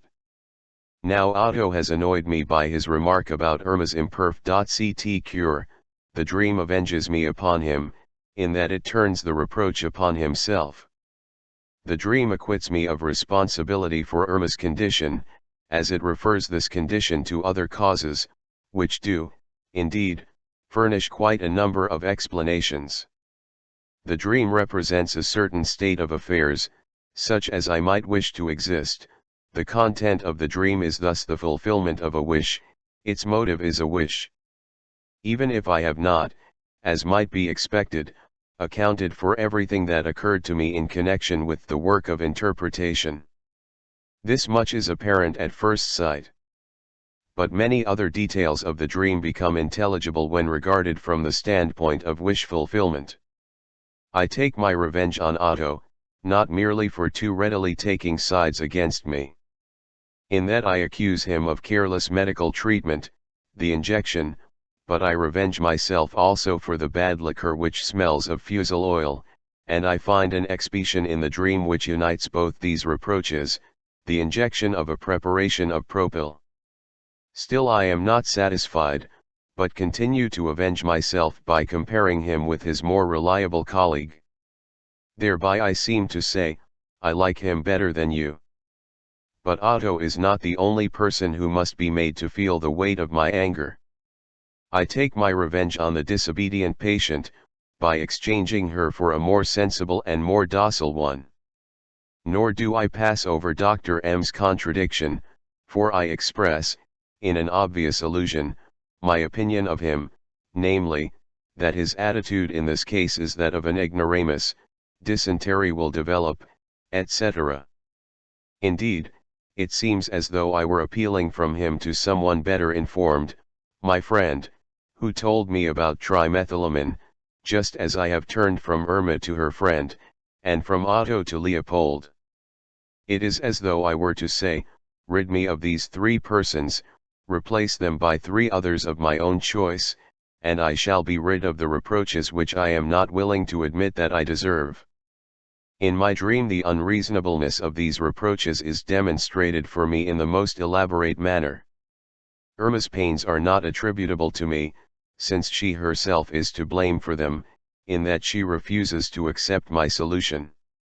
They do not concern me, for being as they are of an organic nature, they cannot possibly be cured by psychic treatment. Irma's sufferings are satisfactorily explained by her widowhood, trimethylamine, a state which I cannot alter. Irma's illness has been caused by an incautious injection administered by Otto, an injection of an unsuitable drug, such as I should never have administered. Irma's complaint is the result of an injection made with an unclean syringe, like the phlebitis of my old lady patient, whereas my injections have never caused any ill effects. I am aware that these explanations of Irma's illness, which unite in acquitting me, do not agree with one another, that they even exclude one another. The whole plea for this dream is nothing else recalls vividly the defense offered by a man who was accused by his neighbor of having returned a kettle in a damaged condition. In the first place, he had returned the kettle undamaged, in the second place it already had holes in it when he borrowed it, and in the third place, he had never borrowed it at all. A complicated defense, but so much the better. If only one of these three lines of defense is recognized as valid, the man must be acquitted. Still other themes play a part in the dream, and their relation to my non-responsibility for Irma's illness is not so apparent, my daughter's illness, and that of a patient with the same name, the harmfulness of cocaine, the affection of my patient, who was traveling in Egypt, concern about the health of my wife, my brother, and Dr. M., my own physical troubles, and anxiety concerning my absent friend, who is suffering from suppurative rhinitis. But if I keep all these things in view, they combine into a single train of thought, which might be labeled, concern for the health of myself and others, professional conscientiousness. I recall a vaguely disagreeable feeling when Otto gave me the news of Irma's condition. Lastly, I am inclined, after the event, to find an expression of this fleeting sensation in the train of thoughts which forms part of the dream. It is as though Otto had said to me, "You do not take your medical duties seriously enough, you are not conscientious, you do not perform what you promise." Thereupon this train of thought placed itself at my service, in order that I might give proof of my extreme conscientiousness, of my intimate concern about the health of my relatives, friends, and patients. Curiously enough, there are also some painful memories in this material, which confirm the blame attached to Otto rather than my own exculpation. The material is apparently impartial, but the connection between this broader material, on which the dream is based, and the more limited theme from which emerges the wish to be innocent of Irma's illness, is, nevertheless, unmistakable. I do not wish to assert that I have entirely revealed the meaning of the dream, or that my interpretation is flawless. I could still spend much time upon it, I could draw further explanations from it, and discuss further problems which it seems to propound.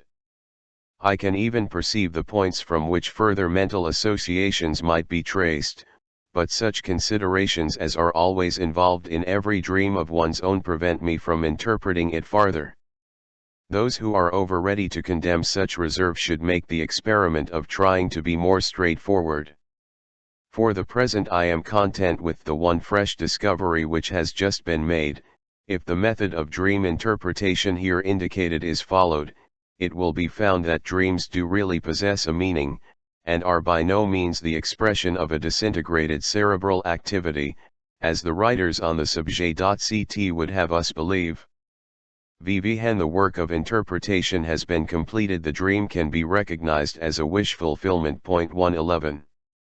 The dream as wish fulfillment.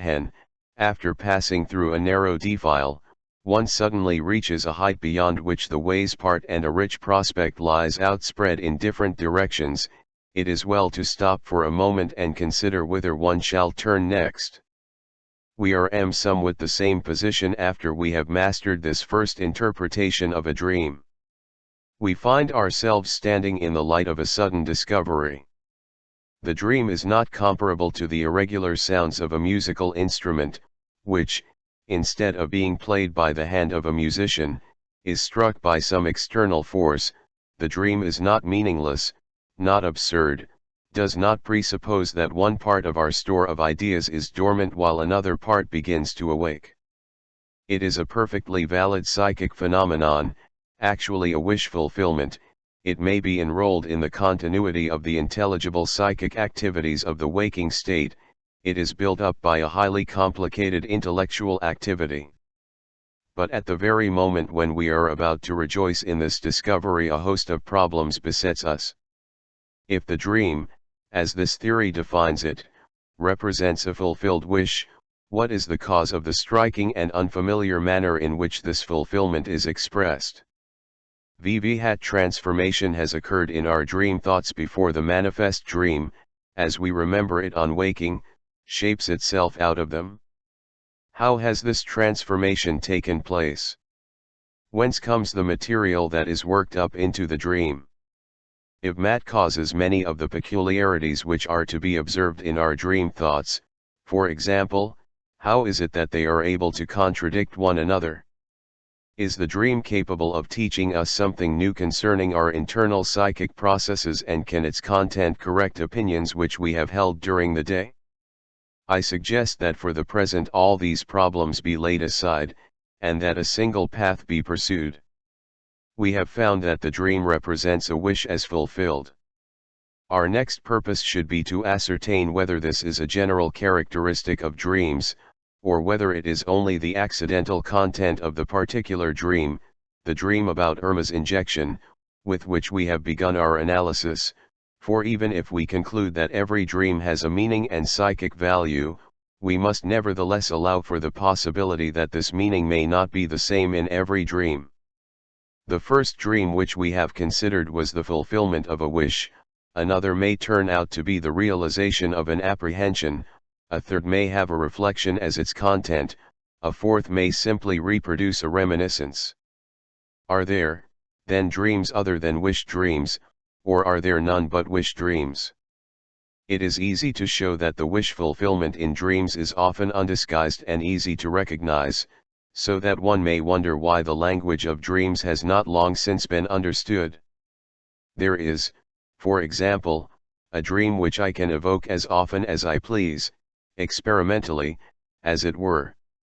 If, in the evening, I eat anchovies, olives, or other strongly salted foods, I am thirsty at night, and therefore I wake. The waking, however, is preceded by a dream, which has always the same content, namely, that I am drinking. I am drinking long draughts of water. It tastes as delicious as only a cool drink can taste when one's throat is parched, and then I wake, and find that I have an actual desire to drink. The cause of this dream is thirst, which I perceive when I wake. From this sensation arises the wish to drink, and the dream shows me this wish as fulfilled. It thereby serves a function, the nature of which I soon surmise.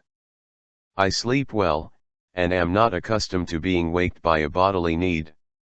If I succeed in appeasing my thirst by means of the dream that I am drinking, I need not wake up in order to satisfy that thirst. It is thus a dream of convenience.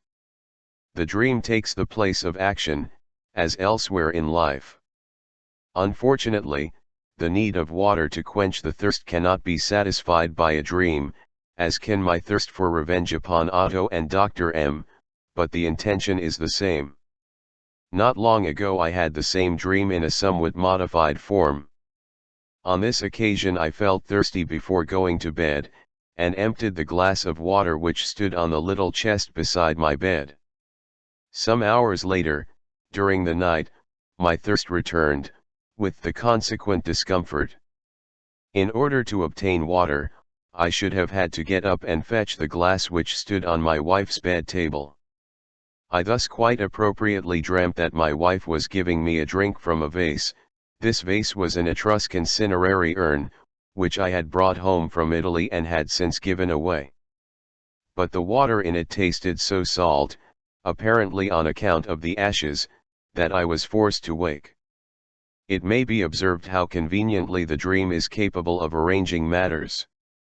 Since the fulfillment of a wish is its only purpose, it may be perfectly egoistic. Love of comfort is really not compatible with consideration for others. The introduction of the cinerary urn is probably once again the fulfillment of a wish. I regret that I no longer possess this vase. It, like the glass of water at my wife's side, is inaccessible to me. The cinerary urn is appropriate also in connection with the sensation of an increasingly salty taste, which I know will compel me to wake. The facts relating to dreams of thirst were known also to Wegener, who speaks of them as follows: it is just this sensation of thirst which is registered most accurately of all, it always causes a representation of quenching the thirst. The manner in which the dream represents the act of quenching the thirst is manifold, and is specified in accordance with some recent recollection. A universal phenomenon noticeable here is the fact that the representation of quenching the thirst is immediately followed by disappointment in the inefficacy of the imagined refreshment. But he overlooks the universal character of the reaction of the dream to the stimulus. If other persons who are troubled by thirst at night awake without dreaming beforehand, this does not constitute an objection to my experiment, but characterizes them as persons who sleep less soundly. Cf. Isaiah 29. 8 Such convenience dreams came very frequently to me in my youth. Accustomed as I had always been to working until late at night, early waking was always a matter of difficulty. I used then to dream that I was out of bed and standing at the washstand. After a while I could no longer shut out the knowledge that I was not yet up, but in the meantime I had continued to sleep. The same sort of lethargy dream was dreamed by a young colleague of mine, who appears to share my propensity for sleep. With him it assumed a particularly amusing form. The landlady with whom he was lodging in the neighborhood of the hospital had strict orders to wake him every morning at a given hour, but she found it by no means easy to carry out his orders. One morning sleep was especially sweet to him. The woman called into his room, "Herr Pepe, get up, you've got to go to the hospital." Hereupon the sleeper dreamt of a room in the hospital, of a bed in which he was lying, and of a chart pinned over his head, which read as follows: Pepe M., medical student, 22 years of age. He told himself in the dream, if I am already at the hospital, I don't have to go there, turned over, and slept on. He had thus frankly admitted to himself his motive for dreaming. Here is yet another dream of which the stimulus was active during sleep.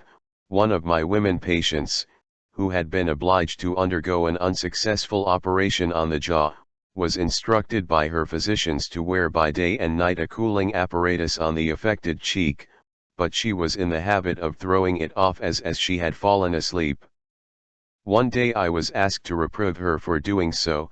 She had again thrown the apparatus on the floor. The patient defended herself as follows: this time I really couldn't help it, it was the result of a dream which I had during the night. In the dream I was in a box at the opera, and was taking a lively interest in the performance. But Herr Karl Meyer was lying in the sanatorium and complaining pitifully on account of pains in his jaw. I said to myself, since I haven't the pains, I don't need the apparatus either, that's why I threw it away. The dream of this poor sufferer reminds me of an expression which comes to our lips when we are in a disagreeable situation: well, I can imagine more amusing things. The dream presents these more amusing things. Herr Karl Meyer, to whom the dreamer attributed her pains, was the most casual acquaintance of whom she could think. It is quite as simple a matter to discover the fish fulfillment in several other dreams which I have collected from healthy persons. A friend who was acquainted with my theory of dreams, and had explained it to his wife, said to me one day, "My wife asked me to tell you that she dreamt yesterday that she was having her menses. You will know what that means." Of course I know, if the young wife dreams that she is having her menses, the menses have stopped. I can well imagine that she would have liked to enjoy her freedom a little longer, before the discomforts of maternity began. It was a clever way of giving notice of her first pregnancy. Another friend writes that his wife had dreamt not long ago that she noticed milk stains on the front of her blouse.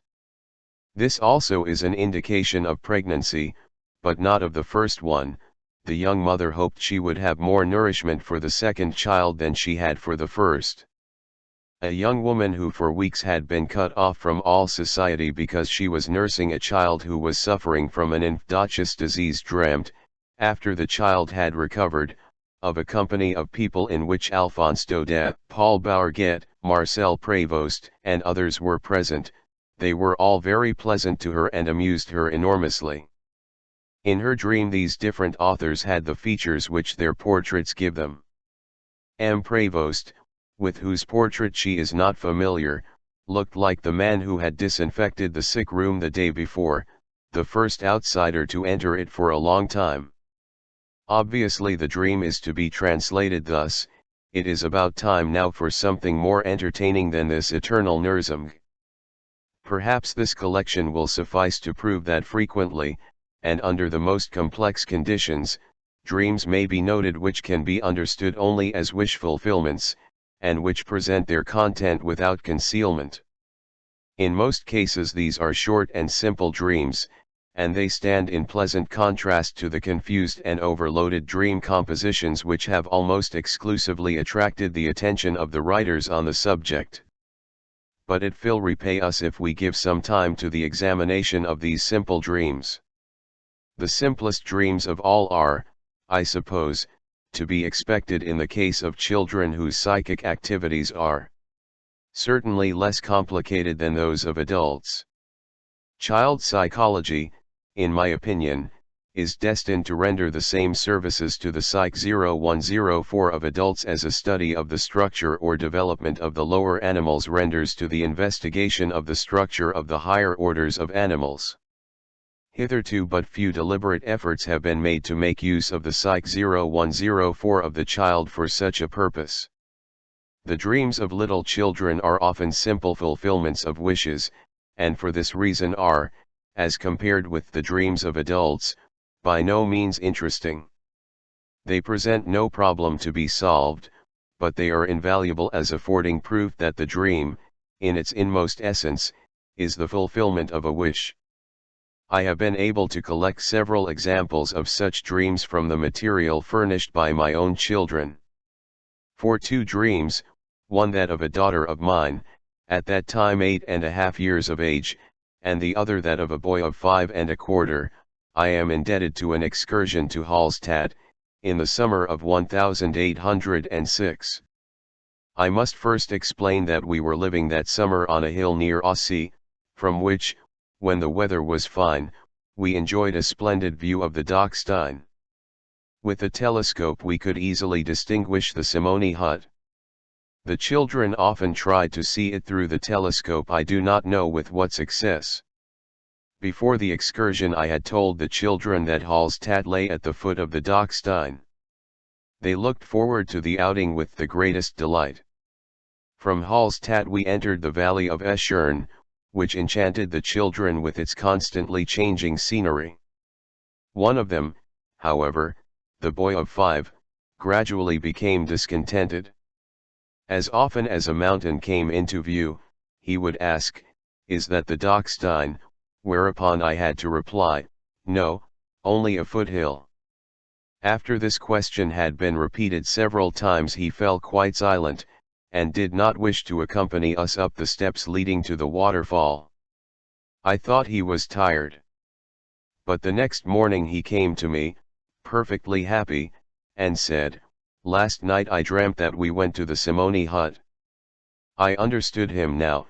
He had expected, when I spoke of the Dachstein, that on our excursion to Hallstatt he would climb the mountain, and would see at close quarters the hut which had been so often mentioned when the telescope was used.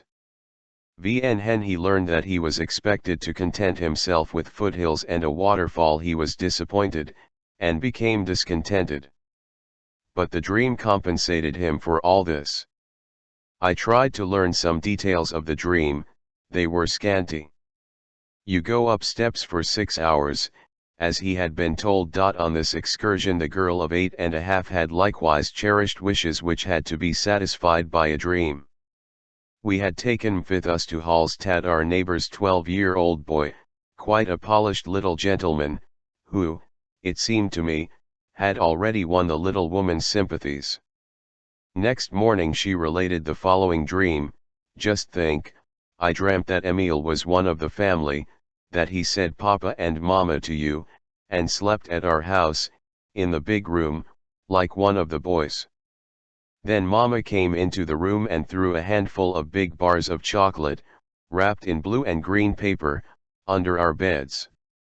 The girl's brothers, who evidently had not inherited an understanding of dream interpretation, declared, just as the writers we have quoted would have done, that dream is nonsense. The girl defended at least one part of the dream, and from the standpoint of the theory of the neuroses it is interesting to learn which part it was that she defended. That Emil was one of the family was nonsense, but that about the bars of chocolate wasn't. It was just this latter part that was obscure to me, until Mime furnished the explanation. On the way home from the railway station the children had stopped in front of a slot machine, and had wanted exactly such bars of chocolate, wrapped in paper with a metallic luster, such as the machine, in their experience, provided. But the mother thought, and rightly so, that the day had brought them enough wish fulfillments, and therefore left this wish to be satisfied in the dream. This little scene had escaped me. That portion of the dream which had been condemned by my daughter I understood without any difficulty. I myself had heard the well-behaved little guest enjoining the children, as they were walking ahead of us, to wait until Papa or Mama had come up. For the little girl the dream turned this temporary relationship into a permanent adoption. Her affection could not as yet conceive of any other way of enjoying her friend's company permanently than the adoption pictured in her dream, which was suggested by her brothers. Why the bars of chocolate were thrown under the bed could not, of course, be explained without questioning the child. From a friend I have learned of a dream very much like that of my little boy.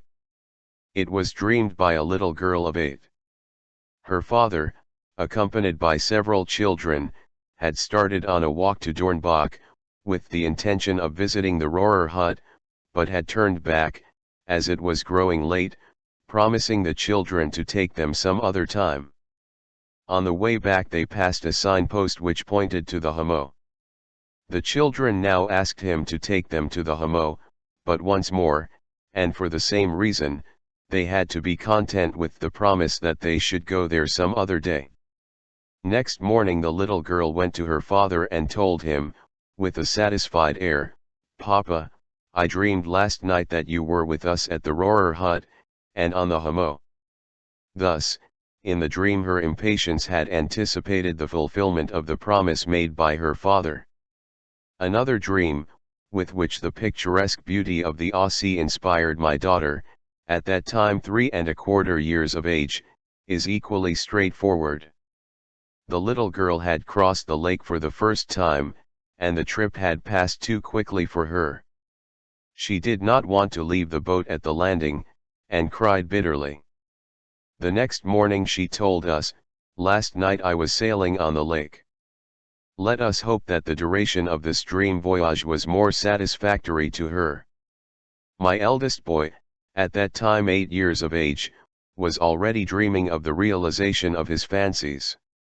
He had ridden in a chariot with Achilles, fifth Diomedes as charioteer. On the previous day he had shown a lively interest in a book on the myths of Greece which had been given to his elder sister. If it can be admitted that the talking of children in their sleep belongs to the sphere of dreams, I can relate the following as one of the earliest dreams in my collection.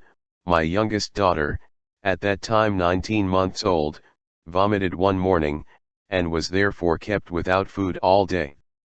During the night she was heard to call excitedly in her sleep, "Anna F. R. Ud. St. Obwi, Wild St. Obevi, Om Let, Pap." She used her name in this way in order to express the act of appropriation. The menu presumably included everything that would seem to her a desirable meal. The fact that 2 varieties of strawberry appeared in it was demonstration against the sanitary regulations of the household, and was based on the circumstance, which she had by no means overlooked, that the nurse had ascribed her indisposition to an over-plentiful consumption of strawberries, so in her dream she avenged herself for this opinion which met with her disapproval. The dream afterwards accomplished the same purpose in the case of the child's grandmother, who is older than the child by about 70 years. After she had been forced to go hungry for a day on account of the restlessness of her floating kidney, she dreamed, being apparently translated into the happy years of her girlhood, that she had been asked out, invited to lunch and dinner, and had at each meal been served with the most delicious tidbits. When we call childhood happy because it does not yet know sexual desire, we must not forget what a fruitful source of disappointment and renunciation, and therefore of dream stimulation, the other great vital impulse may be for the child. Here is a second example. My nephew, 22 months of age, had been instructed to congratulate me on my birthday, and to give me a present of a small basket of cherries, which at that time of the year were scarce, being hardly in season. He seemed to find the task a difficult one, for he repeated again and again, "Cherries in it," and could not be induced to let the little basket go out of his hands. But he knew how to indemnify himself. He had, until then, been in the habit of telling his mother every morning that he had dreamt of the white soldier, an officer of the guard in a white cloak, whom he had once admired in the street. On the day after the sacrifice on my birthday he woke up joyfully with the announcement, which could have referred only to a dream, "Here are man-eaten all the cherries." A more searching investigation into the psychic life of the child teaches us, of course, that sexual motives, in infantile forms, play a very considerable part, which has been too long overlooked, in the psychic activity of the child. This permits us to doubt to some extent the happiness of the child, as imagined later by adults. Cf. 3 Contributions to the Theory of Sex. It should be mentioned that young children often have more complex and obscure dreams, while, on the other hand, adults, in certain circumstances, often have dreams of a simple and infantile character. How rich in unsuspected content the dreams of children no more than 4 or 5 years of age may be is shown by the examples in my analysis of a phobia in a 5-year-old boy, collected papers, Ill and Jung's experiences concerning the psychic life of the child, translated by Brill, American Journal of Psychology. April, 1910. For analytically interpreted dreams of children, see also von Hug-Hellmuth, Putnam, Ralty, Spillrain, and Tosk, others by Banchieri, Buseman, Doglia, and especially Wigham, who emphasizes the wish-fulfilling tendency of such dreams. On the other hand, it seems that dreams of an infantile type reappear with a special frequency in adults who are transferred into the midst of unfamiliar conditions. Thus Otto Nordenskjöld, in his book, Antarctic, 1904, Volume I, p. 336, writes as follows of the crew who spent the winter with him: very characteristic of the trend of our inmost thoughts were our dreams, which were never more vivid and more numerous. Even those of our comrades with whom dreaming was formerly exceptional had long stories to tell in the morning, when we exchanged our experiences in the world of fantasy. They all had reference to that outside world which was now so far removed from us, but they often fitted into our immediate circumstances. An especially characteristic dream was that in which one of our comrades believed himself back at school, where the task was assigned to him of skinning miniature seals, which were manufactured especially for purposes of instruction. Eating and drinking constituted the pivot around which most of our dreams revolved. One of us, who was especially fond of going to big dinner parties, was delighted if he could report in the morning that he had had a 3-course dinner. Another dreamed of tobacco, whole mountains of tobacco, yet another dreamed of a ship approaching on the open sea under full sail. Still another dream deserves to be mentioned. The postman brought the post and gave a long explanation of why it was so long delayed. He had delivered it at the wrong address, and only with great trouble was he able to get it back.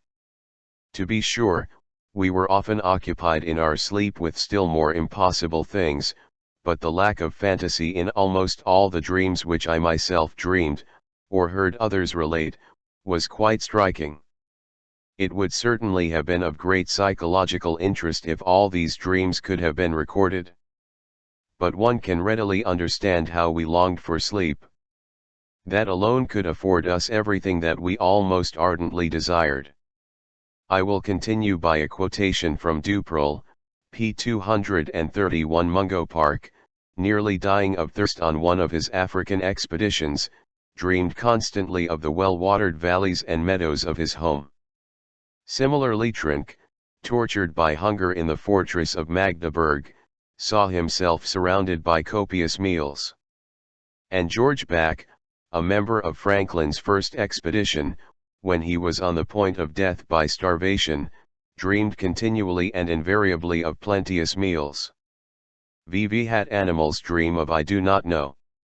A proverb, for which I am indebted to one of my pupils, professes to tell us, for it asks the question, VV hat does the dream of, and answers, of maize.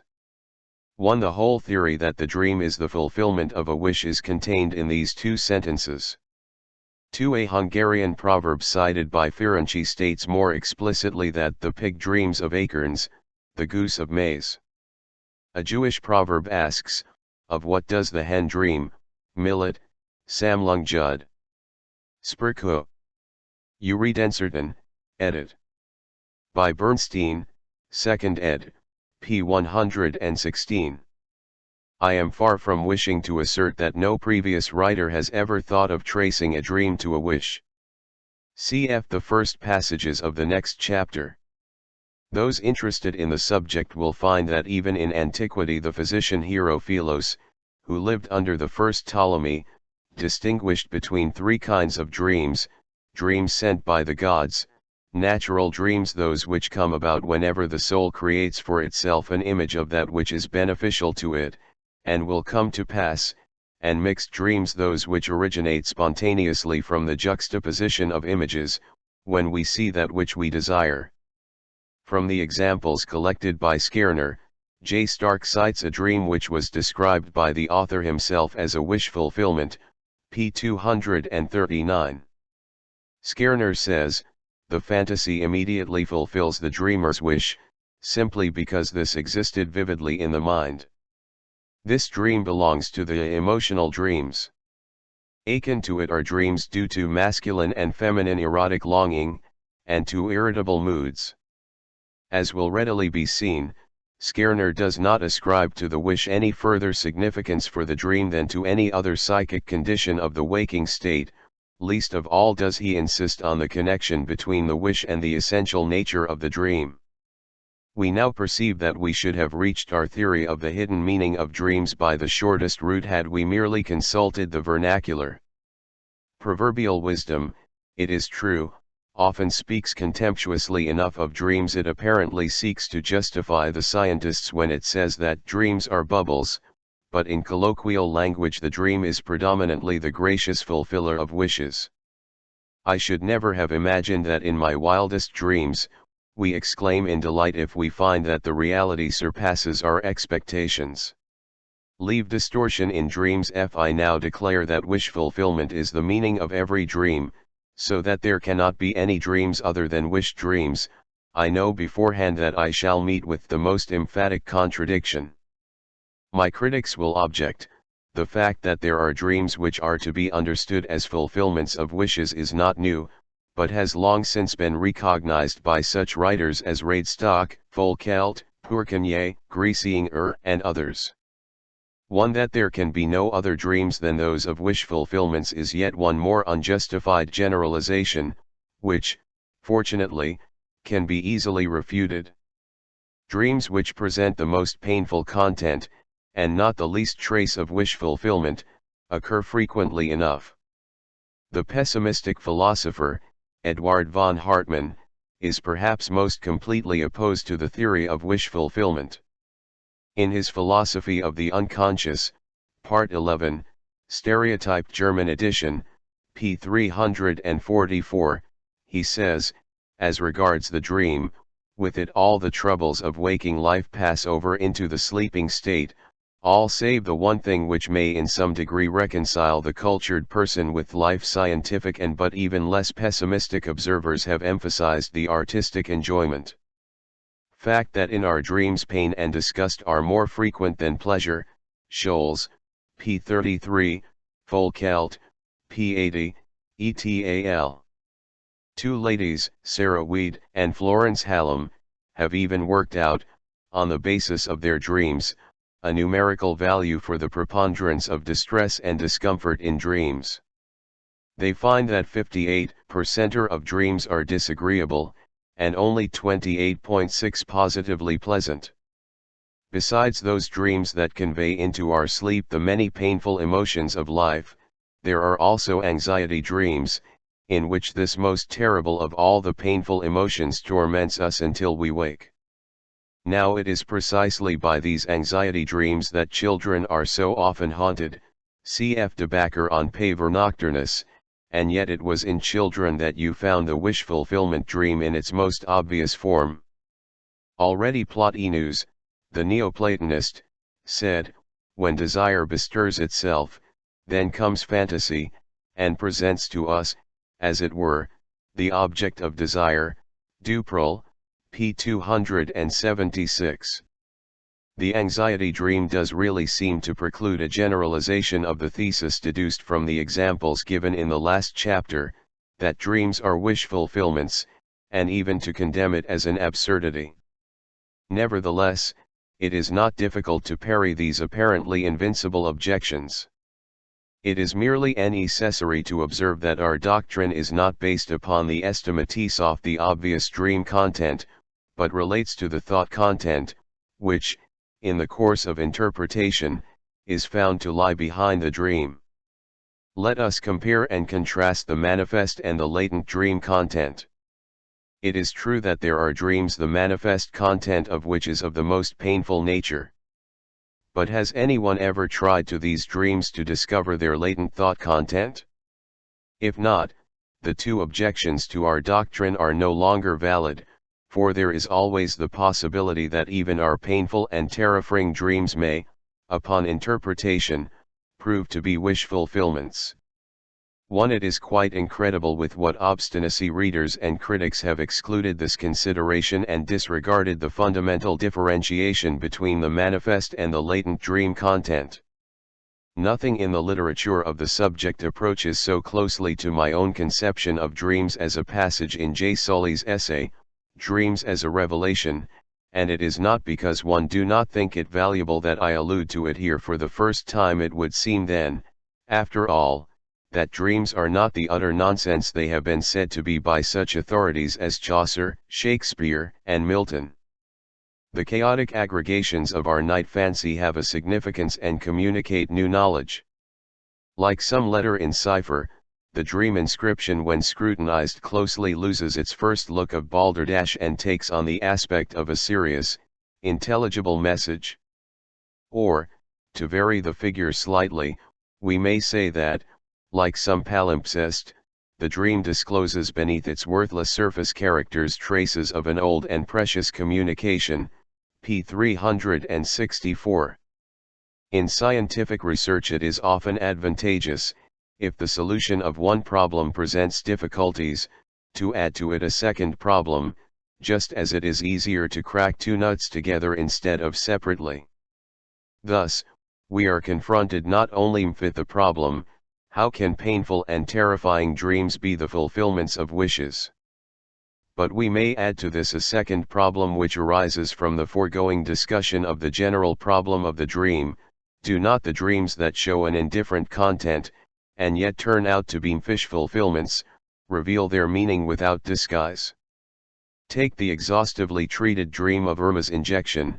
It is by no means of a painful character, and it may be recognized, upon interpretation, as a striking wish fulfillment. But why is an interpretation necessary at all? Does not the dream say dire.ctly what it means? As a matter of fact, the dream of Irma's injection does not at first produce the impression that it represents a wish of the dreamer's as fulfilled. The reader will not have received this impression, and even I myself was not aware of the fact until I had undertaken the analysis. If we call this peculiarity of dreams, namely, that they need elucidation, the phenomenon of distortion in dreams, a second question then arises: what is the origin of this distortion in dreams? If one's first thoughts on this subject were consulted, several possible solutions might suggest themselves. For example, that during sleep one is incapable of finding an adequate expression for one's dream thoughts. The analysis of certain dreams, however, compels us to offer another explanation. I shall demonstrate this by means of a second dream of my own, which again involves numerous indiscretions, but which compensates for this personal sacrifice by affording a thorough elucidation of the problem. Preliminary statement: in the spring of 1897 one learnt that two professors of our university had proposed me for the title of Professor Extraordinarius, assistant professor. The news came as a surprise to me, and pleased me considerably as an expression of appreciation on the part of two eminent men which could not be explained by personal interest. But I told myself immediately that I must not expect anything to come of their proposal. For some years past the ministry had disregarded such proposals, and several colleagues of mine, who were my seniors and at least my equals in desert, had been waiting in vain all this time for the appointment. I had no reason to suppose that I should fare any better. I resolved, therefore, to resign myself to disappointment. I am not, so far as I know, ambitious, and I was following my profession with gratifying success even without the recommendation of a professorial title. Whether I considered the grapes to be sweet or sour did not matter, since they undoubtedly hung too high for me. One evening a friend of mine called to see me, one of those colleagues whose fate I had regarded as a warning. As he had long been a candidate for promotion to the professorate, which in our society makes the doctor a demigod to his patients, and as he was less resigned than I, he was accustomed from time to time to remind the authorities of his claims in the hope of advancing his interests. It was after one of these visits that he called on me. He said that this time he had driven the exalted gentleman into a corner, and had asked him frankly whether considerations of religious denomination were not really responsible for the postponement of his appointment. The answer was, His Excellency had to admit that in the present state of public opinion he was not in a position, etc. Now at least I know where I stand, my friend concluded his narrative, which told me nothing new, but which was calculated to confirm me and my resignation. For the same denominational considerations would apply to my own case. On the morning after my friend's visit I had the following dream, which was notable also on account of its form. It consisted of two thoughts and two images, so that a thought and an image emerged alternately. But here I shall record only the first half of the dream, since the second half has no relation to the purpose for which I cite the dream. My friend R is my uncle. I have a great affection for him. 11. I see before me his face, somewhat altered. It seems to be elongated, a yellow beard, which surrounds it, is seen with peculiar distinctness. Then follow the other two of the dream, again a thought and an image, which I omit. The interpretation of this dream was arrived at in the following manner. When I recollected the dream in the course of the morning, I laughed outright and said, the dream is nonsense. But I could not get it out of my mind, and I was pursued by it all day, until at last, in the evening, I reproached myself in these words, if in the course of a dream interpretation one of your patients could find nothing better to say than that is nonsense, you would reprove him, and you would suspect that behind the dream there was hidden some disagreeable affair, the exposure of which he wanted to spare himself. Apply the same thing to your own case. Your opinion that the dream is nonsense probably signifies merely an inner resistance to its interpretation. Don't let yourself be put off. I then proceeded with the interpretation. R is my uncle. What can that mean? I had only one uncle, my Uncle Joseph. His story, to be sure, was a sad one. Once, more than 30 years ago, hoping to make money, he allowed himself to be involved in transactions of a kind which the law punishes severely, and paid the penalty. My father, whose hair turned grey with grief within a few days, used always to say that Uncle Joseph had never been a bad man, but, after all, he was a simpleton. If, then, my friend R is my Uncle Joseph, that is equivalent to saying, R is a simpleton. Hardly credible, and very disagreeable. But there is the face that I saw in the dream, with its elongated features and its yellow beard. My uncle actually had such a face, long, and framed in a handsome yellow beard. My friend R was extremely swarthy, but when black-haired people begin to grow grey they pay for the glory of their youth. Their black beards undergo an unpleasant change of color, hair by hair. First they turn a reddish brown, then a yellowish brown, and then definitely grey. My friend R's beard is now in this stage, so, for that matter, is my own, a fact which I note with regret. The face that I see in my dream is at once that of my friend R and that of my uncle. It is like one of those composite photographs of Galton's. In order to emphasize family resemblances, Galton had several faces photographed on the same plate. No doubt is now possible. It is really my opinion that my friend R is a simpleton like my Uncle Joseph. It is astonishing to see how my memory here restricts itself in the waking state. For the purposes of analysis, I have known 5 of my uncles and I loved and honored one of them. But at the moment when I overcame my resistance to the interpretation of the dream, I said to myself, I have only one uncle, the one who is intended in the dream. I have still no idea for what purpose I have worked out this relationship. It is certainly one to which I must unreservedly object.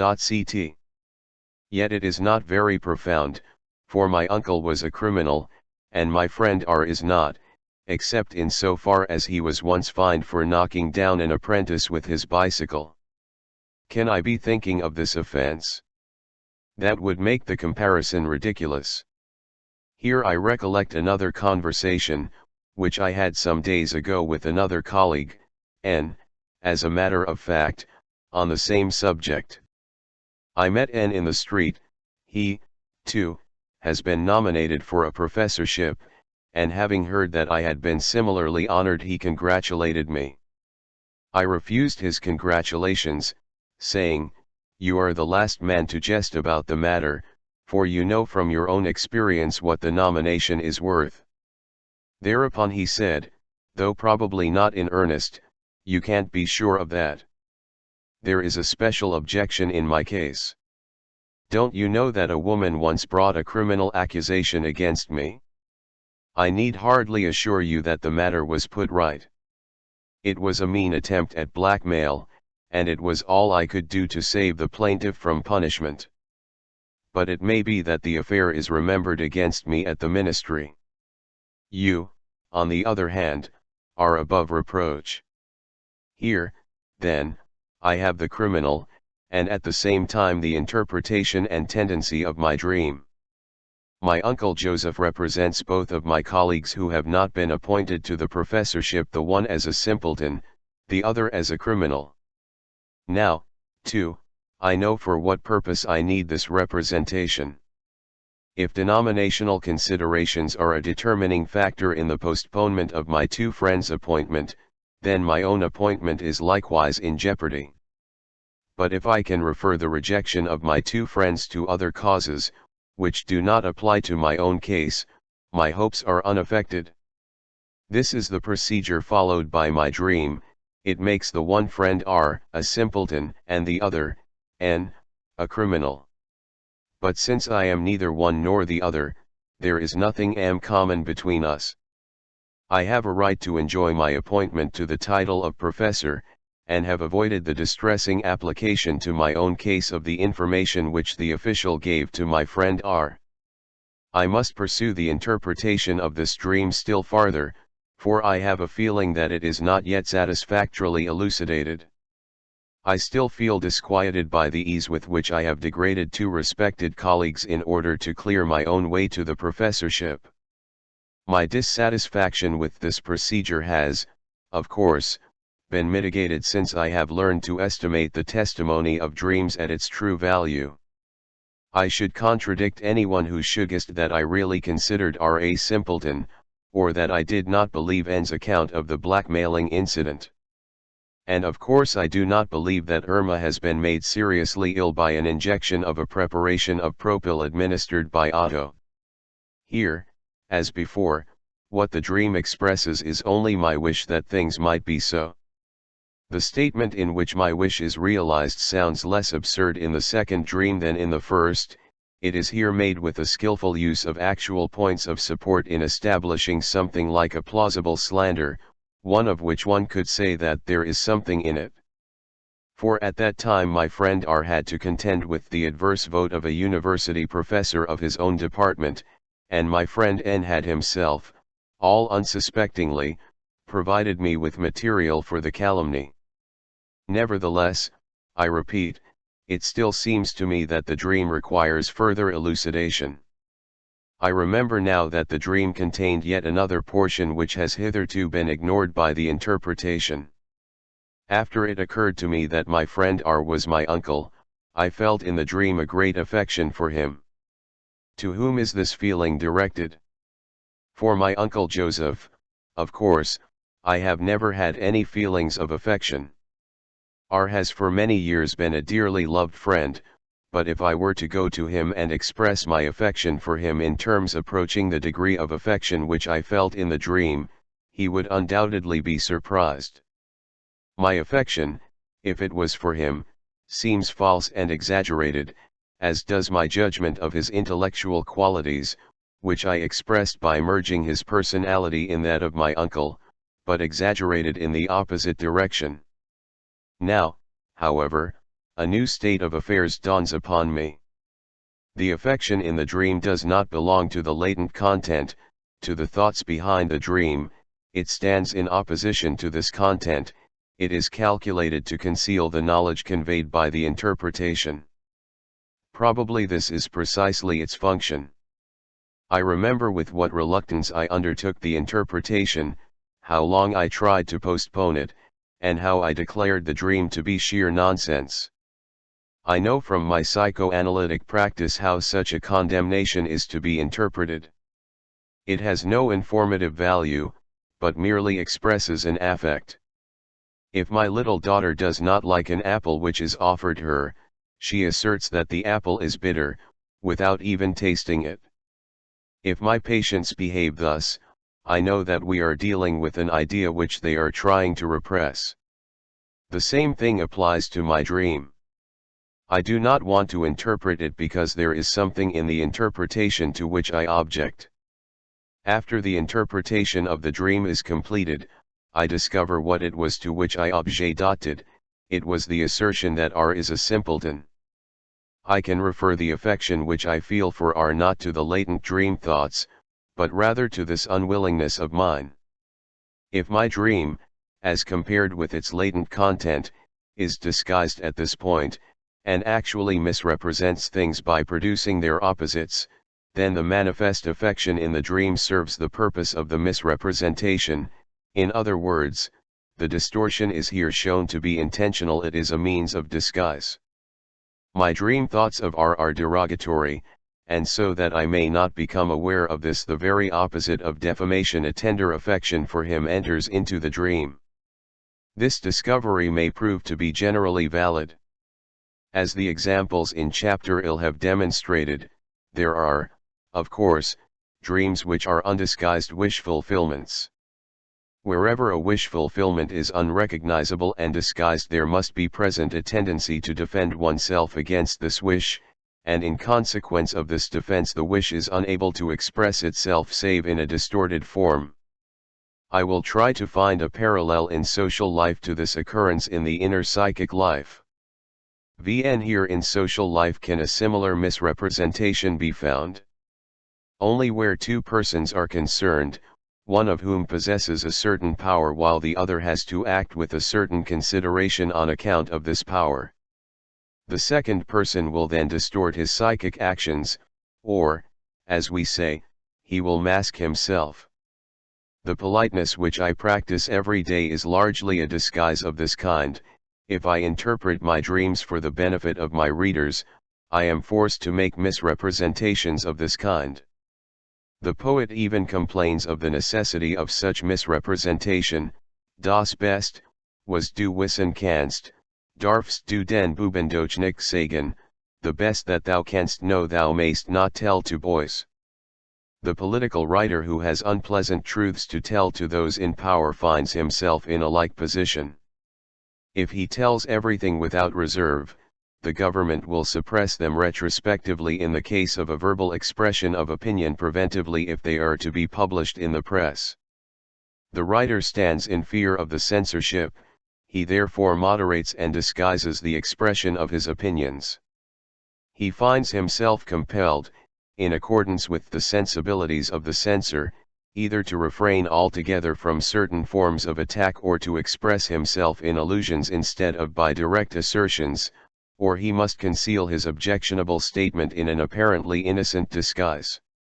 He may, for instance, tell of a contretemps between two Chinese mandarins, while he really has in mind the officials of his own country.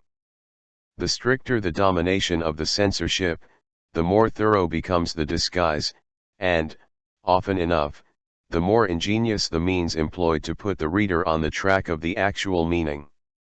The detailed correspondence between the phenomena of censorship and the phenomena of dream distortion justifies us in presupposing similar conditions for both. We should then assume that in every human being there exist, as the primary cause of dream formation, two psychic forces, tendencies or systems, one of which forms the wish expressed by the dream, while the other exercises a censorship over this dream wish, thereby enforcing on it a distortion. The question is, what is the nature of the authority of this second agency by virtue of which it is able to exercise its censorship? If we remember that the latent dream thoughts are not conscious before analysis, but that the manifest dream content emerging from them is consciously remembered, it is not a far-fetched assumption that admittance to the consciousness is the prerogative of the second agency. Nothing can reach the consciousness from the first system which has not previously passed the second instance, and the second instance lets nothing pass without exercising its rights, and forcing such modifications as are pleasing to itself upon the candidates for admission to consciousness. Here we arrive at a very definite conception of the essence of consciousness. For us the state of becoming conscious is a special psychic act, different from and independent of the process of becoming fixed or represented, and consciousness appears to us as a sensory organ which perceives a content proceeding from another source. It may be shown that psychopathology simply cannot dispense with these fundamental assumptions. But we shall reserve for another time a more exhaustive examination of the subject. If I bear in mind the notion of the two psychic instances and their relation to the consciousness, I find in the sphere of politics a perfectly appropriate analogy to the extraordinary affection which I feel for my friend R, who is so disparaged in the dream interpretation. I refer to the political life of a state in which the ruler, jealous of his rights, and an active public opinion are in mutual conflict. The people, protesting against the actions of an unpopular official, demand his dismissal. The autocrat, on the other hand, in order to show his contempt for the popular will, may then deliberately confer upon the official some exceptional distinction which otherwise would not have been conferred. Similarly, my second instance, controlling the access to my consciousness, distinguishes my friend R with a rush of extraordinary affection, cause the wish tendencies of the first system, view of a particular interest on which they are just then intent, would like to disparage him as a simpleton. One such hypocritical dreams are not rare, either with me or with others. While I have been working at a certain scientific problem, I have been visited for several nights, at quite short intervals, by a somewhat confusing dream which has as its content a reconciliation with a friend dropped long ago. After 3 or 4 attempts I finally succeeded in grasping the meaning of this dream. It was in the nature of an encouragement to give up the remnant of consideration still surviving for the person in question, to make myself quite free from him, but it hypocritically disguised itself in its antithesis. I have recorded a hypocritical Oedipus dream in which the hostile feelings and death wishes of the dream thoughts were replaced by manifest tenderness, typisches Beispieleins verkapten Oedipusstrom. Zentralblatt für Psychoanalyse, Volume I, No. 1-11 1910. Another class of hypocritical dreams will be recorded in another place, see Chap 6, The Dream Work. We may now perhaps begin to suspect that dream interpretation is capable of yielding information concerning the structure of our psychic apparatus which we have hitherto vainly expected from philosophy. We shall not, however, follow up this trail, but shall return to our original problem as soon as we have elucidated the problem of dream distortion. The question arose, how dreams with a disagreeable content can be analyzed as wish fulfillments. We see now that this is possible where a dream distortion has occurred, when the disagreeable content serves only to disguise the thing wished for.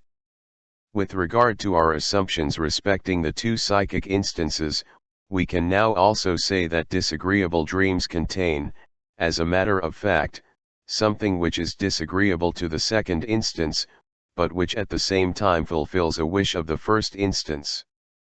They are wish dreams in so far as every dream emanates from the first instance, while the second instance behaves towards the dream only in a defensive, not in a constructive manner. 1. Were we to limit ourselves to a consideration of what the second instance contributes to the dream, we should never understand the dream, and all the problems which the writers on the subject have discovered in the dream would have to remain unsolved. Later on we shall become acquainted with cases in which, on the contrary, the dream expresses a wish of this second instance. That the dream actually has a secret meaning, which proves to be a wish fulfillment, must be proved afresh in every case by analysis. I will therefore select a few dreams which have painful contents, and endeavor to analyze them. Some of them are dreams of hysterical subjects, which therefore call for a long preliminary statement, and some passages an examination of the psychic processes occurring in hysteria. This, though it will complicate the presentation, is unavoidable. When I treat a psychoneurotic patient analytically, his dreams regularly, as I have said, become a theme of our conversations. I must therefore give him all the psychological explanations with whose aid I myself have succeeded in understanding his symptoms. And here I encounter unsparing criticism, which is perhaps no less shrewd than that which I have to expect from my colleagues. With perfect uniformity, my patients contradict the doctrine that dreams are the fulfillments of wishes. Here are several examples of the sort of dream material which is adduced in refutation of my theory. You are always saying that a dream is a wish fulfilled, begins an intelligent lady patient. Now I shall tell you a dream in which the content is quite the opposite, in which a wish of mine is not fulfilled. How do you reconcile that with your theory? The dream was as follows: I want to give a supper, but I have nothing available except some smoked salmon. I think I will go shopping, but I remember that it is Sunday afternoon, when all the shops are closed. I then try to ring up a few caterers, but the telephone is out of order. Accordingly I have to renounce my desire to give a supper. I reply, of course, that only the analysis can decide the meaning of this dream, although I admit that at first sight it seems sensible and coherent and looks like the opposite of a wish fulfillment. But what occurrence gave rise to this dream? I ask. You know that the stimulus of a dream always lies among the experiences of the preceding day. Analysis.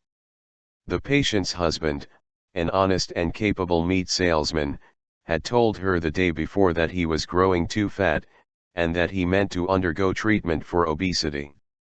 He would rise early, take physical exercise, keep to a strict diet, and above all accept no more invitations to supper. She proceeds jestingly to relate how her husband, at a table d'hôte, had made the acquaintance of an artist, who insisted upon painting his portrait, because he, the painter, had never seen such an expressive head.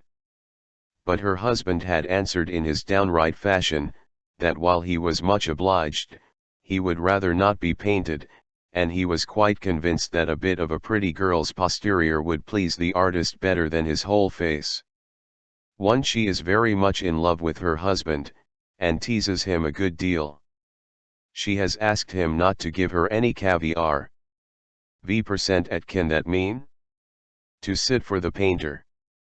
Goethe, and if he has no backside, how can the nobleman sit? As a matter of fact, she had wanted for a long time to eat a caviar sandwich every morning, but had grudged the expense.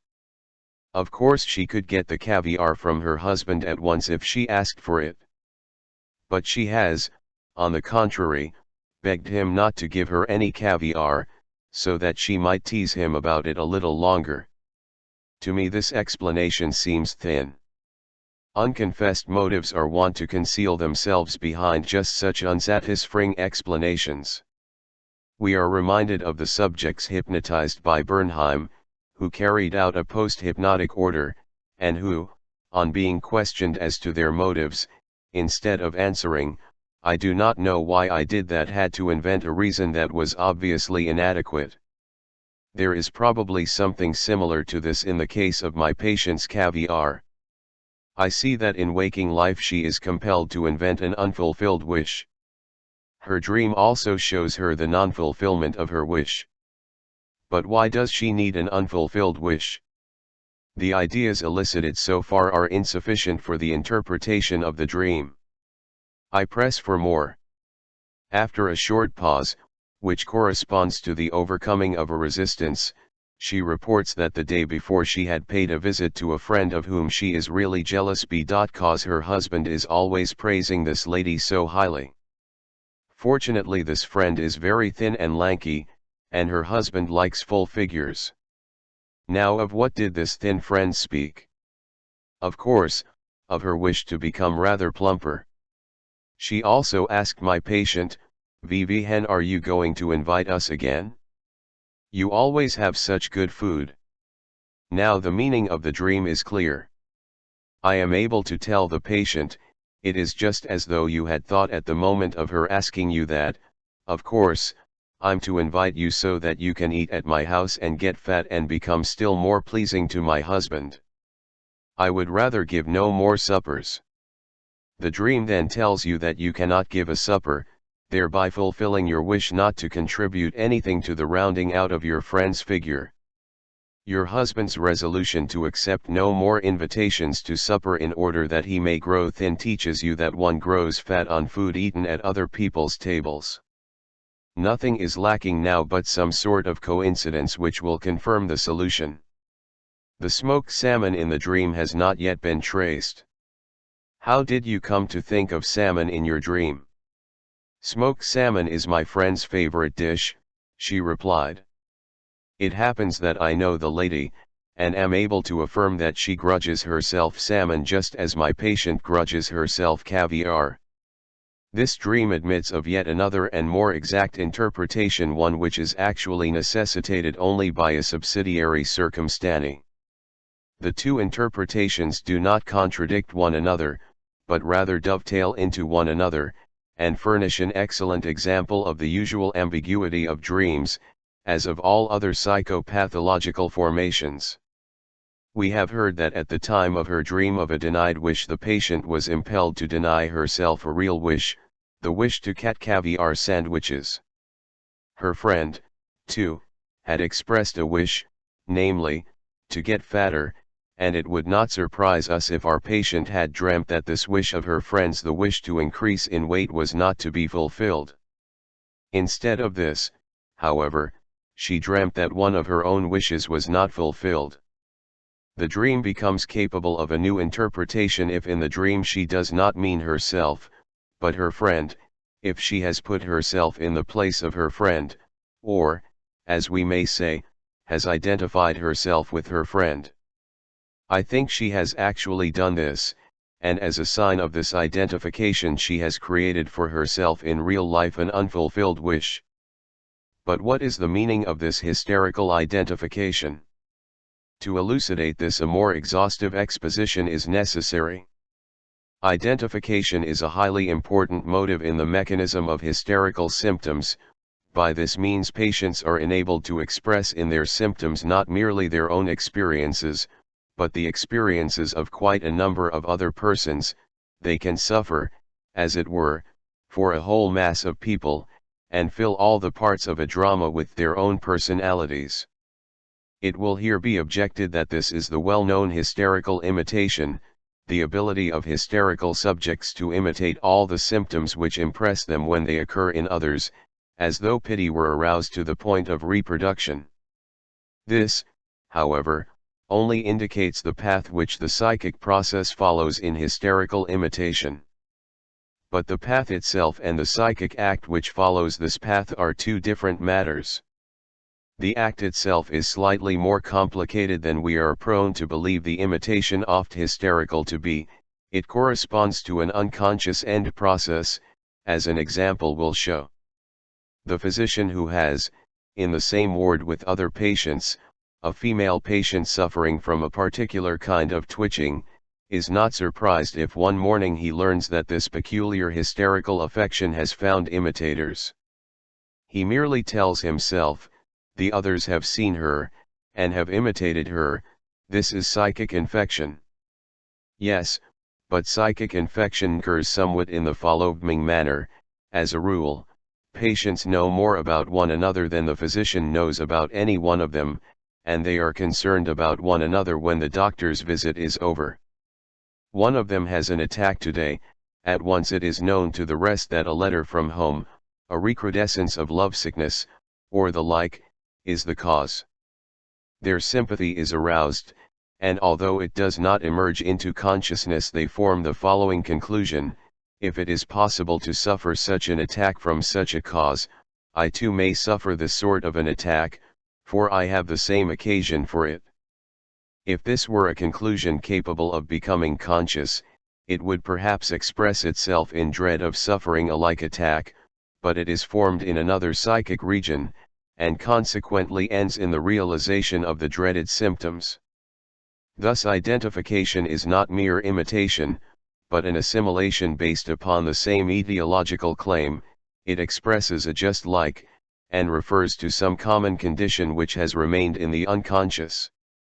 In hysteria, identification is most frequently employed to express a sexual community. The hysterical woman identifies herself by her symptoms most readily, though not exclusively, with persons with whom she has had sexual relations, or who have had sexual intercourse with the same persons as herself. Language takes cognizance of this tendency. Two lovers are said to be one. In hysterical fantasy, as well as in dreams, identification may ensue if one simply thinks of sexual relations. They need not necessarily become actual. The patient is merely following the rules of the hysterical processes of thought when she expresses her jealousy of her friend, which, for that matter, she herself admits to be unjustified, by putting herself in her friend's place in her dream, and identifying herself with her by fabricating a symptom, the denied wish. One might further elucidate the process by saying, in the dream she puts herself in the place of her friend, because her friend has taken her own place in relation to her husband, and because she would like to take her friend's place in her husband's esteem. I myself regret the inclusion of such passages from the psychopathology of hysteria, which, because of their fragmentary presentation, and because they are torn out of their context, cannot prove to be very illuminating. If these passages are capable of throwing any light upon the intimate relations between dream and the psychoneurosis, they have served the intention with which I have included them. The contradiction of my theory of dreams on the part of another female patient, the most intelligent of all my dreamers, was solved in a simpler fashion, though still in accordance with the principle that the non-fulfillment of one wish signified the fulfillment of another. I had one day explained to her that a dream is a wish fulfillment. On the following day she related a dream to the effect that she was traveling with her mother-in-law to the place in which they were both to spend the summer. Now I knew that she had violently protested against spending the summer in the neighborhood of her mother-in-law.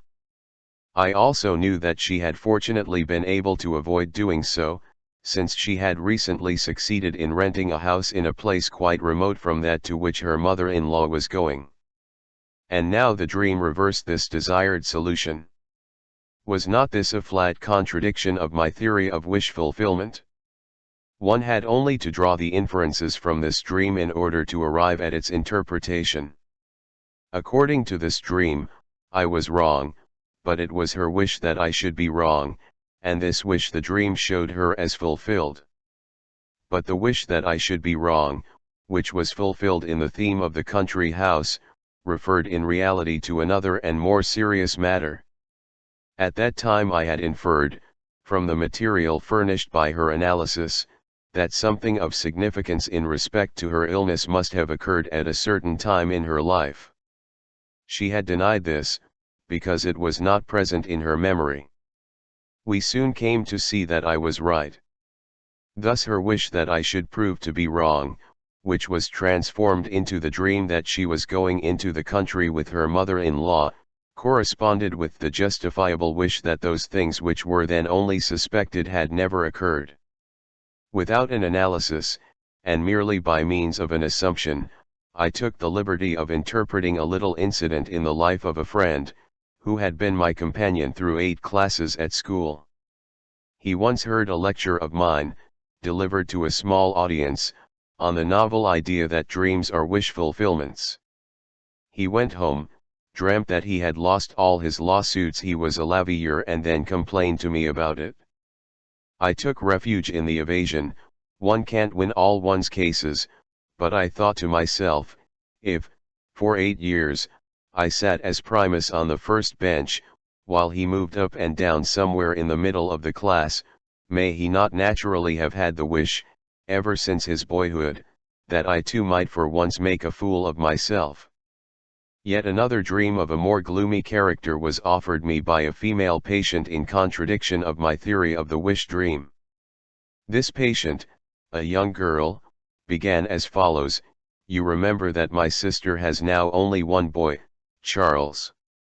She lost the elder one, Otto, while I was still living with her. Otto was my favorite, it was I who really brought him up. I liked the other little fellow, too, but, of course, not nearly as much as his dead brother. Now I dreamt last night that I saw Charles lying dead before me.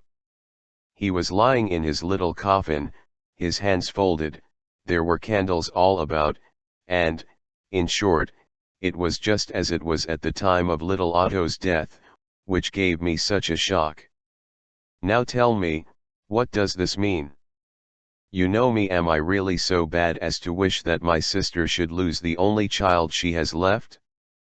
Or does the dream mean that I wish that Charles had died rather than Otto, whom I like so much better?"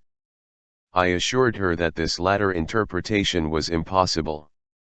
After some reflection, I was able to give her the interpretation of the dream, which she subsequently confirmed. I was able to do so because the whole previous history of the dreamer was known to me. Having become an orphan at an early age, the girl had been brought up in the home of a much older sister, and had met, among the friends and visitors who frequented the house, a man who made a lasting impression upon her affections. It looked for a time as though these barely explicit relations would end in marriage, but this happy culmination was frustrated by the sister, whose motives were never completely explained.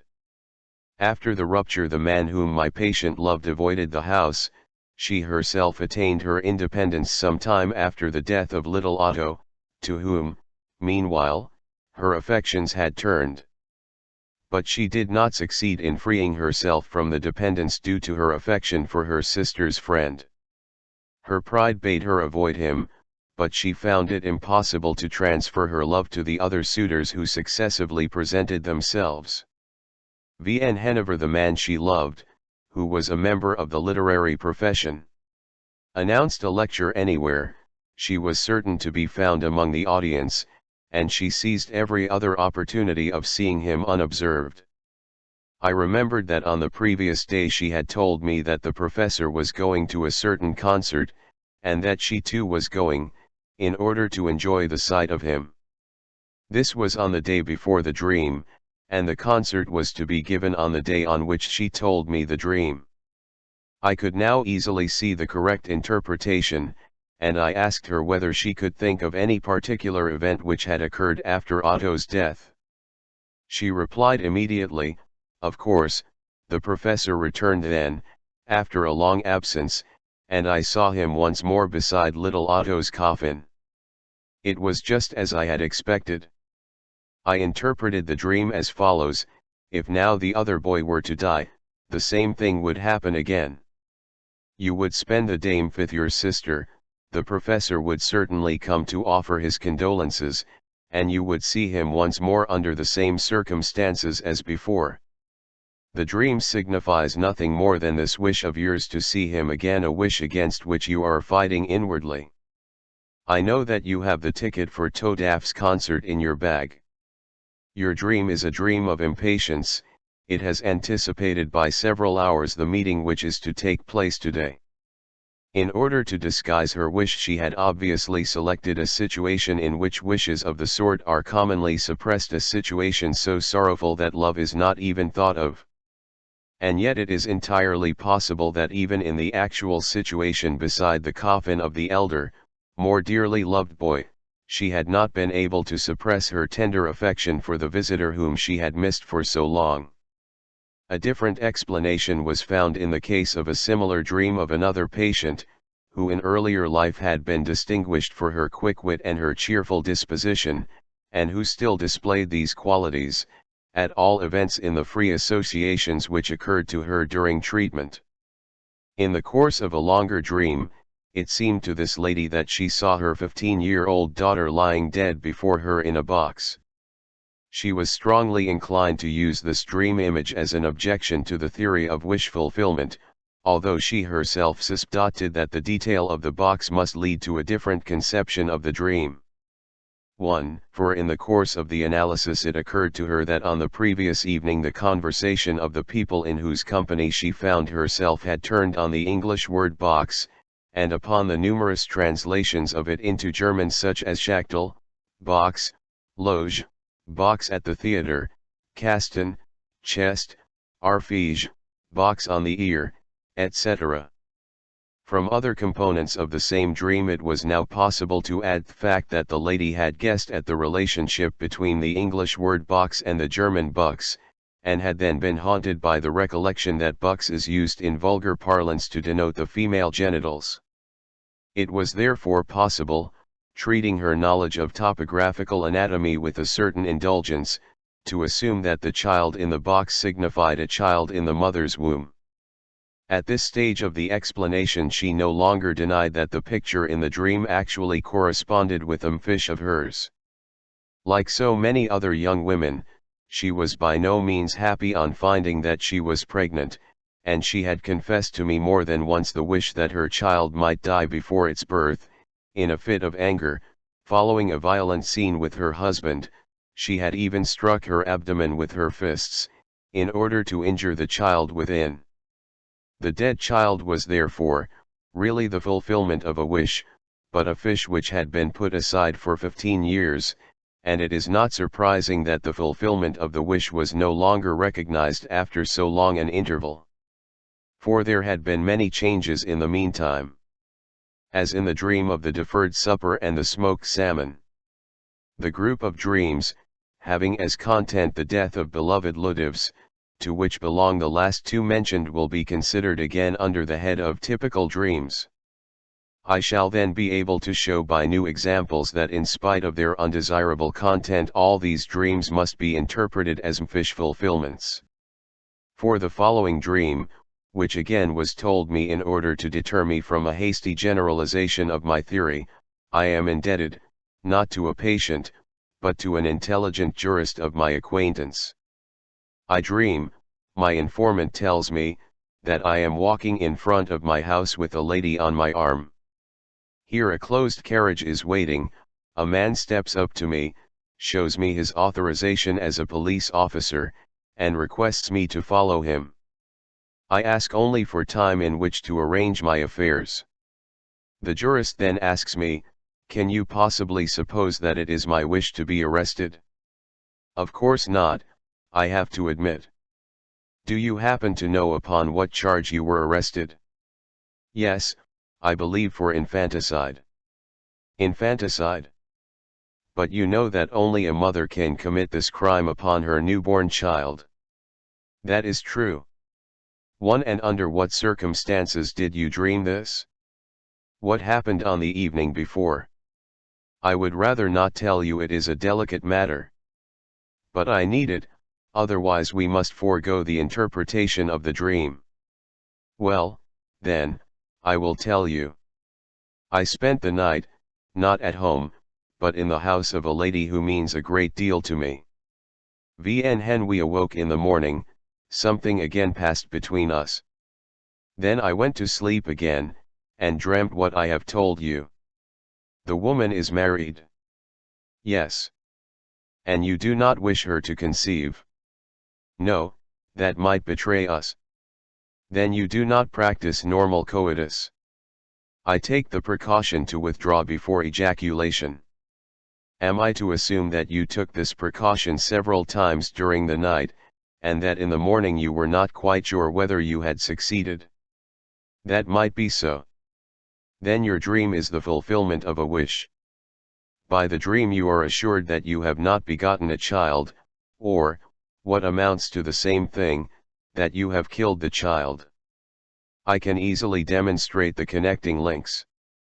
Do you remember, a few days ago we were talking about the troubles of matrimony, and about the inconsistency of permitting coitus so long as no impregnation takes place, while at the same time any preventive act committed after the ovum and the semen meet and a foetus is formed is punished as a crime.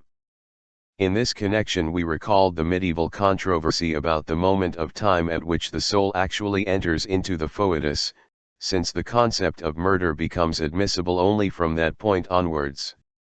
Of course, too, you know the gruesome poem by Lenaud, which puts infanticide and birth control on the same plane.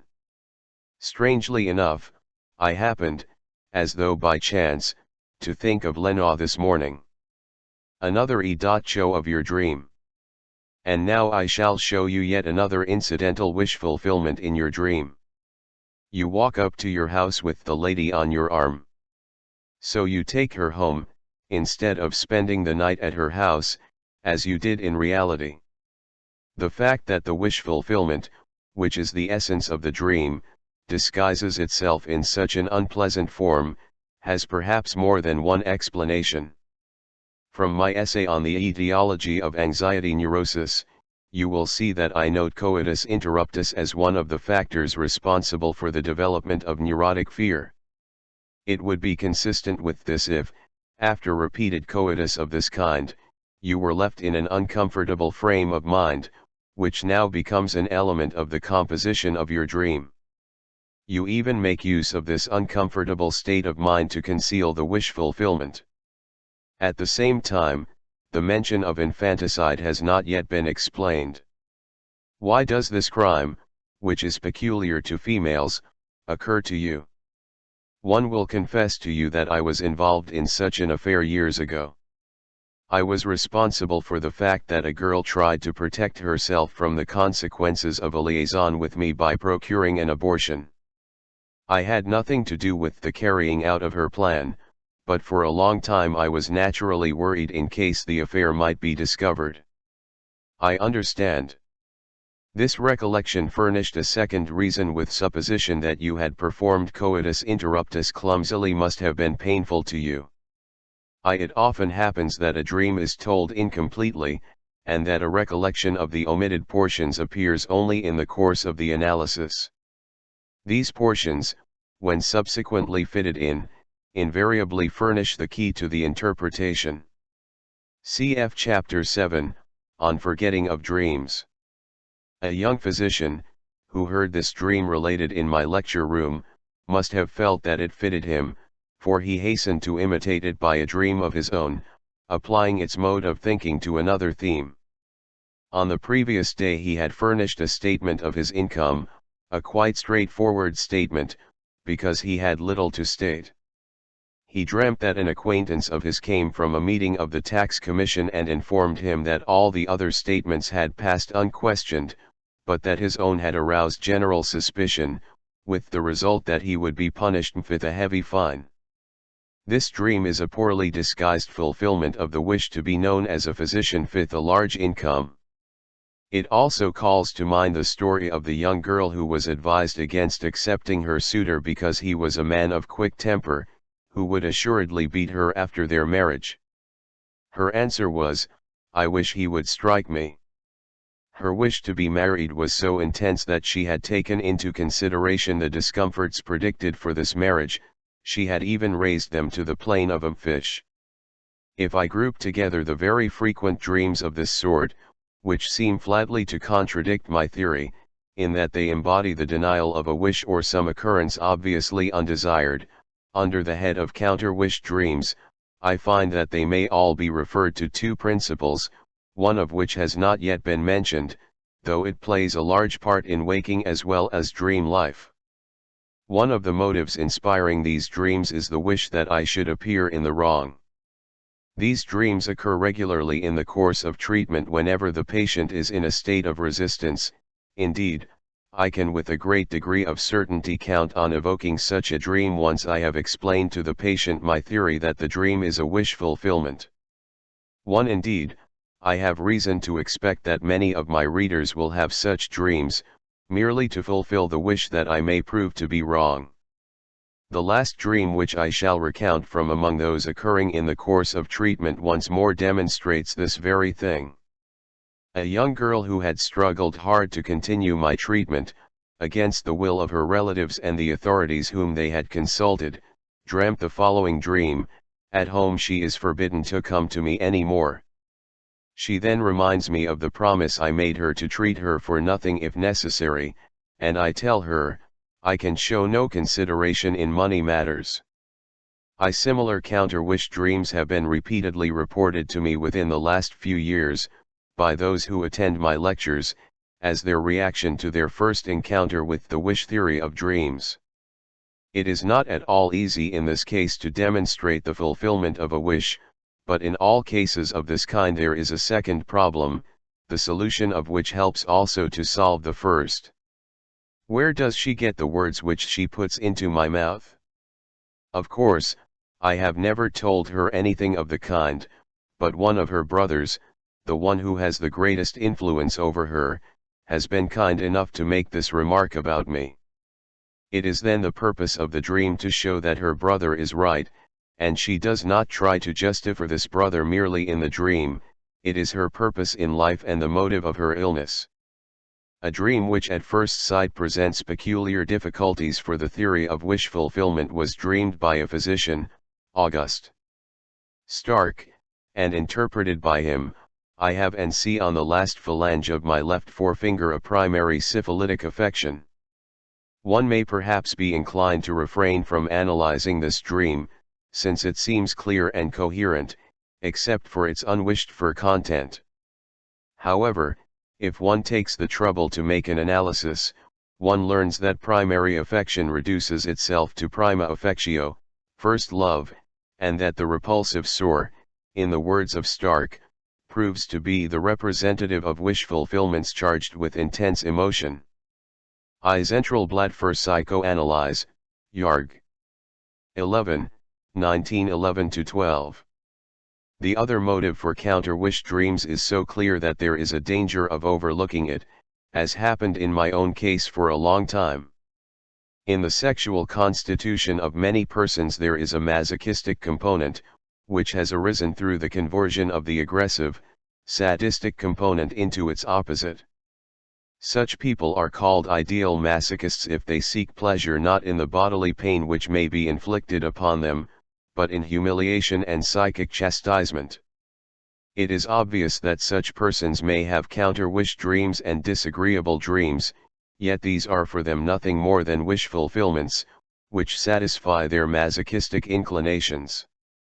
Here is such a dream: a young man, who in earlier youth greatly tormented his elder brother, toward whom he was homosexually inclined, but who has since undergone a complete change of character, has the following dream, which consists of 3 parts.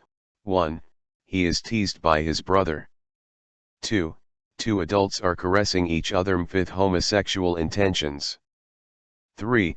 His brother has sold the business the management of which the young man had reserved for his own future.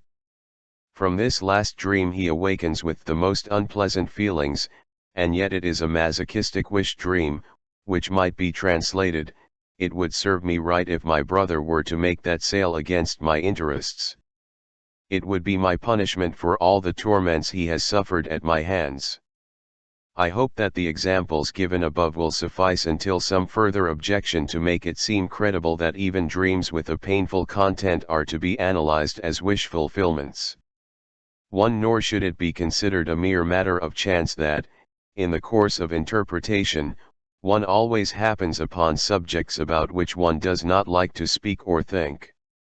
The disagreeable sensation which such dreams arouse is of course precisely identical with the antipathy which would, and usually does, restrain us from treating or discussing such subjects, an antipathy which must be overcome by all of us if we find ourselves obliged to attack the problem of such dreams.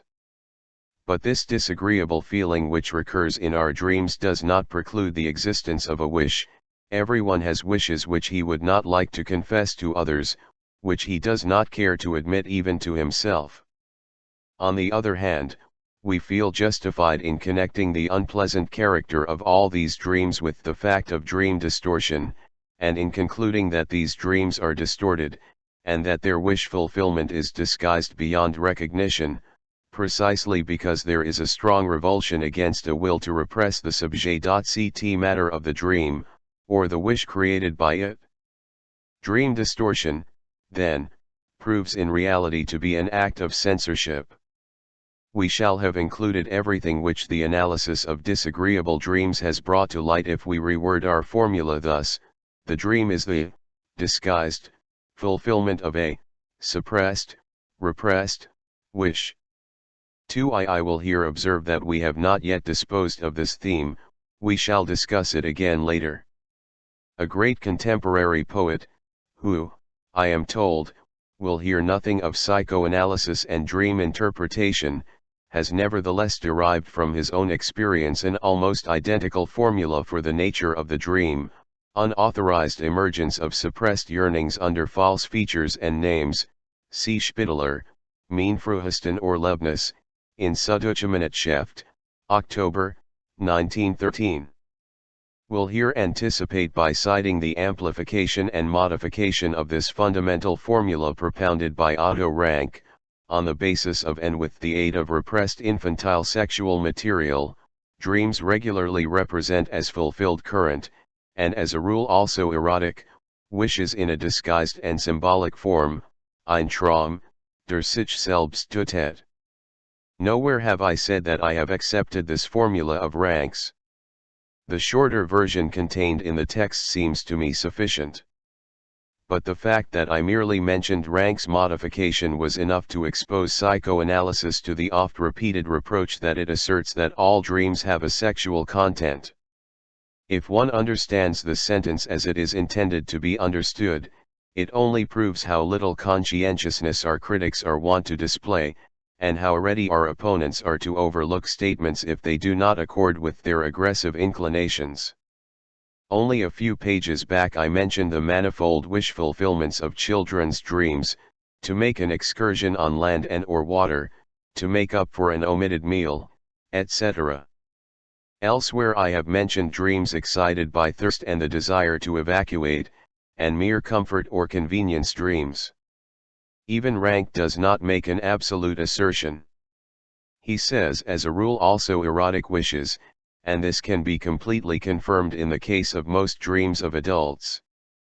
The matter has, however, a different aspect if we employ the word sexual in the sense of eros, as the word is understood by psychoanalysts. But the interesting problem of whether all dreams are not produced by libidinal motives, in opposition to destructive ones, has hardly been considered by our opponents. Now there still remain to be considered, as a particular suborder of dreams with painful content, the anxiety dreams, the inclusion of which among the wish dreams will be still less acceptable to the uninitiated. But I can here deal very cursorily with the problem of anxiety dreams. What they have to reveal is not a new aspect of the dream problem. Here the problem is that of understanding neurotic anxiety in general. The anxiety which we experience in dreams is only apparently explained by the dream content. If we subject that content to analysis, we become aware that the dream anxiety is no more justified by the dream content than the anxiety in a phobia is justified by the idea to which the phobia is attached. For example, it is true that it is possible to fall out of a window, and that a certain care should be exercised when one is at a window, but it is not obvious why the anxiety in the corresponding phobia is so great, and why it torments its victims more than its cause would warrant. The same explanation which applies to the phobia applies also to the anxiety dream. In either case, the anxiety is only fastened onto the idea which accompanies it, and is derived from another source. On account of this intimate relation of dream anxiety to neurotic anxiety, the discussion of the former obliges me to refer to the latter.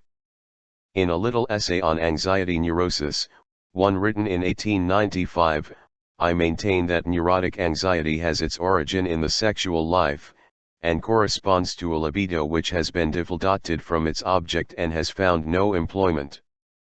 The accuracy of this formula has since then been demonstrated with ever-increasing certainty. From it we may deduce the doctrine that anxiety dreams are dreams of sexual content, and that the libido appertaining to this content has been transformed into anxiety. Later on I shall have an opportunity of confirming this assertion by the analysis of several dreams of neurotics. In my further attempts to arrive at a theory of dreams I shall again have occasion to revert to the conditions of anxiety dreams and their compatibility with the theory of wish fulfillment. See previous reference above. V. The material and sources of dreams. Having realized, as a result of analyzing the dream of Irma's injection, that the dream was the fulfillment of a wish, we were immediately interested to ascertain whether we had thereby discovered a general characteristic of dreams, and for the time being we put aside every other scientific problem which may have suggested itself in the course of the interpretation. Now that we have reached the goal on this one path, we may turn back and select a new point of departure for exploring dream problems, even though we may for a time lose sight of the theme of wish fulfillment, which has still to be further considered. Now that we are able, by applying our process of interpretation, to detect a latent dream content whose significance far surpasses that of the manifest dream content, we are naturally impelled to return to the individual dream problems, in order to see whether the riddles and contradictions which seemed to elude us when we had only the manifest content to work upon may not now be satisfactorily solved. The opinions of previous writers on the relation of dreams to waking life, and the origin of the material of dreams, have not been given here. We may recall however three peculiarities of the memory in dreams, which have been often noted, but never explained. One, that the dream clearly prefers the impressions of the last few days, Robert Strumpel, Hildebrandt, also Wiedhalm. 2. That it makes a selection in accordance with principles other than those governing our waking memory, in that it recalls not essential and important, but subordinate and disregarded things. 3. That it has at its disposal the earliest impressions of our childhood, and brings to light details from this period of life, which, again, seem trivial to us, and which in waking life were believed to have been long since forgotten. 1. It is evident that Robert's idea that the dream is intended to rid our memory of the useless impressions which it has received during the day is no longer tenable if indifferent memories of our childhood appear in our dreams with some degree of frequency. We should be obliged to conclude that our dreams generally perform their prescribed task very inadequately. These peculiarities in the dream's choice of material have, of course, been observed by previous writers in the manifest dream content.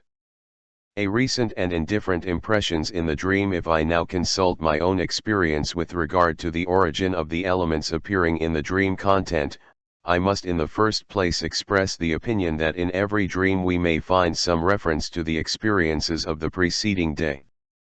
Whatever dream I turn to, whether my own or someone else's, this experience is always confirmed. Knowing this, I may perhaps begin the work of interpretation by looking for the experience of the preceding day which has stimulated the dream. In many cases this is indeed the quickest way. With the two dreams which I subjected to a close analysis in the last chapter, the dreams of Irma's injection, and of the uncle with the yellow beard, the reference to the preceding day is so evident that it needs no further elucidation. But in order to show how constantly this reference may be demonstrated, I shall examine a portion of my own dream chronicle.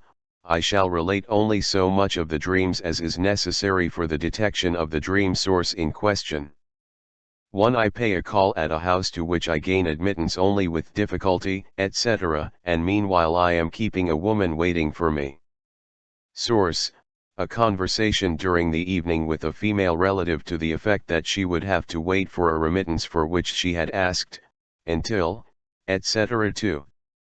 I have written a monograph on uncertain, a plant.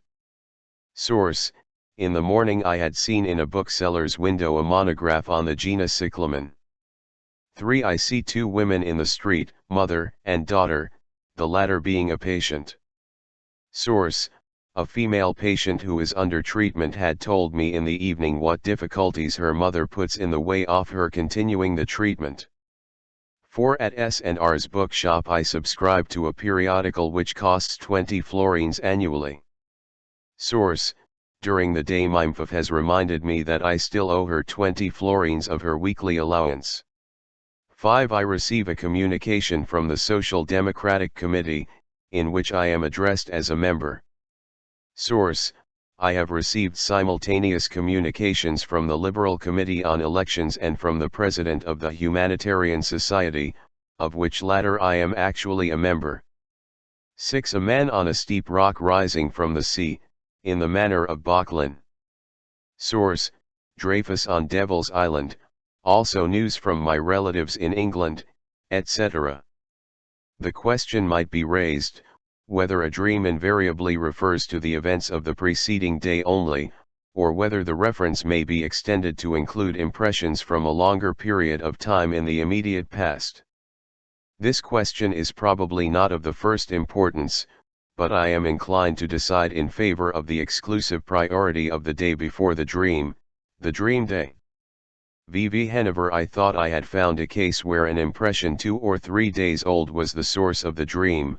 I was able to convince myself after careful investigation that this impression had been remembered the day before, that is, that a demonstrable reproduction on the day before had been interpolated between the day of the event and the time of the dream, and further, I was able to point to the recent occasion which might have given rise to the recollection of the older impression.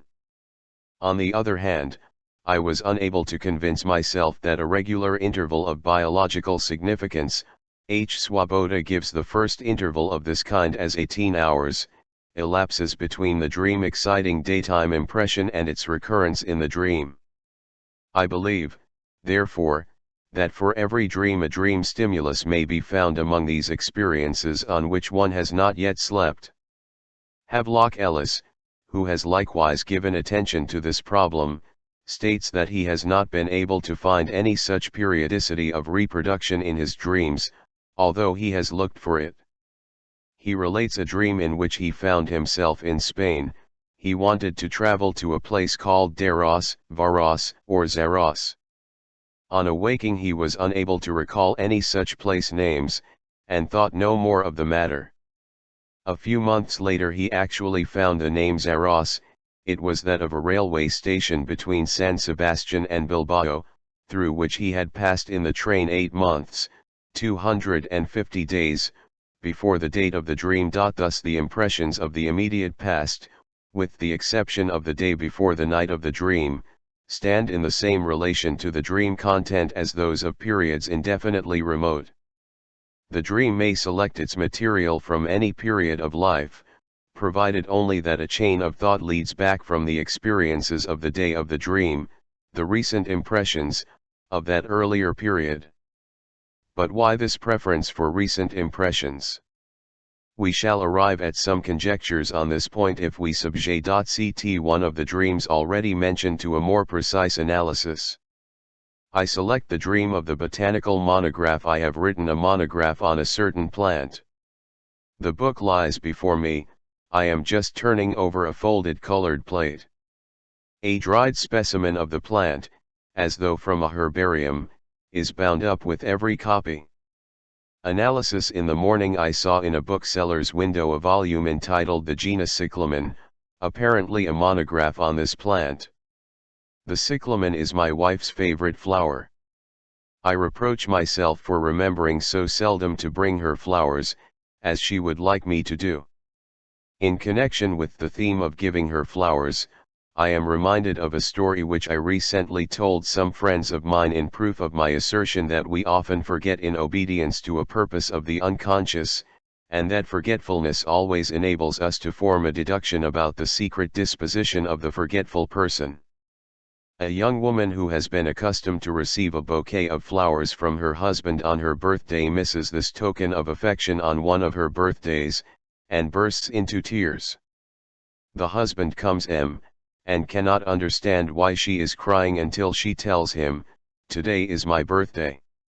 He claps his hand to his forehead, and exclaims, "Oh, forgive me, I had completely forgotten it," and to go out immediately in order to get her flowers.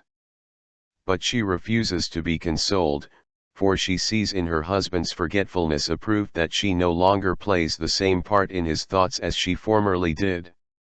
This Frau L. met my wife 2 days ago, told her that she was feeling well, and asked after me. Some years ago she was a patient of mine. Supplementary facts: I did once actually write something like a monograph on a plant, namely, an essay on the coca plant, which attracted the attention of K. Kohler to the anesthetic properties of cocaine. I had hinted that the alkaloid might be employed as an anesthetic, but I was not thorough enough to pursue the matter farther. It occurs to me, too, that on the morning of the day following the dream, for the interpretation of which I did not find time until the evening, I had thought of cocaine in a kind of daydream. If I were ever afflicted with glaucoma, I would go to Berlin, and there undergo an operation, incognito, in the house of my Berlin friend, at the hands of a surgeon whom he would recommend.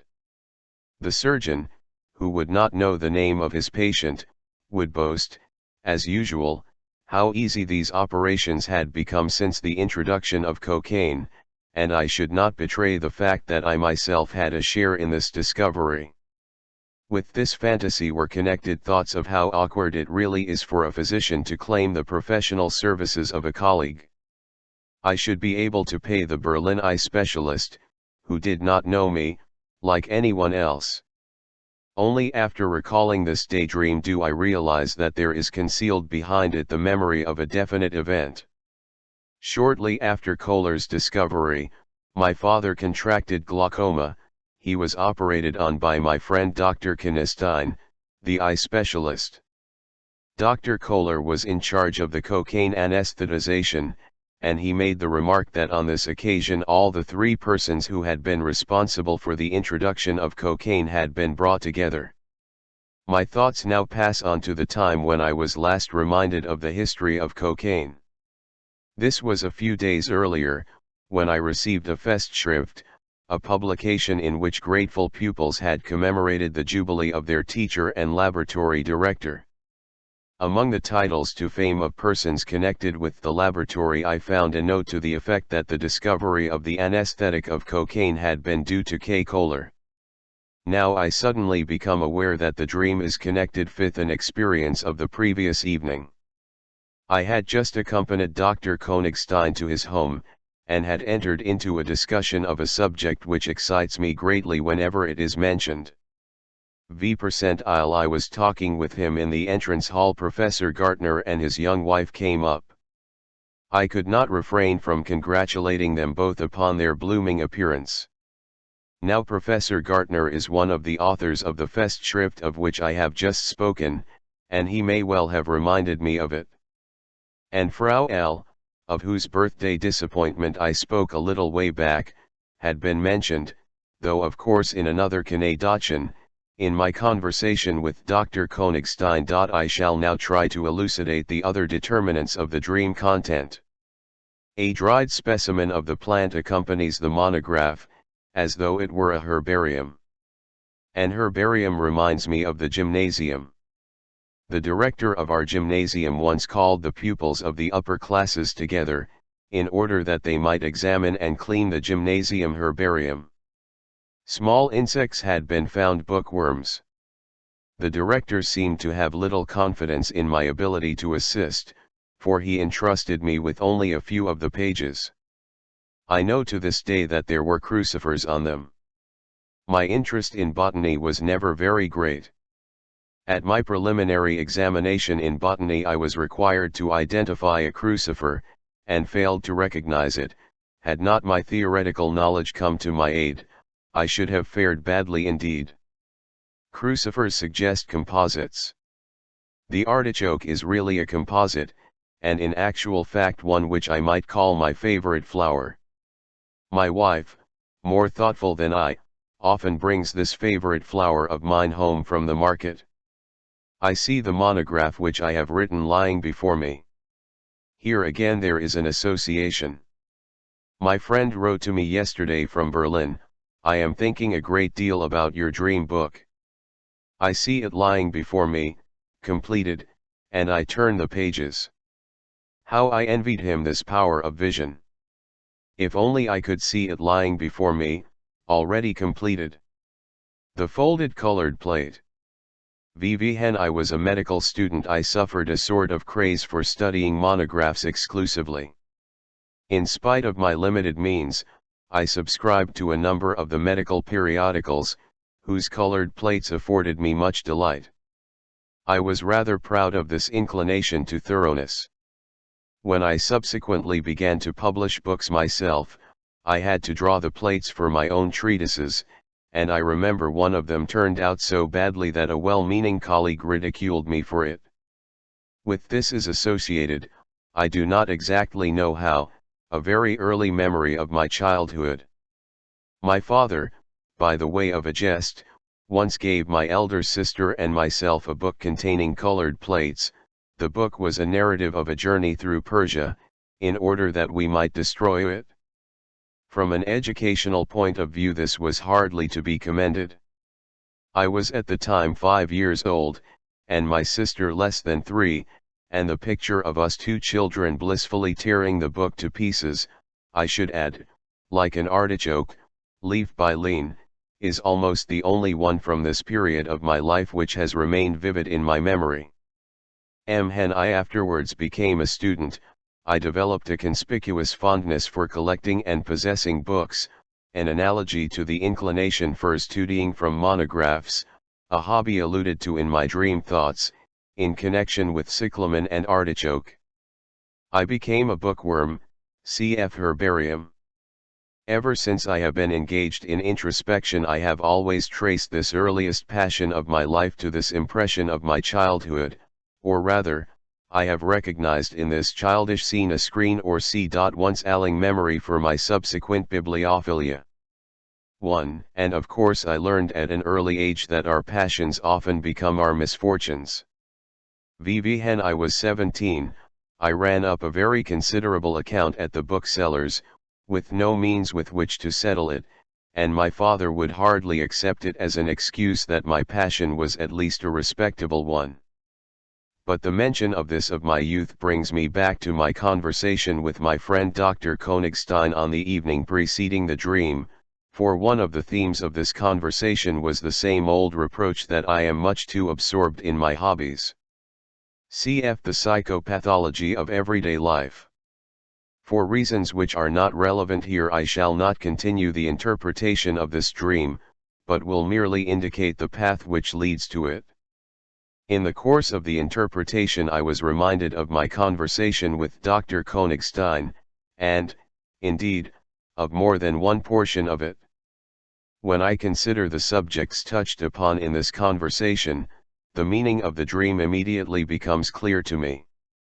All the trains of thought which have been started, my own inclinations, and those of my wife, the cocaine, the awkwardness of securing medical treatment from one's own colleagues, my preference for monographical studies, and my neglect of certain subjects, such as botany, all these are continued in and lead up to one branch or another of this widely ramified conversation. The dream once more assumes the character of a justification, of a plea for my rights, like the dream of Irma's injection, the first to be analyzed. It even continues the theme which that dream introduced, and discusses it in association with the new subject matter which has been added in the interval between the two dreams. Even the dream's apparently indifferent form of expression at once acquires a meaning. Now it means, I am indeed the man who has written that valuable and successful treatise, on cocaine, just as previously I declared in self-justification, I am after all a thorough and industrious student, and in both instances I find the meaning, I can allow myself this. But I may dispense with the further interpretation of the dream, B.C.Os. My only purpose in recording it was to examine the relation of the dream content to the experience of the previous day which arouses it.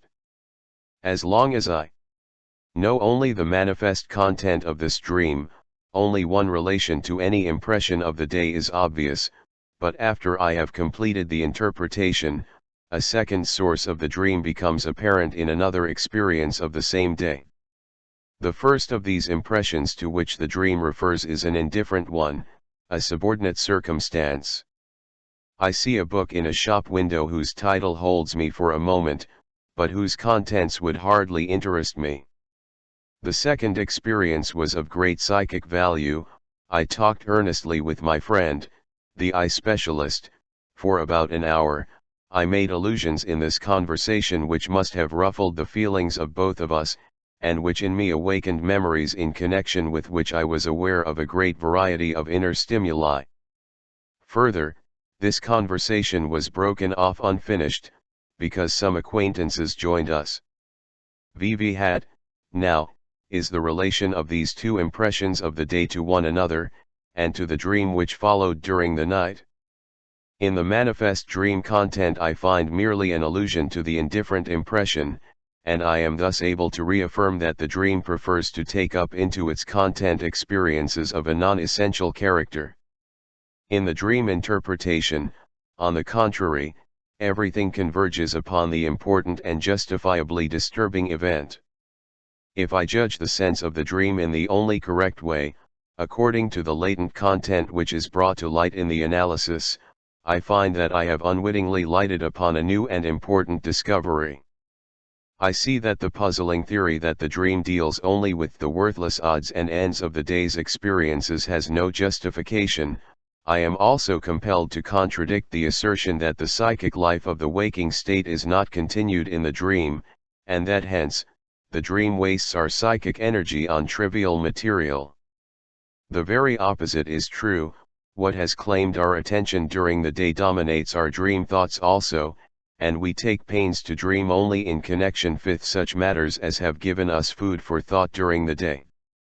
Perhaps the most immediate explanation of the fact that I dream of the indifferent impression of the day, while the impression which has with good reason excited me causes me to dream, is that here again we are dealing with the phenomenon of dream distortion, which we have referred to as a psychic force playing the part of a censorship.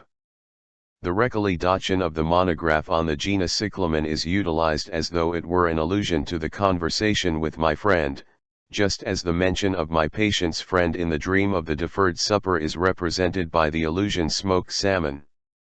The only question is, by what intermediate links can the impression of the monograph come to assume the relation of allusion to the conversation with the eye specialist, since such a relation is not at first perceptible? In the example of the deferred supper, the relation is evident at the outset. Smoked salmon, as the favorite dish of the patient's friend, belongs to the circle of ideas which the friend's personality would naturally evoke in the mind of the dreamer. In our new example we are dealing with two entirely separate impressions, which at first glance seem to have nothing in common, except indeed that they occur on the same day. The monograph attracts my attention in the morning. In the evening I take part in the conversation. The answer furnished by the analysis is as follows: such relations between the two impressions as do not exist from the first are established subsequently between the idea content of the one impression and the idea content of the other. I have already picked out the intermediate links emphasized in the course of writing the analysis. Only under some outside influence, perhaps the recollection of the flowers missed by Frau L., would the idea of the monograph on the cyclamen have attached itself to the idea that the cyclamen is my wife's favorite flower. I do not believe that these inconspicuous thoughts would have sufficed to evoke a dream. There needs no ghost, my lord, come from the grave to tell us this, as we read in Hamlet. But behold, in the analysis I am reminded that the name of the man who interrupted our conversation was Gardner, and that I thought his mf looked blooming. Indeed, now I even remember that one of my female patients, who bears the pretty name of Flora, was for a time the main subject of our conversation. It must have happened that by means of these intermediate links from the sphere of botanical ideas the association was effected between the two events of the day, the indifferent one and the stimulating one. Other relations were then established, that of cocaine for example, which can with perfect appropriateness form a link between the person of Dr. Königstein and the botanical monograph which I have written, and thus secure the fusion of the two circles of ideas, so that now a portion of the first experience may be used as an allusion to the second. I am prepared to find this explanation attacked as either arbitrary or artificial. VN would have happened if Professor Gartner and his blooming wife had not appeared, and if the patient who was under discussion had been called, not Flora but Anna? And yet the answer is not hard to find. If these thought relations had not been available, others would probably have been selected. It is easy to establish relations of this sort, as the jocular questions and conundrums with which we amuse ourselves suffice to show. The range of wit is unlimited. To go a step farther, if no sufficiently fertile associations between the two impressions of the day could have been established, the dream would simply have followed a different course, another of the indifferent impressions of the day, such as come to us in multitudes and are forgotten, would have taken the place of the monograph in the dream, would have formed an association with the content of the conversation, and would have represented this in the dream.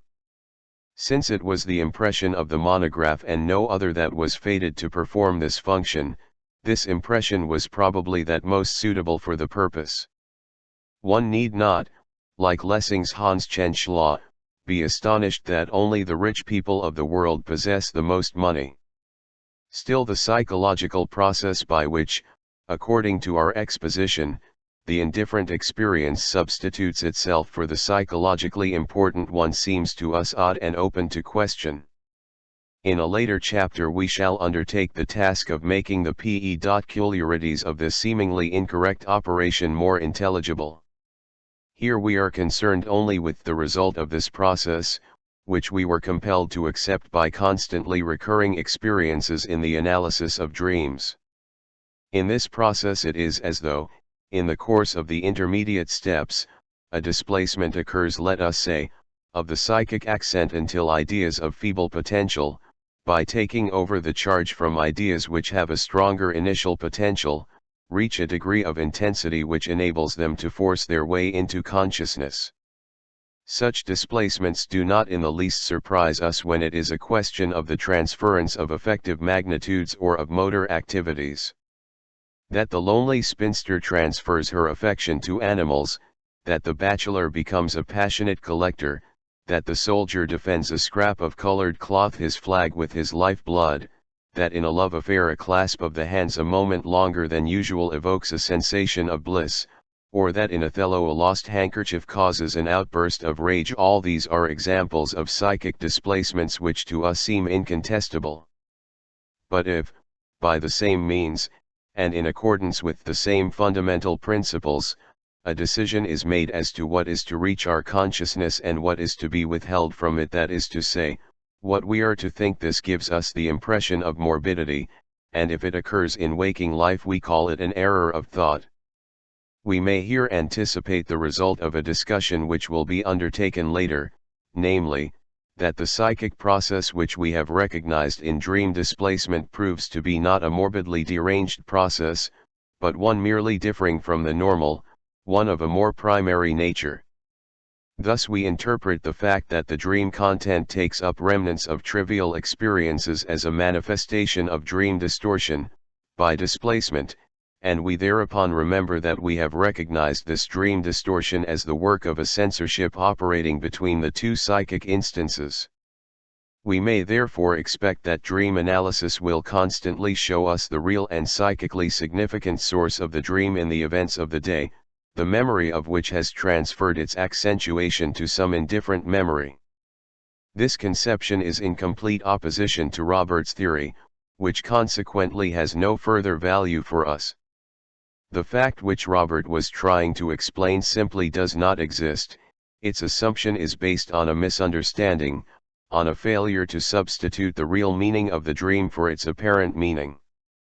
A further objection to Robert's doctrine is as follows: if the task of the dream were really to rid our memory, by means of a special psychic activity, of the slag of the day's recollections, our sleep would perforce be more troubled, engaged in more strenuous work, than we can suppose it to be, judging by our waking thoughts. For the number of the indifferent impressions of the day against which we should have to protect our memory is obviously immeasurably large, the whole night would not be long enough to dispose of them all. It is far more probable that the forgetting of the indifferent impressions takes place without any active interference on the part of our psychic powers. Still, something cautions us against taking leave of Robert's theory without further consideration. We have left unexplained the fact that one of the indifferent impressions of the day, indeed, even of the previous day, constantly makes a contribution to the dream content. The relations between this impression and the real source of the dream in the unconscious do not always exist from the outset, as we have seen; they are established subsequently, while the dream is actually at work, as though to serve the purpose of the intended displacement. Something, therefore, must necessitate the opening up of connections in the direction of the recent but indifferent impression. This impression must possess some quality that gives it a special fitness. Otherwise it would be just as easy for the dream thoughts to shift their accentuation to some inessential component of their own sphere of ideas. Experiences such as the following show us the way to an explanation. If the day has brought us two or more experiences which are worthy to evoke a dream, the dream will blend the illusion of both into a single whole. It obeys a compulsion to make them into a single whole. For example, one summer afternoon I entered a railway carriage in which I found two acquaintances of mine who were unknown to one another. One of them was an influential colleague, the other a member of a distinguished family which I had been attending in my professional capacity. I introduced the two gentlemen to each other, but during the long journey they conversed with each other through me, so that I had to discuss this or that topic now with one, now with the other. I asked my colleague to recommend a mutual acquaintance who had just begun to practice as a physician.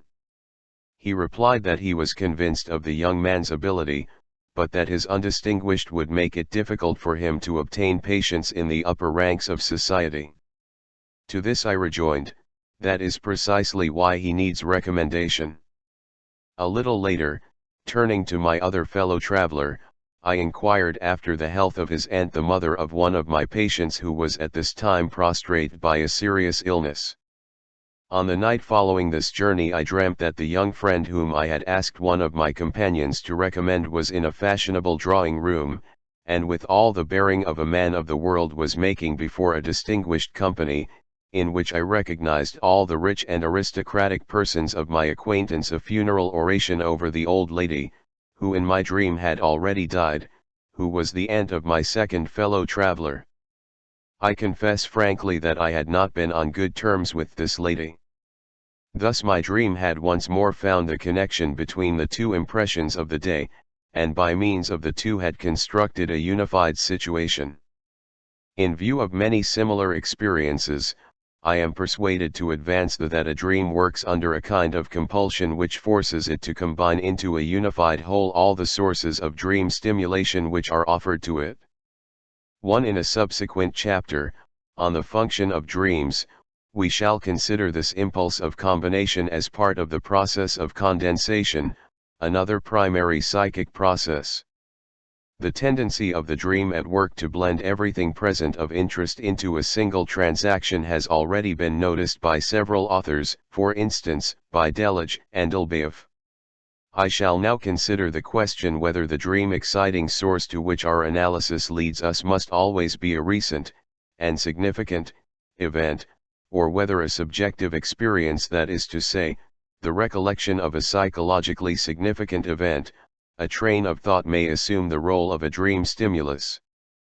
The very definite answer, derived from numerous analyses, is as follows: the stimulus of the dream may be a subjective transaction, which has been made recent, as it were, by the mental activity of the day.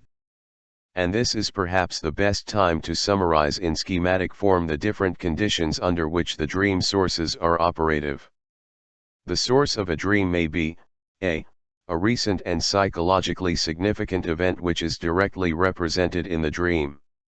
1. B.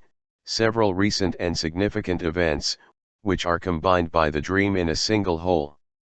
2. C. One or more recent and significant events, which are represented in the dream content by allusion to a contemporary but indifferent event. 3. D. A subjectively significant experience, recollection, train of thought, which is constantly represented in the dream by allusion to a recent but indifferent impression. 4. The dream of Irma's injection, the dream of the friend who is my uncle. 2. The dream of the funeral oration delivered by the young physician. The dream of the botanical monograph. The dreams of my patients during analysis are mostly of this kind. As may be seen, in dream interpretation the condition is always fulfilled that one component of the dream content repeats a recent impression of the day of the dream. The component which is destined to be represented in the dream may either belong to the same circle of ideas as the dream stimulus itself, as an essential or even an inessential element of the same, or it may originate in the neighborhood of an indifferent impression, which has been brought by more or less abundant associations into relation with the sphere of the dream stimulus.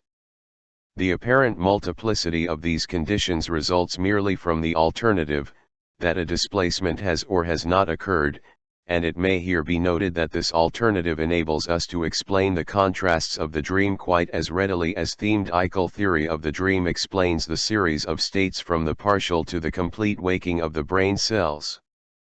In considering the series of sources we note further that the psychologically significant but not recent element, a train of thought, a recollection, may be replaced for the purposes of dream formation by a recent but psychologically indifferent element, provided the two following conditions are fulfilled. 1. The dream content preserves a connection with things recently experienced. 2. The dream stimulus is still a psychologically significant event. In one single case, a. Both these conditions are fulfilled by the same impression. If we now consider that these same indifferent impressions, which are utilized for the dream as long as they are recent, lose this qualification as soon as they are a day, or at most several days, older, we are obliged to assume that the very freshness of an impression gives it a certain psychological value for dream formation, somewhat equivalent to the value of emotionally accentuated memories or trains of thought. Later on, in the light of certain psychological considerations, we shall be able to divine the explanation of this importance of recent impressions in dream formation. 1 cf. Chap 7 on transference.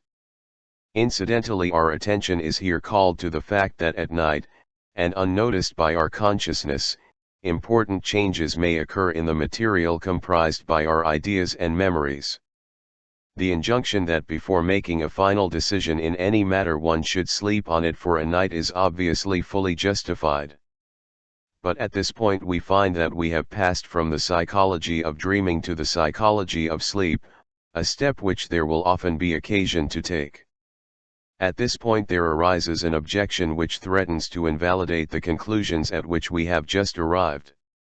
If indifferent impressions can find their way into the dream only so long as they are of recent origin, how does it happen that in the dream content we find elements also from earlier periods of our lives, which, at the time when they were still recent, possessed, as Strumpel puts it, no psychic value, and which, therefore, ought to have been forgotten long ago, elements, that is, which are neither fresh nor psychologically significant? This objection can be disposed of completely if we have recourse to the results of the psychoanalysis of neurotics. The solution is as follows: the process of shifting and rearrangement which replaces material of psychic significance by material which is indifferent, whether one is dreaming or thinking, has already taken place in these earlier periods of life, and has since become fixed in the memory. Those elements which were originally indifferent are in fact no longer so, since they have acquired the value of psychologically significant material. That which has actually remained indifferent can never be reproduced in the dream. From the foregoing exposition the reader may rightly conclude that I assert that there are no indifferent dream stimuli, and therefore no guileless dreams. This I absolutely and unconditionally believe to be the case, apart from the dreams of children, and perhaps the brief dream reactions to nocturnal sensations. Apart from these exceptions, whatever one dreams is either plainly recognizable as being psychically significant, or it is distorted and can be judged correctly only after complete interpretation, when it proves, after all, to be of psychic significance. The dream never concerns itself with trifles. We do not allow sleep to be disturbed by trivialities. One dreams which are apparently guileless turn out to be the reverse of innocent, if one takes the trouble to interpret them. If I may be permitted the expression, they all show the mark of the beast. Since this is another point on which I may expect contradiction, and since I am glad of an opportunity to show dream distortion at work, I shall here subject to analysis a number of guileless dreams from my collection. Havelock Ellis, a kindly critic of the interpretation of dreams, writes in The World of Dreams, p. 169. From this point on, not many of us will be able to follow F. But Mr. Ellis has not undertaken any analyses of dreams, and will not believe how unjustifiable it is to judge them by the manifest dream content. An intelligent and refined young woman, who in real life is distinctly reserved, one of those people of whom one says that still waters run deep, relates the following dream: I dreamt that I arrived at the market too late, and could get nothing from either the butcher or the greengrocer woman. Surely a guileless dream, but as it has not the appearance of a real dream, I induce her to relate it in detail. Her report then runs as follows: she goes to the market with her cook, who carries the basket. The butcher tells her, after she has asked him for something that is no longer to be obtained, and waits to give her something else, with the remark, "That is good, too."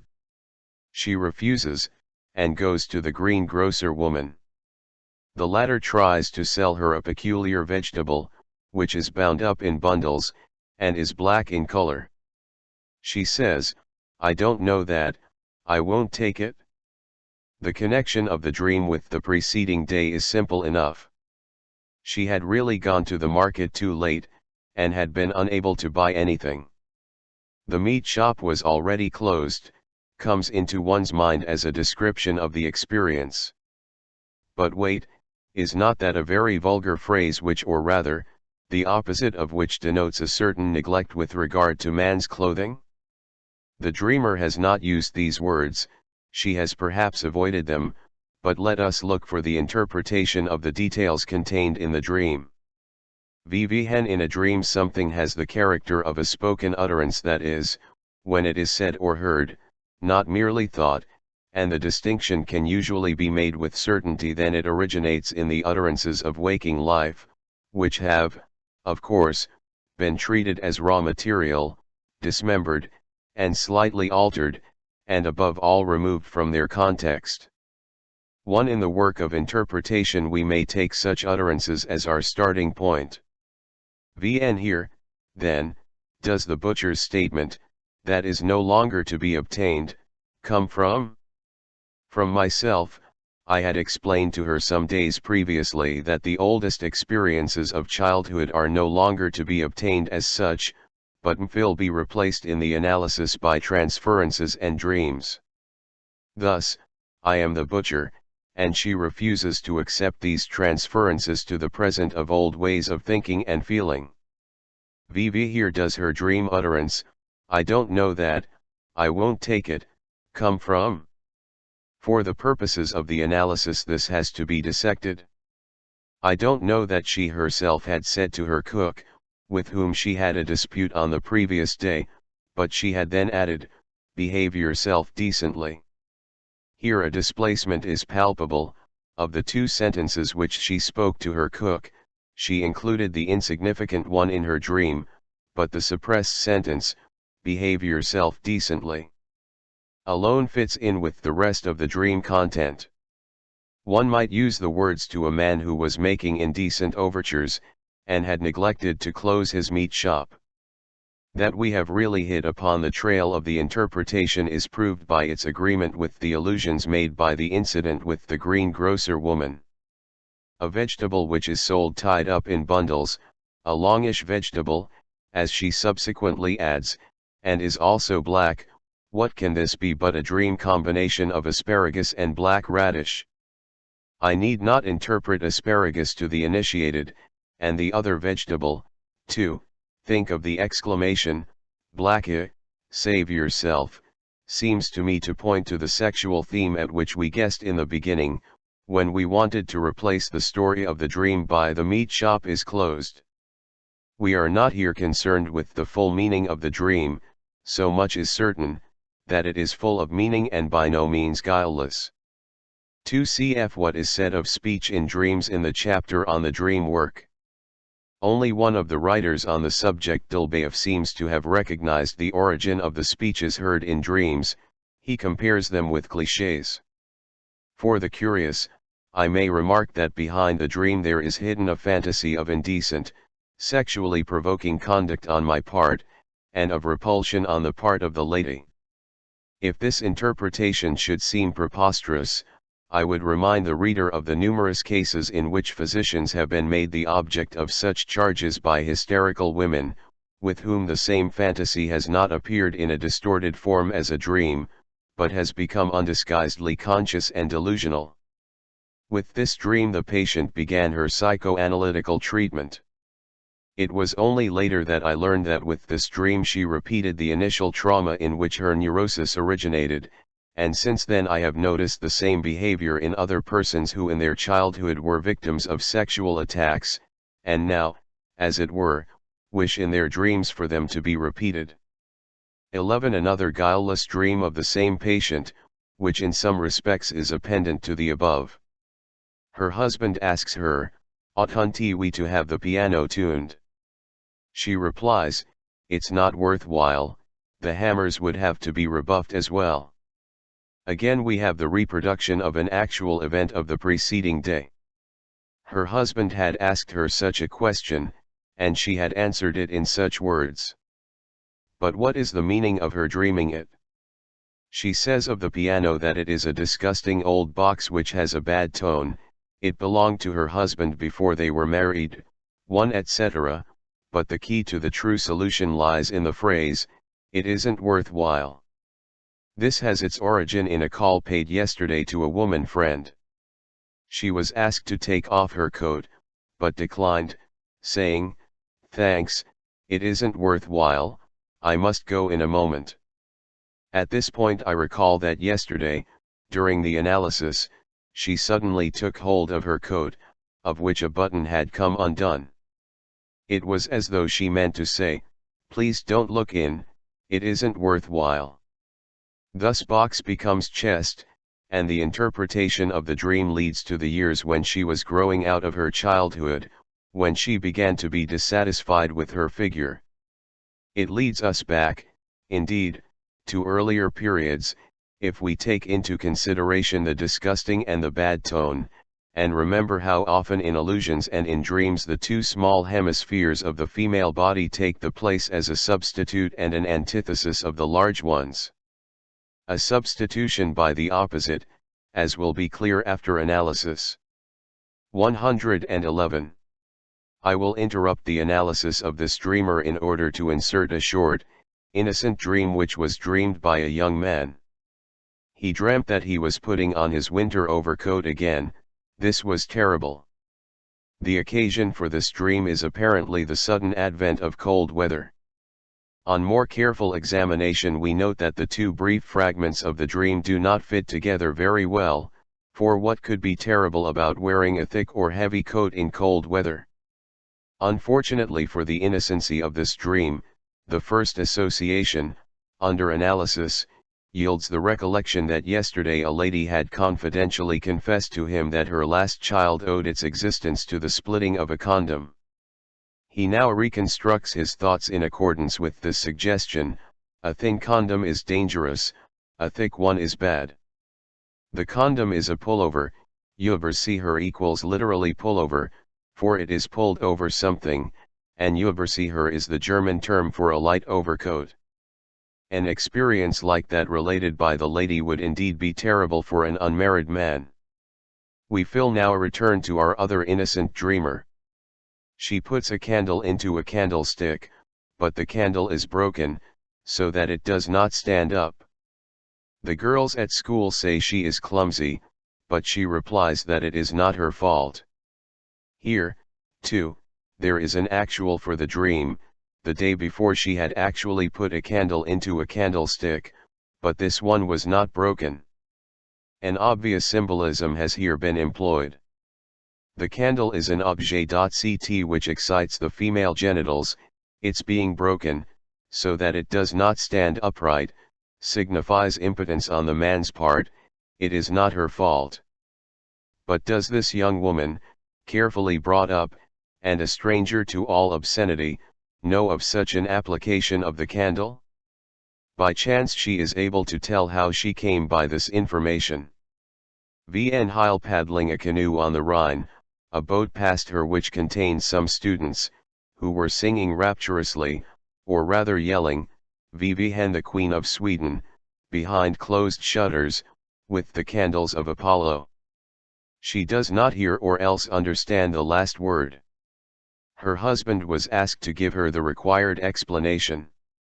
These verses are then replaced in the dream content by the innocent recollection of a task which she once performed clumsily at her boarding school, because of the closed shutters.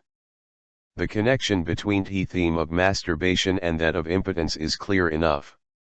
Apollo in the latent dream content cts this dream with an earlier one in which the Virgin Pallas figured. All this is obviously not innocent. Lest it may seem too easy a matter to draw conclusions from dreams concerning the dreamer's real circumstances, I add another dream originating with the same person, which once more appears innocent. I dreamt of doing something, she relates, which I actually did during the day. That is to say, I filled a little trunk so full of books that I had difficulty in closing it. My dream was just like the actual occurrence. Here the dreamer herself emphasizes the correspondence between the dream and the reality. All such criticisms of the dream, and comments on the dream, although they have found a place in the waking thoughts, properly belong to the latent dream content, as further examples will confirm. We are told, then, that what the dream relates has actually occurred during the day. It would take us too far afield to show how we arrive at the idea of making use of the English language to help us in the interpretation of this dream. Suffice it to say that it is again a question of a little box, cf. chapter 4, the dream of the dead child in the box, which has been filled so full that nothing can go into it. In all these innocent dreams the sexual factor as the motive of the censorship is very prominent. But this is a subject.ct of primary significance, which we must consider later. B. Infantile experiences as the source of dreams. As the third of the peculiarities of the dream content, we have adduced the fact, in agreement with all other writers on the subject.ct, excepting Robert, that impressions from our childhood may appear in dreams, which do not seem to be at the disposal of the waking memory. It is, of course, difficult to decide how seldom or how frequently this occurs, because after waking the origin of the respective elements of the dream is not recognized. The proof that we are dealing with impressions of our childhood must thus be adduced objectively, and only in rare instances do the conditions favor such proof. The story is told by Amory, as being particularly conclusive, of a man who decides to visit his birthplace after an absence of 20 years. On the night before his departure he dreams that he is in a totally unfamiliar locality, and that he there meets a strange man with whom he holds a conversation. Subsequently, upon his return home, he is able to convince himself that this strange locality really exists in the vicinity of his home, and the strange man in the dream turns out to be a friend of his dead father's, who is living in the town. This is, of course, a conclusive proof that in his childhood he had seen both the man and the locality. The dream, moreover, is to be interpreted as a dream of impatience, like the dream of the girl who carries in her pocket the ticket for a concert, the dream of the child whose father had promised him an excursion to the Hill, and so forth. The motives which reproduce just these impressions of childhood for the dreamer cannot, of course, be discovered without analysis. One of my colleagues, who attended my lectures, and who boasted that his dreams were very rarely subject to distortion, told me that he had some time previously seen, in a dream, his former tutor in bed with his nurse, who had remained in the household until his 11th year. The actual location of the scene was realized even in the dream. As he was greatly interested, he related the dream to his elder brother, who laughingly confirmed its reality. The brother said that he remembered the affair very distinctly, for he was 6 years old at the time. The lovers were in the habit of making him, the elder boy, drunk with beer whenever circumstances were favorable to their nocturnal intercourse. The younger child, our dreamer, at that time 3 years of age, slept in the same room as the nurse, but was not regarded as an obstacle. In yet another case it may be definitely established, without the aid of dream interpretation, that the dream contains elements from childhood, namely, if the dream is a so-called perennial dream, one which, being first dreamt in childhood, recurs again and again in adult years. I may add a few examples of this sort to those already known, although I have no personal knowledge of perennial dreams.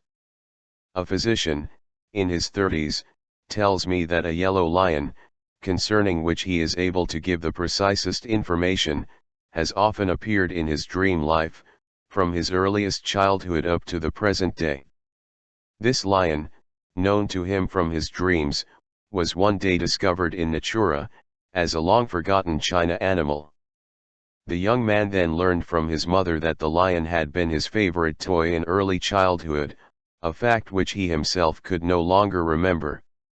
If we now turn from the manifest dream content to the dream thoughts which are revealed only on analysis, the experiences of childhood may be found to recur even in dreams whose content would not have led us to suspect anything of the sort. I owe a particularly delightful and instructive example of such a dream to my esteemed colleague of the Yellow Lion. After reading Nansen's account of his polar expedition, he dreamt that he was giving the intrepid explorer electrical treatment on an ice floe for the sciatica of which the latter complained. During the analysis of this dream he remembered an incident of his childhood, without which the dream would be wholly unintelligible. When he was 3 or 4 years of age, he was one day listening attentively to the conversation of his elders. They were talking of exploration, and he presently asked his father whether exploration was a bad illness. He had apparently confounded Rhizan-Gurney, trips, with rheusin, gripes, tearing pains, and the derision of his brothers and sisters prevented his ever forgetting the humiliating experience. We have a precisely similar case when, in the analysis of the dream of the monograph on the genus Cyclamen, I stumble upon a memory, retained from childhood, to the effect that when I was 5 years old my father allowed me to destroy a book embellished with colored plates. It will perhaps be doubted whether this recollection really entered into the composition of the dream content, and it may be suggested that the connection was established subsequently by the analysis. But the abundance and intricacy of the associative connections vouch for the truth of my explanation. Cyclamen favorite flower, favorite dish artichoke, to pick to pieces like an artichoke, leaf by leaf, a phrase which at that time one heard daily, apropos of the dividing up of the Chinese Empire, herbarium bookworm, whose favorite food is books. I can further assure the reader that the ultimate meaning of the dream, which I have not given here, is most intimately connected with the content of the scene of childish destruction. In another series of dreams we learn from analysis that the very wish which has given rise to the dream, and whose fulfillment the dream proves to be, has itself originated in childhood, so that one is astonished to find that the child with all his impulses survives in the dream. I shall now continue the interpretation of a dream which has already proved instructive. I refer to the dream in which my friend R is my uncle. We have carried its interpretation far enough for the fish motive, the wish to be appointed professor, to assert itself palpably, and we have explained the affection felt for me friend R in the dream as the outcome of opposition to, and defiance of, the two colleagues who appear in the dream thoughts. The dream was my own.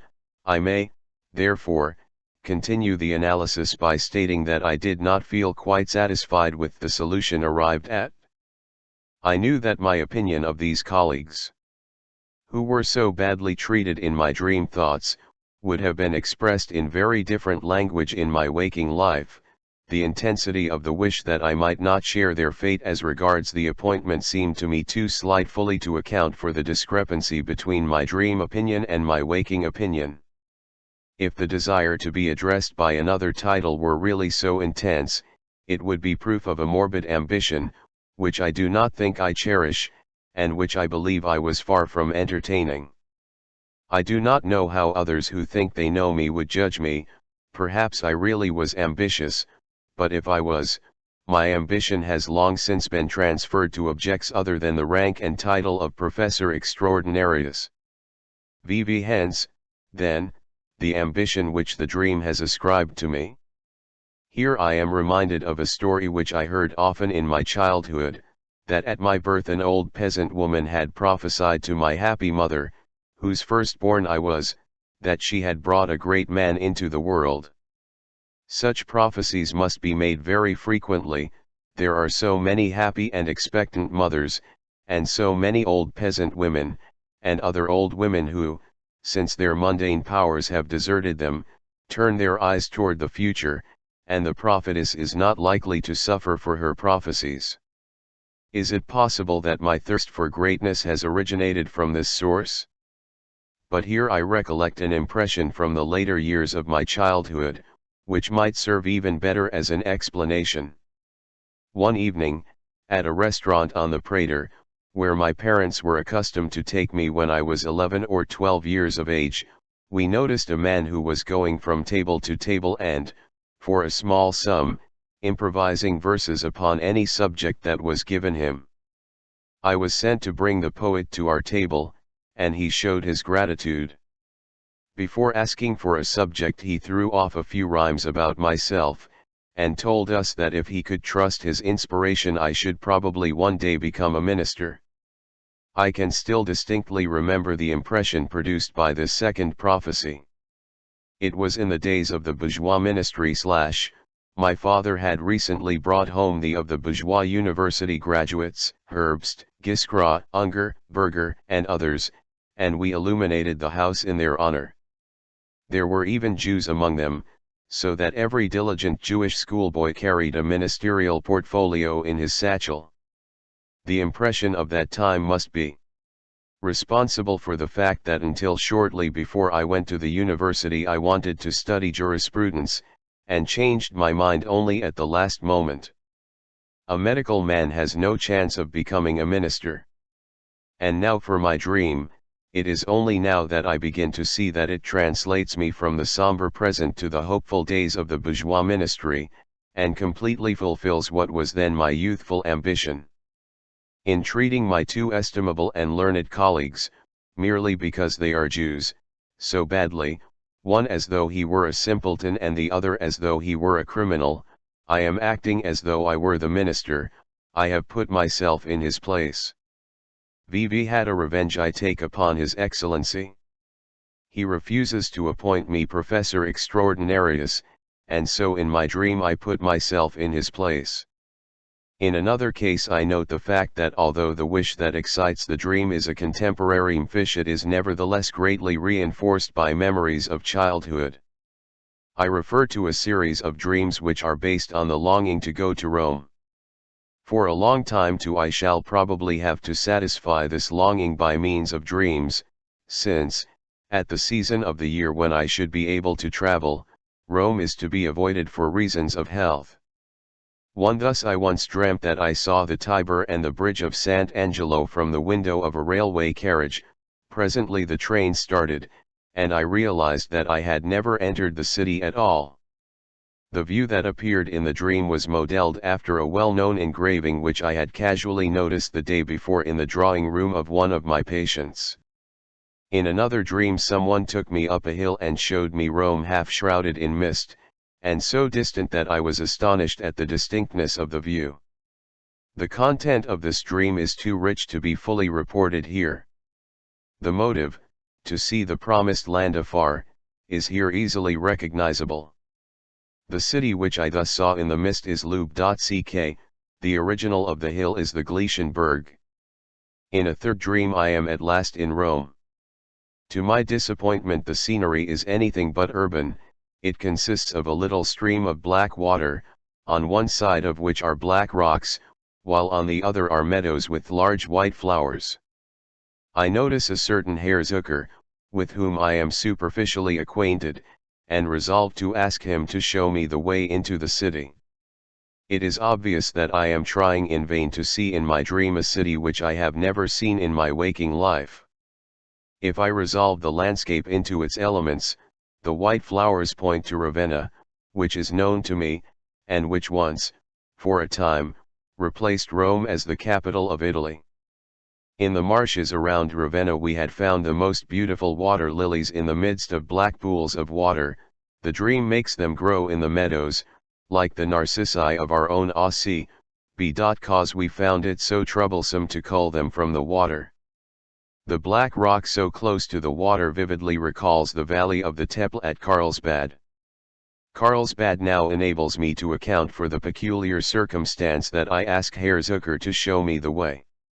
In the material of which the dream is woven I am able to recognize two of those amusing Jewish anecdotes which conceal such profound and, at times, such bitter worldly wisdom, and which we are so fond of quoting in our letters and conversation. One is the story of the Constitution. It tells how a poor Jew sneaks into the Carlsbad Express without a ticket, how he is detected, and is treated more and more harshly by the conductor at each succeeding call for tickets, and how, when a friend whom he meets at one of the stations during his miserable journey asks him where he is going, he answers, "To Carlsbad if my Constitution holds out." Associated in memory with this is another story about a Jew who is ignorant of French, and who has express instructions to ask in Paris for the Rue Richelieu. Paris was for many years the goal of my own longing, and I regarded the satisfaction with which I first set foot on the pavements of Paris as a warrant that I should attain to the fulfillment of other wishes also. Moreover, asking the way is a dire.ct allusion to Rome, for, as we know, all roads lead to Rome. And further, the name Zucker, sugar, again points to Carlsbad, whither we send persons afflicted with the constitutional disease, diabetes, Zuckerkrankheit, sugar disease. The occasion for this dream was the proposal of my Berlin friend that we should meet in Prague at Easter.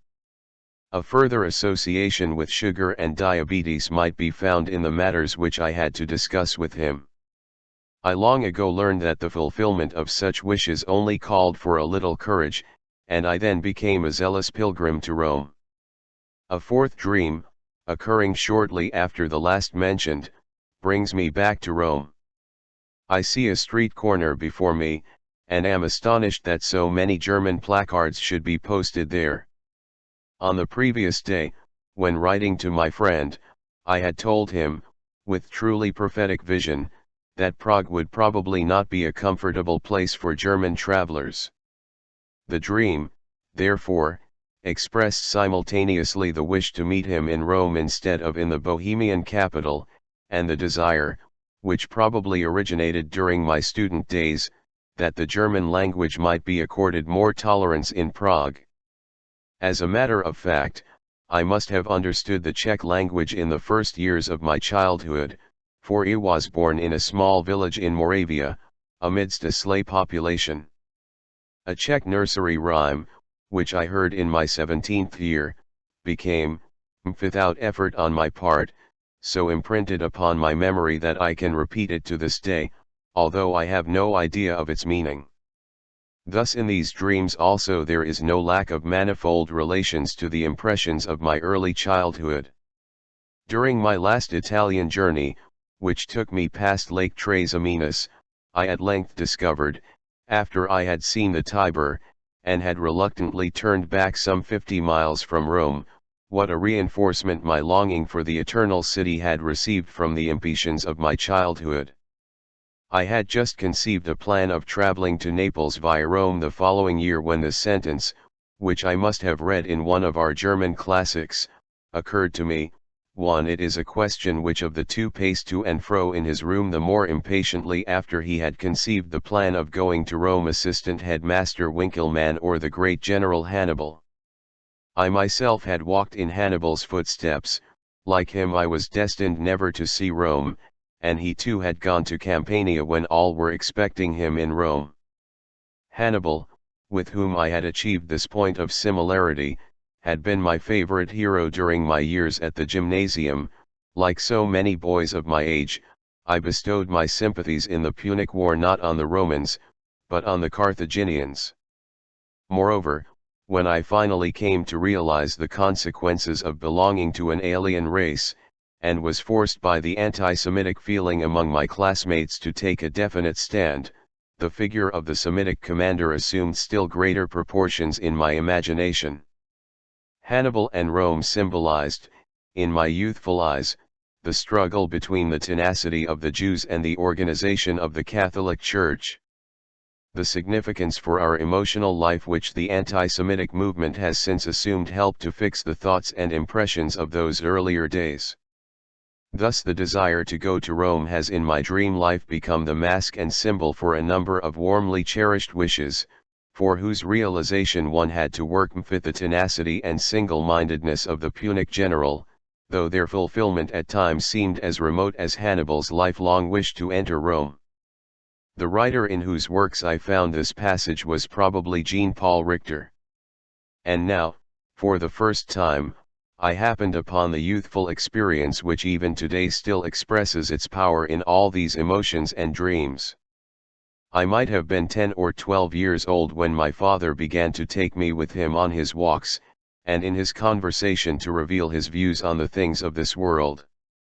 Thus it was that he once told me the following incident, in order to show me that I had been born into happier times than he. When I was a young man, I was walking one Saturday along the street in the village where you were born. I was well dressed, with a new fur cap on my head.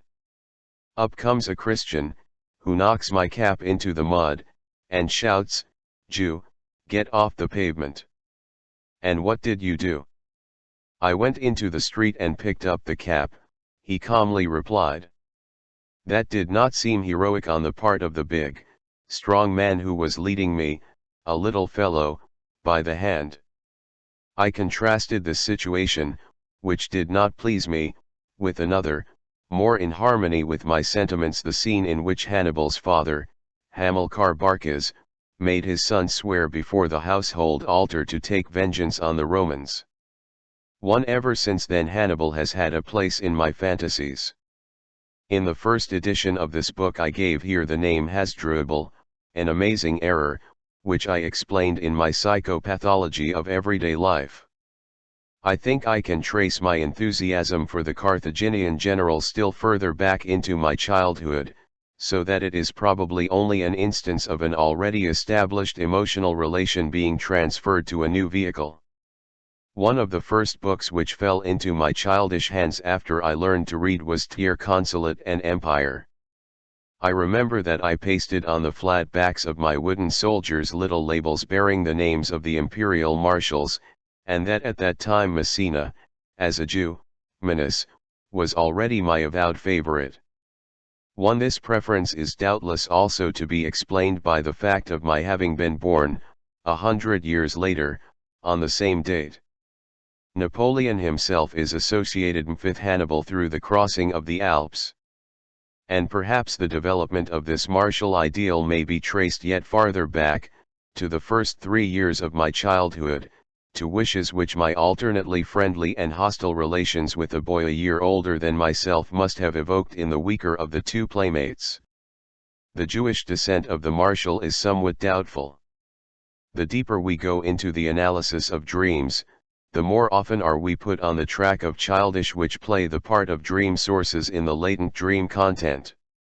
We have learned that dreams very rarely reproduce memories in such a manner as to constitute, unchanged and unabridged, the sole manifest dream content.